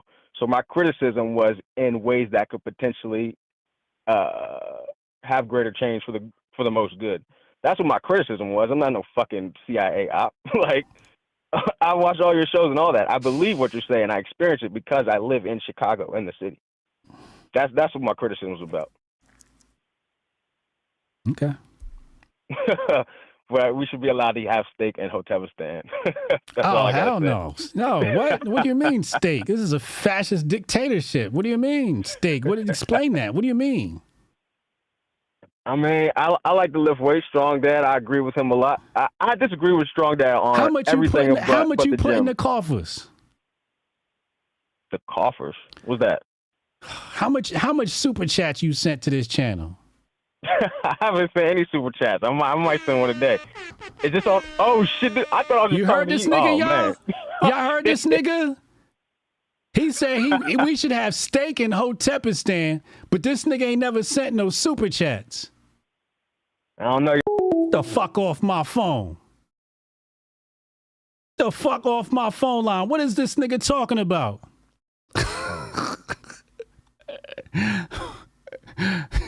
What? Everybody that put super chats in here already got that steak. That's how you get steak. Hotep, you're a genius. HotepJesus.com.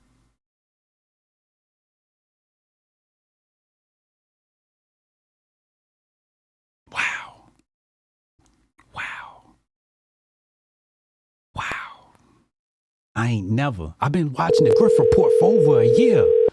I've been watching y'all for years. How many super chats you sent? None. Is this on? Oh, Yeah. What's up, bro?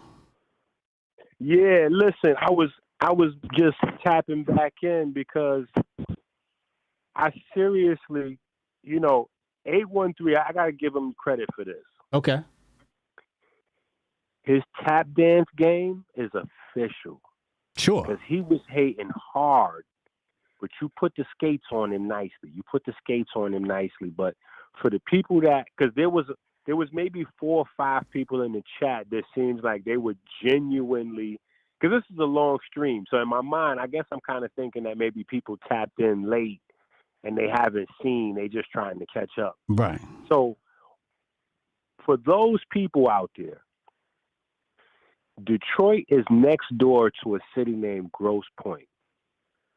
Nobody mentioned Grosse Pointe.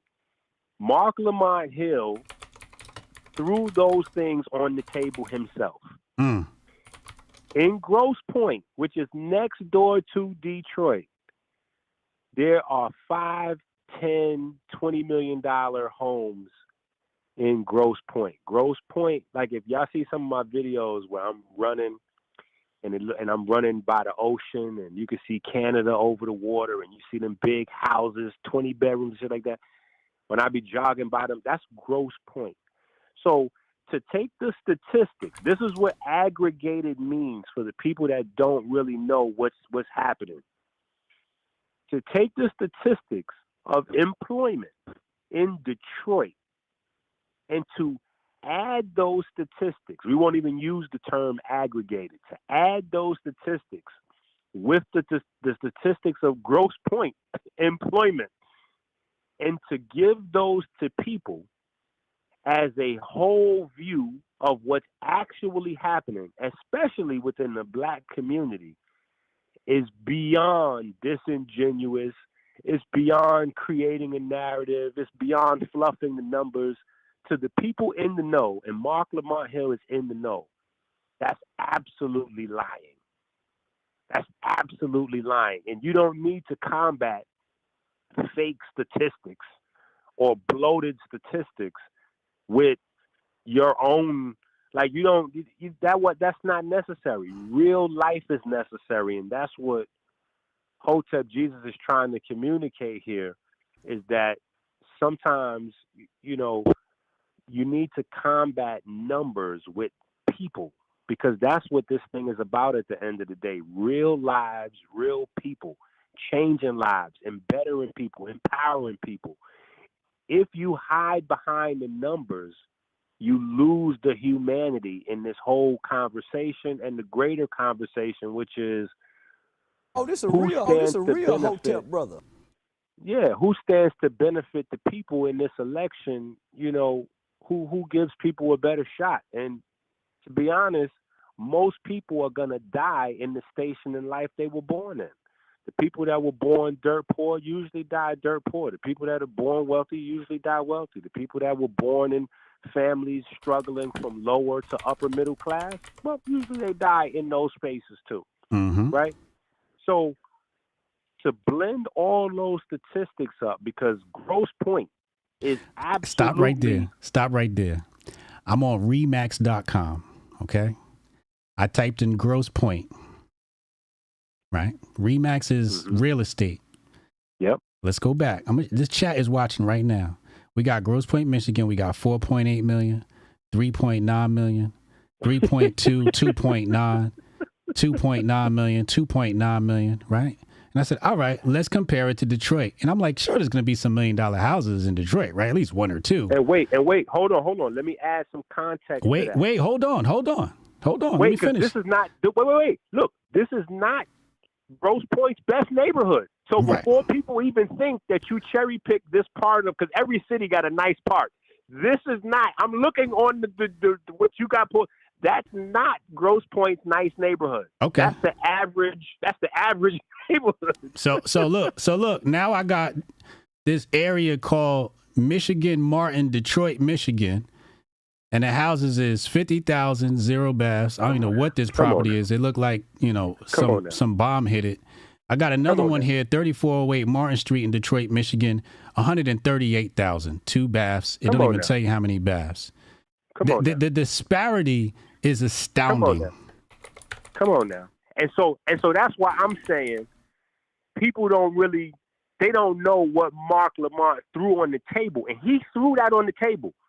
You was talking about something going on in Mississippi, even though you said Michigan. You never mentioned Grosse Pointe, because I'm here. I live a stone throw away from Detroit and Grosse Pointe. Like I'm here. So when he said Grosse Pointe, I'm like, hold up, this nigga just took the wildest. Like, you just totally.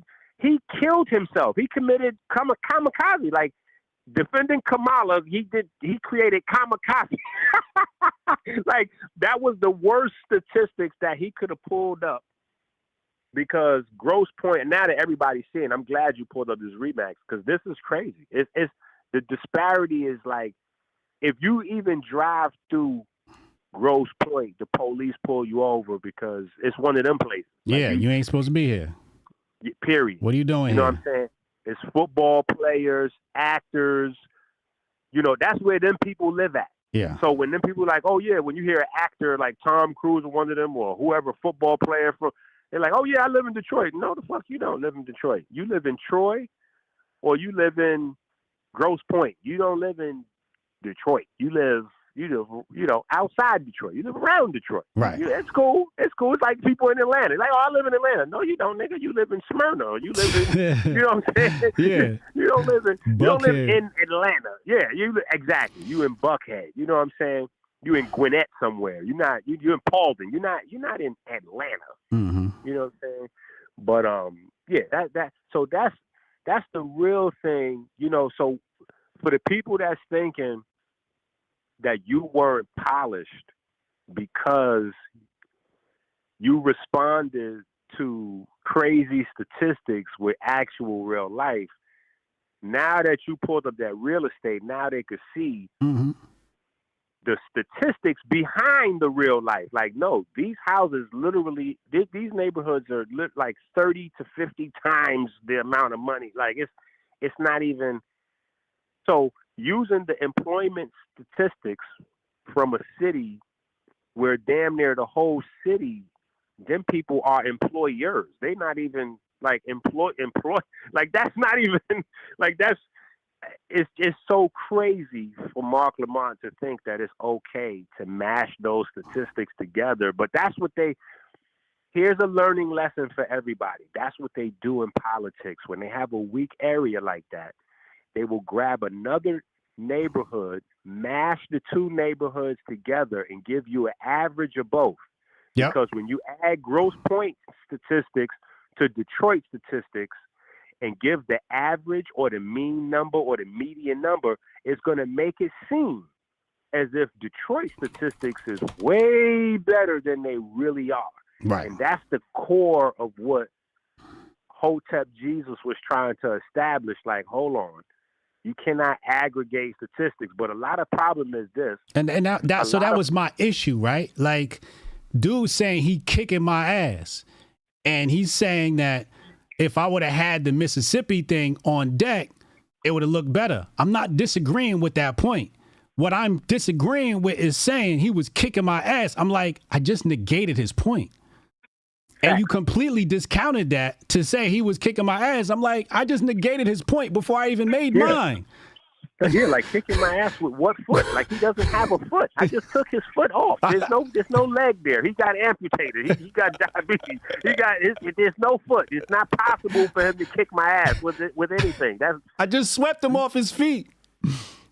But that's because, see, what sometimes people don't realize is they give up their lack of understanding, even though they try to hide it. Right. So sometimes it's cool. I tell people all the time, we got smartphones for a reason. You know what I'm saying? Like, people feel a way about Google. They're, oh, you Google it. Sometimes you need to Google. If you don't know the definition to aggregate, yeah, you should look up the definition. Because I guarantee you, a lot of people that was confused on that, they was confused because they don't know the definition to aggregate. So they don't really know that just means. And then he tried me. Then he tried me. He tried me. He was like, oh, what does that mean? Hey, come on now. What do you mean? Well, why would I use the word and not know what it means? Listen, I was damn near just as hype in here listening to that shit as I was with the USA playing France. I was in here going crazy. Because he thought that you was one of them. That's what it is. Yeah. A lot of people on the internet hide from their, like, a lot of times. Listen, I have some books out now called Generational Health, and one of the things I'm talking about in the books is that, because it's a book series for parents to teach the health science to their children and shit like that. But one of the things I say in there is that we got to get our children's vocabulary up. Mm-hmm. Like, 70% of schooling is vocabulary. Correct. And the reason why we can't get our babies' vocabulary up is because our vocabularies are not up. Correct. You know, and we hide behind that on the internet. You know what I'm saying? Like, oh yeah, well he came with statistics. Okay, you're confused right now. You don't understand that his statistics. He was counting on the fact that nobody usually fact checks, and people just hide behind their lack of understanding and nod and grin when somebody comes with statistics and go, oh, he must know what he's talking about. Right. Yeah, he said some numbers. Yeah, so it sounds good. Like, yeah, but what happens when those statistics are empty? When those statistics are empty, and you actually have people that know what they're talking about in the same room, and they go, hey, whoa, what is that right there? Run that back again, because you lost me right there. Tell me about those statistics again. You confused me right there. Everything was good, you was flowing, and then you said wop wop wop wop. Bring that back, and then you have no response for that. That doesn't need me to then come with other statistics to combat your nothingness. Gobbledygook statistics. Yeah, this gobbledygook. Like, that was crazy. You comparing a neighborhood where the average house is $3 million to a neighborhood where the average house is $70,000. Right. And listen, that $70K, them numbers is rebounding numbers. So remember that Detroit just went through a house grab where people was running to Detroit to grab houses for 5, 10, and 20,000. So when you see these numbers coming up to 50, 70, and 100,000, these are rebounding numbers where they done got a little value. Plus, inflation, if people don't know, inflation always adds value to your house because it raises the property taxes. So they went through a rebounding period and they went through inflation, and their house is $50,000. So if you can't understand how it's wrong to mash those statistics up and present them as an accurate picture of what John Q is dealing with, you're willfully ignorant at that point. You're just being willfully ignorant at that point. There's no way to. Yeah, there's no way. I was like, hold on, man, I got to call back in because this nigga 813, first of all, he was hating mad hard before you even was able to switch over from Kick and watch him through the whole chat. He was going crazy in there. Then we jumped on his bumper, pause, and then he started calming down, trying to hit us with the double speak. You could tell he'd been watching a lot of Marc Lamont Hill. He tried to make it seem like he'd be watching a lot of Hotepistan, but he probably one of them people that jump around all the time. Channel to channel. Yeah, he tried that double speak. Yeah. Yeah. Like the double speak that hurt my feelings was, oh, we should have equity in Hotepistan. How many super chats you sent? I ain't sent none. Bruh.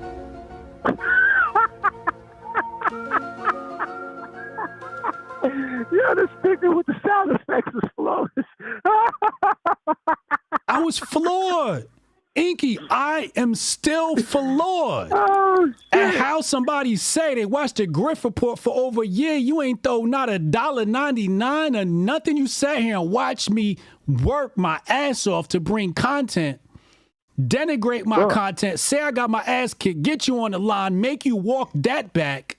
Then you say you want equity in Hotepistan, but you never sent a super chat before? He better go get some. Rudy got his own fucking mountain outside of Hotepistan. Strong Dad got his own council. Goldstein got his own council. Heather got her own spot. Lauren got her own spot. We done gave out lots of land already just off of participation, let alone super chats. Loki got his own piece of land, and he done sent more super chats. He's the leader over on Kick. He the leader on YouTube, and this nigga said he ain't sending one, but he want to talk about buying equity in Hotepistan. I'm like, yo, who is this nigga? Goldstein would call him an insurgent. That shit to me was wild.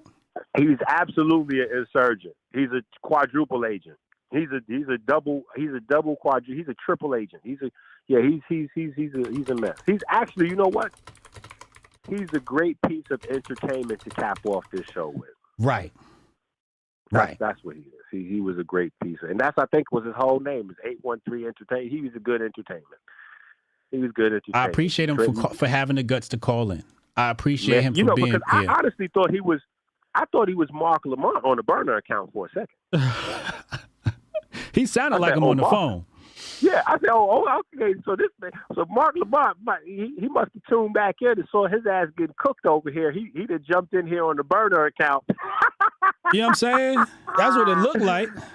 I said, this nigga that jumped in here on the burner account to try to regain some footing. No, nigga, you lost all your footing.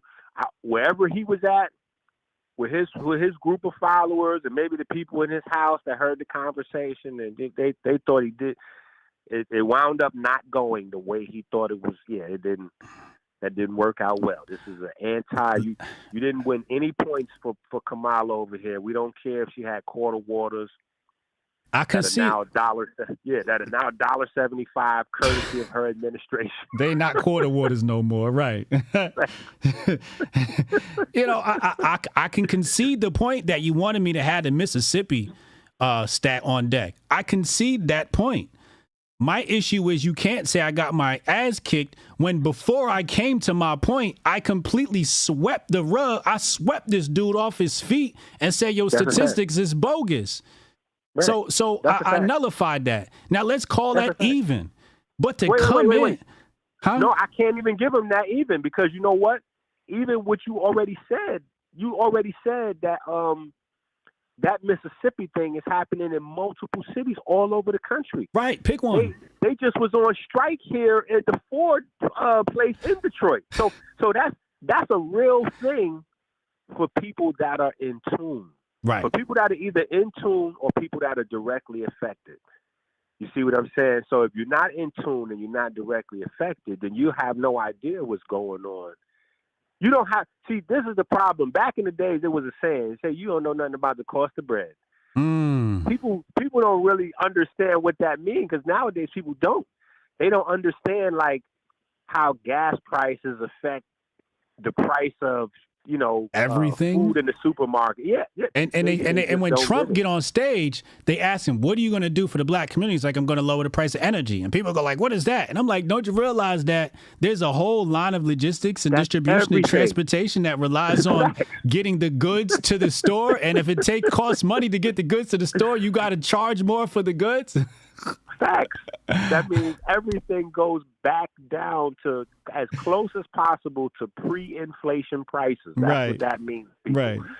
The drill, gas baby, goes drill. down. Your AC.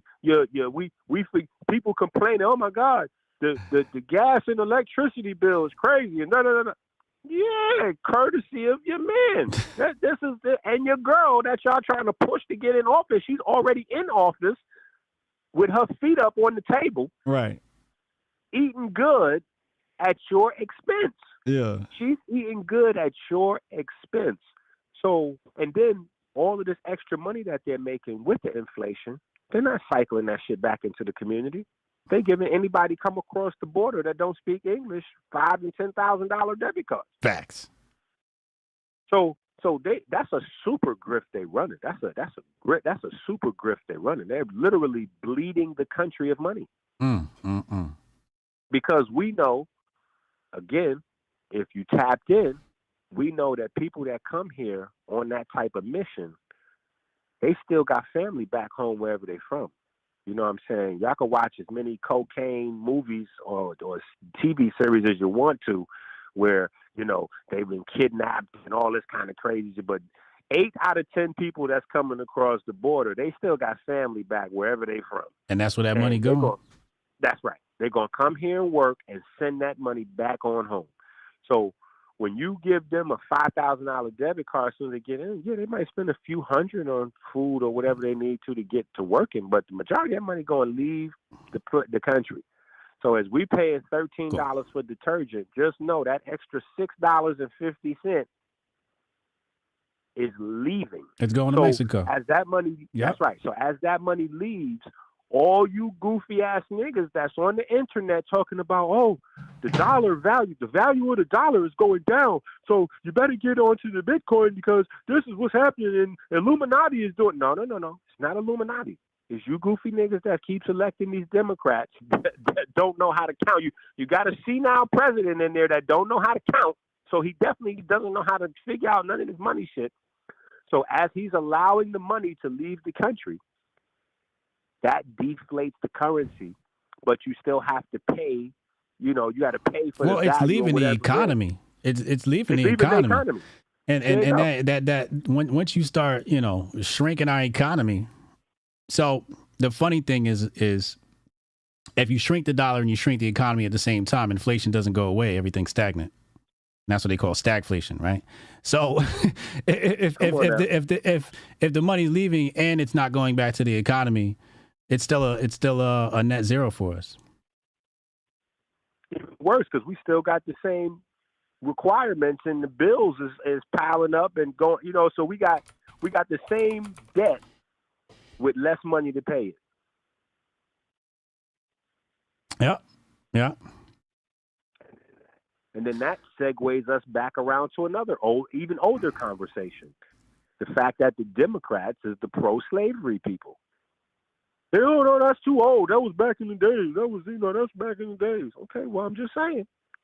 It is, you know, this is reminiscent of that because that's what inflation does. It forces you to do more work for no pay. Yep. You got to work twice as hard to make the same amount of money to live the same lifestyle. So it's in essence, inflation is like a imaginary whip on your back. And you keep trying to say your name is whatever your name is, but that inflation gonna keep whipping your ass until you yell out your name is Toby. Now you can keep playing. She gonna whoop your ass. Inflation is kicking my ass right now. Facts. What? I could not believe it. I listened to all that Biden senile talk. I'm like, it can't be that bad. Single dad, 5 little ones. Y'all got to understand everything. I'm looking at everything. I'm in the supermarket. I'm like, what is this? I'm like, what? How, Sway? But then I start looking at all the little micro numbers. I'm like, well, it start right here with the oil and the gas and the this and the that and then you start giving all these jobs away and exporting work to this place and that place and shutting factories down. And I said, man, we may not like the packaging. I think that's the big problem, is that we're so superficial. We're too caught up in the packaging. So we don't like the package that Trump's ideals come in.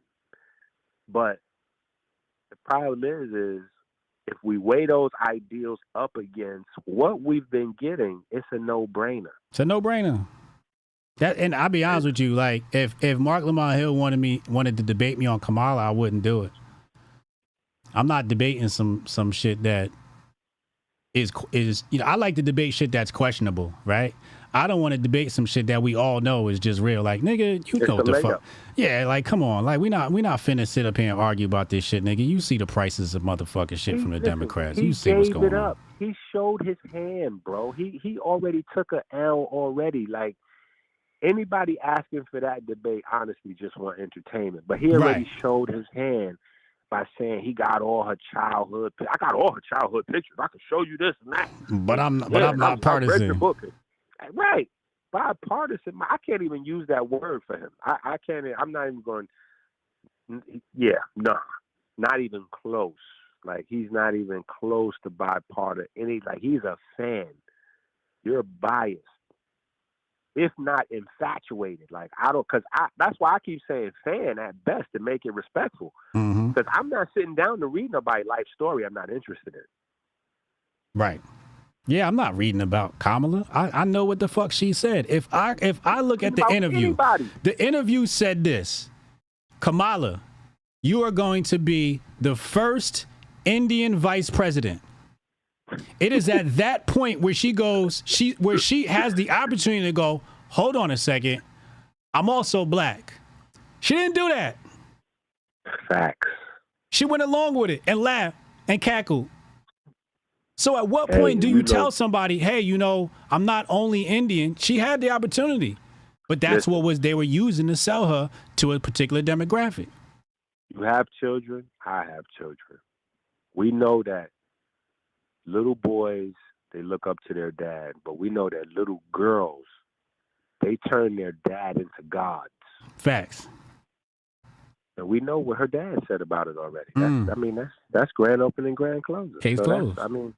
That's who she is right there. Now he trying to say that, she had hoop earrings and she drank quarter waters. And so I guess because she experienced some poverty, that means she's black. So that's what that's what it means to be black to him, to be impoverished. I guess. Right. I guess if we put a little flies around our lips, I don't know what, I don't know what Marc Lamont, I don't know what planet he's on with that program he's on. That's crazy right there. You know what I'm saying? But listen, he's been hungry for a while. He's been on his grind, respectfully.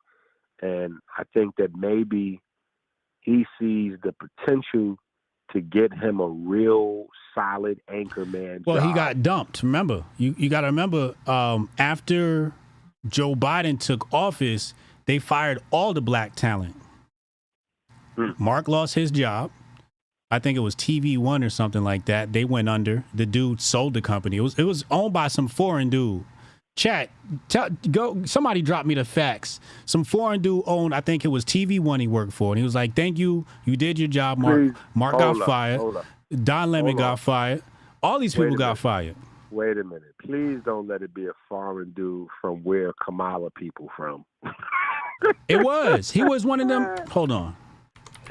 Yo, please don't let it be somebody from Kamala people. He tried to get back in good with them folks. Who was this again? Was this the one? Hold on, I'm gonna tell you in a second. Tap that hard, he was went it this beyond. Station? Yeah, it was this one. It was this one. He went beyond traveling. He went beyond being neutral all the way to a space of fandom. There's no or standom. He was standing at a certain point there. That was crazy. Did you read her book? Because if you're not an authority on Kamala, he sound like he's one of the, what they call them people that follow Beyonce. He from the Beehive. He one of the, what is it? Are you an authority on Beyonce? Because you can't talk about Jay-Z unless I done read Solange's book. That shit was crazy. I don't think. I'm not ready to read the whole person's life story that I'm not infatuated with to some extent, one way or another. I got to be infatuated with you as a person, maybe your skill set, something you did was so life-changing. I got to just know more about it. Something, though. I'm not just reading a random person's whole book about their life story. Right. So I didn't even know how he threw that on the table to try to discredit Unc. Yeah, so if you ain't read a life story, you respectfully, you don't even really know. Nigga, what are you doing reading her life story? What are you wait a minute, hold on. That discredits you, buddy. Is this it? Let me see. I can't see it. No. I want to say it might have been this one, Black News Channel. I forget, but one of these joints, No, that might have been a good thing to ask him about why he was that. Now that might have been a good question, right? But I wouldn't have got into, the personals and all of that. I'm not sure if here we go. It was Black News Channel, BNC, and the network filed for bankruptcy in March 2022 and was subsequently purchased by Byron Allen. It was Black BNC. And these shits, everybody went out of business because they didn't need black people no more. The election was over. Under Biden and Kamala, huh? Yeah, that's what they do every election. When it's election year, they pull out the Negroes. ACT bought TV One. Okay, I think that was one of them. Somebody said, I forgot about TV One. In position for the early run. But they do this every time. You saw Don Lemon lost his job. You saw Candace Owens lost her job at Daily Wire. Then she went. Once they done with you, they dump you. And then now it's election year, and what's the new thing? We got a new black person for y'all to support. So now they're going to bring in a new class of Negroes. And like you said, and what I'm doing is I'm supporting your argument, saying that Mark trying to get that job again. And I think that's true. I think Mark trying to get that job again. He trying to get back in there somewhere.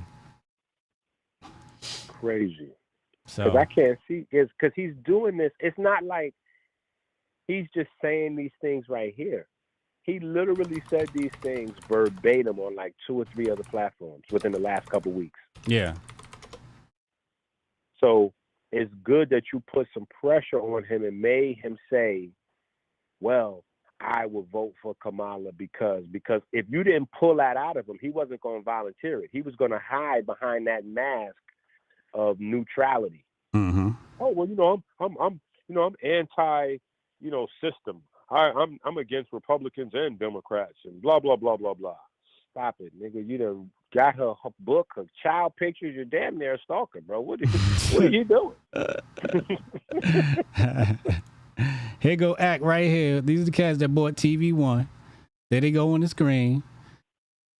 I'm trying to find who owned it. I could have sworn before it was owned by we are pleased to announce the acquisition of TV One, which continues to build on Act's mission.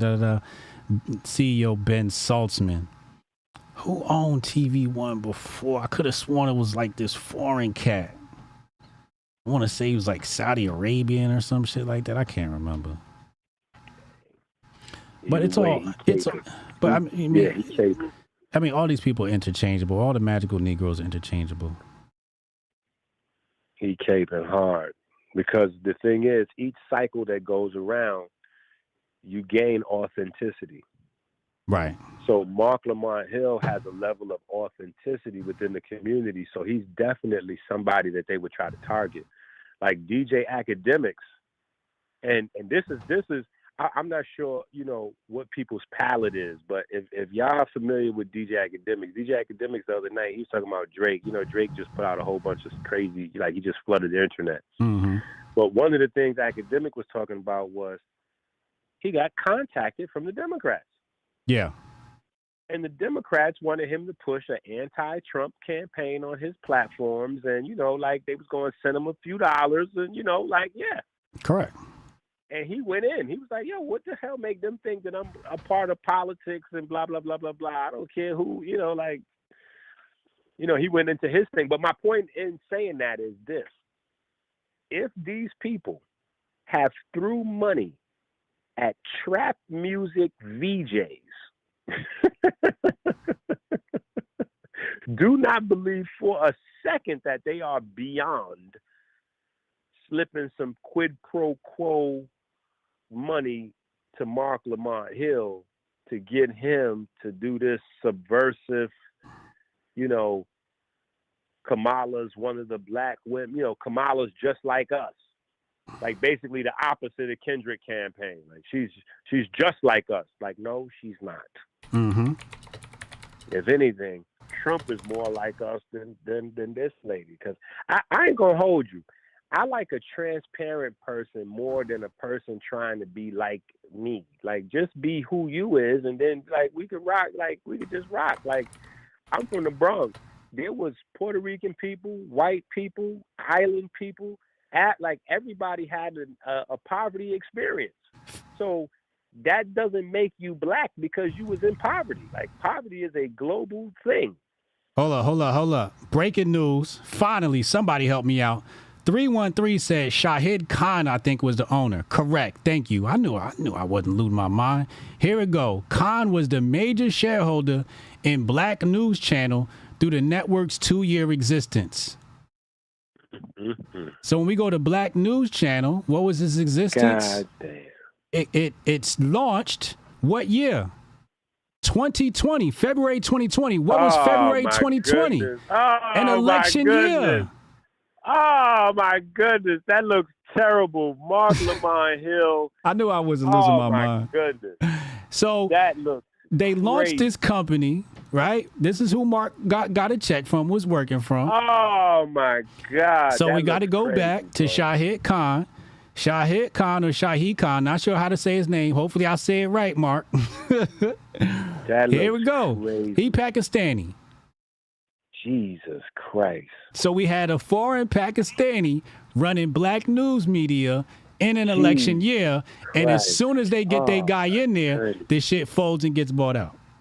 Oh my goodness. So you mean Shahid? Now I'm not saying Shahid Khan has some agenda. All I'm saying is that nigga knew a good flip.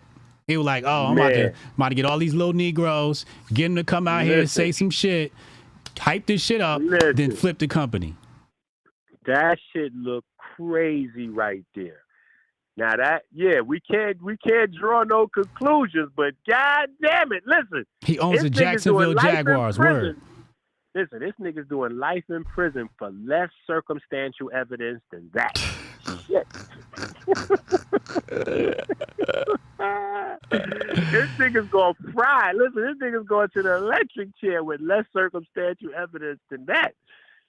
My man was caping. He went beyond capping to caping. Like, no, I was with back in the days in BET, and I seen her. She was dancing to Pimp. You know, she was drinking quarter waters, and she was listening to Too Short, and she had hoop earrings. I'm like, where's the black? What the hell does any of that got to do with black? This is wild, bro. Let me get out of here though, man. I got a couple more super chats. I'm gonna get out of here, man. I've been up here for going on 5 hours. Listen, that right there. Now we didn't said some shit throughout this conversation, but that piece right there might have been ether right there. I think that right there is ether right there. Listen, I'm not even sure after you done pulled that little thing. I'm not even sure after the last 60 seconds if your invite is still good. It's a wrap. It's a wrap. Nigga, your invite might be rescinded off of that shit right there, boy. Woo! We gonna see. Yes, sir, man. Hotep and Bill. Thank you, 313, for finding that. I knew I wasn't losing my mind. Nigga launched a company in the election year. Like, watch this. I'ma flip these Negroes. These niggas know they want some Trump hate. I'ma cash in. Let me read these super chats and get out of here. Cannon said, at what point does anecdotal evidence become empirical evidence? Oh, this a real Hotep brother. Thank you, Jack. Thank you, Michael. John Gullery, $10 super. Run me that stock in Hotepistan. Bro, I was absolutely floored. When old boy said we should be able to buy stock in Hotepistan. And I asked him, did you send any super chats? And this nigga, I gotta give him credit for admitting it, but he said no. Because I know I never seen his name in a chat before with no super chat. That's wild to me. That I don't recognize your name in the chat. So you didn't even get love off of participation. Because a lot of people in the chat that haven't, super chatted like that, but they get love off of participation. Participation is equity in the brand. Never seen him before. And he said he never super chatted, but we should allow people to buy into Hotepistan. But he's never. I had to hang up on him because that's just disrespectful. That's disrespectful.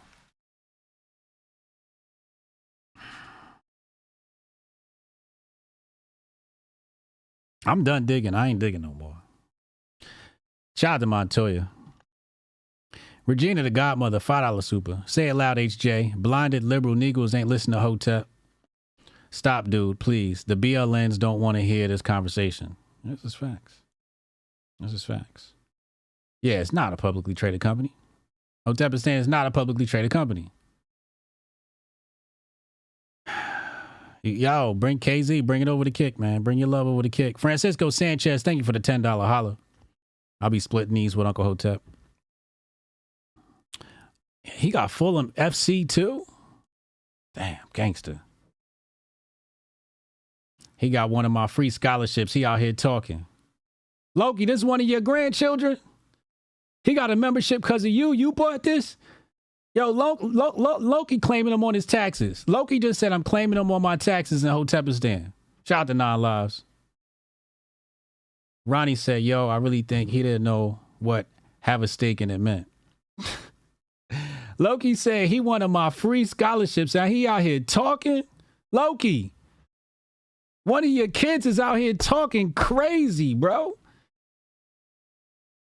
You gave him access to the members only, and he got the nerve to be talking? That's insane. That's insane. Loki said he got one of my free scholarships.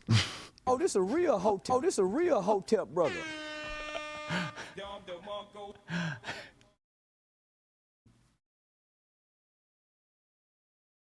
We already got Loki's plot of land picked out, and this nigga talking about we should be able to buy in a Hotepistan. We know who the real Hoteps is. They coming to HotepCon. Tickets on sale, hotepnation.com/HotepCon. Real niggas know how to get in.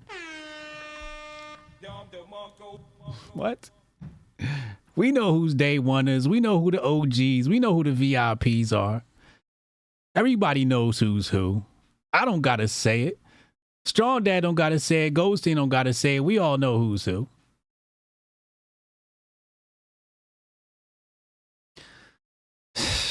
That's crazy. He meant steak as in ribeye. Lauren, I didn't put the chat over the bottle on this Kick channel yet. This is the other Kick channel.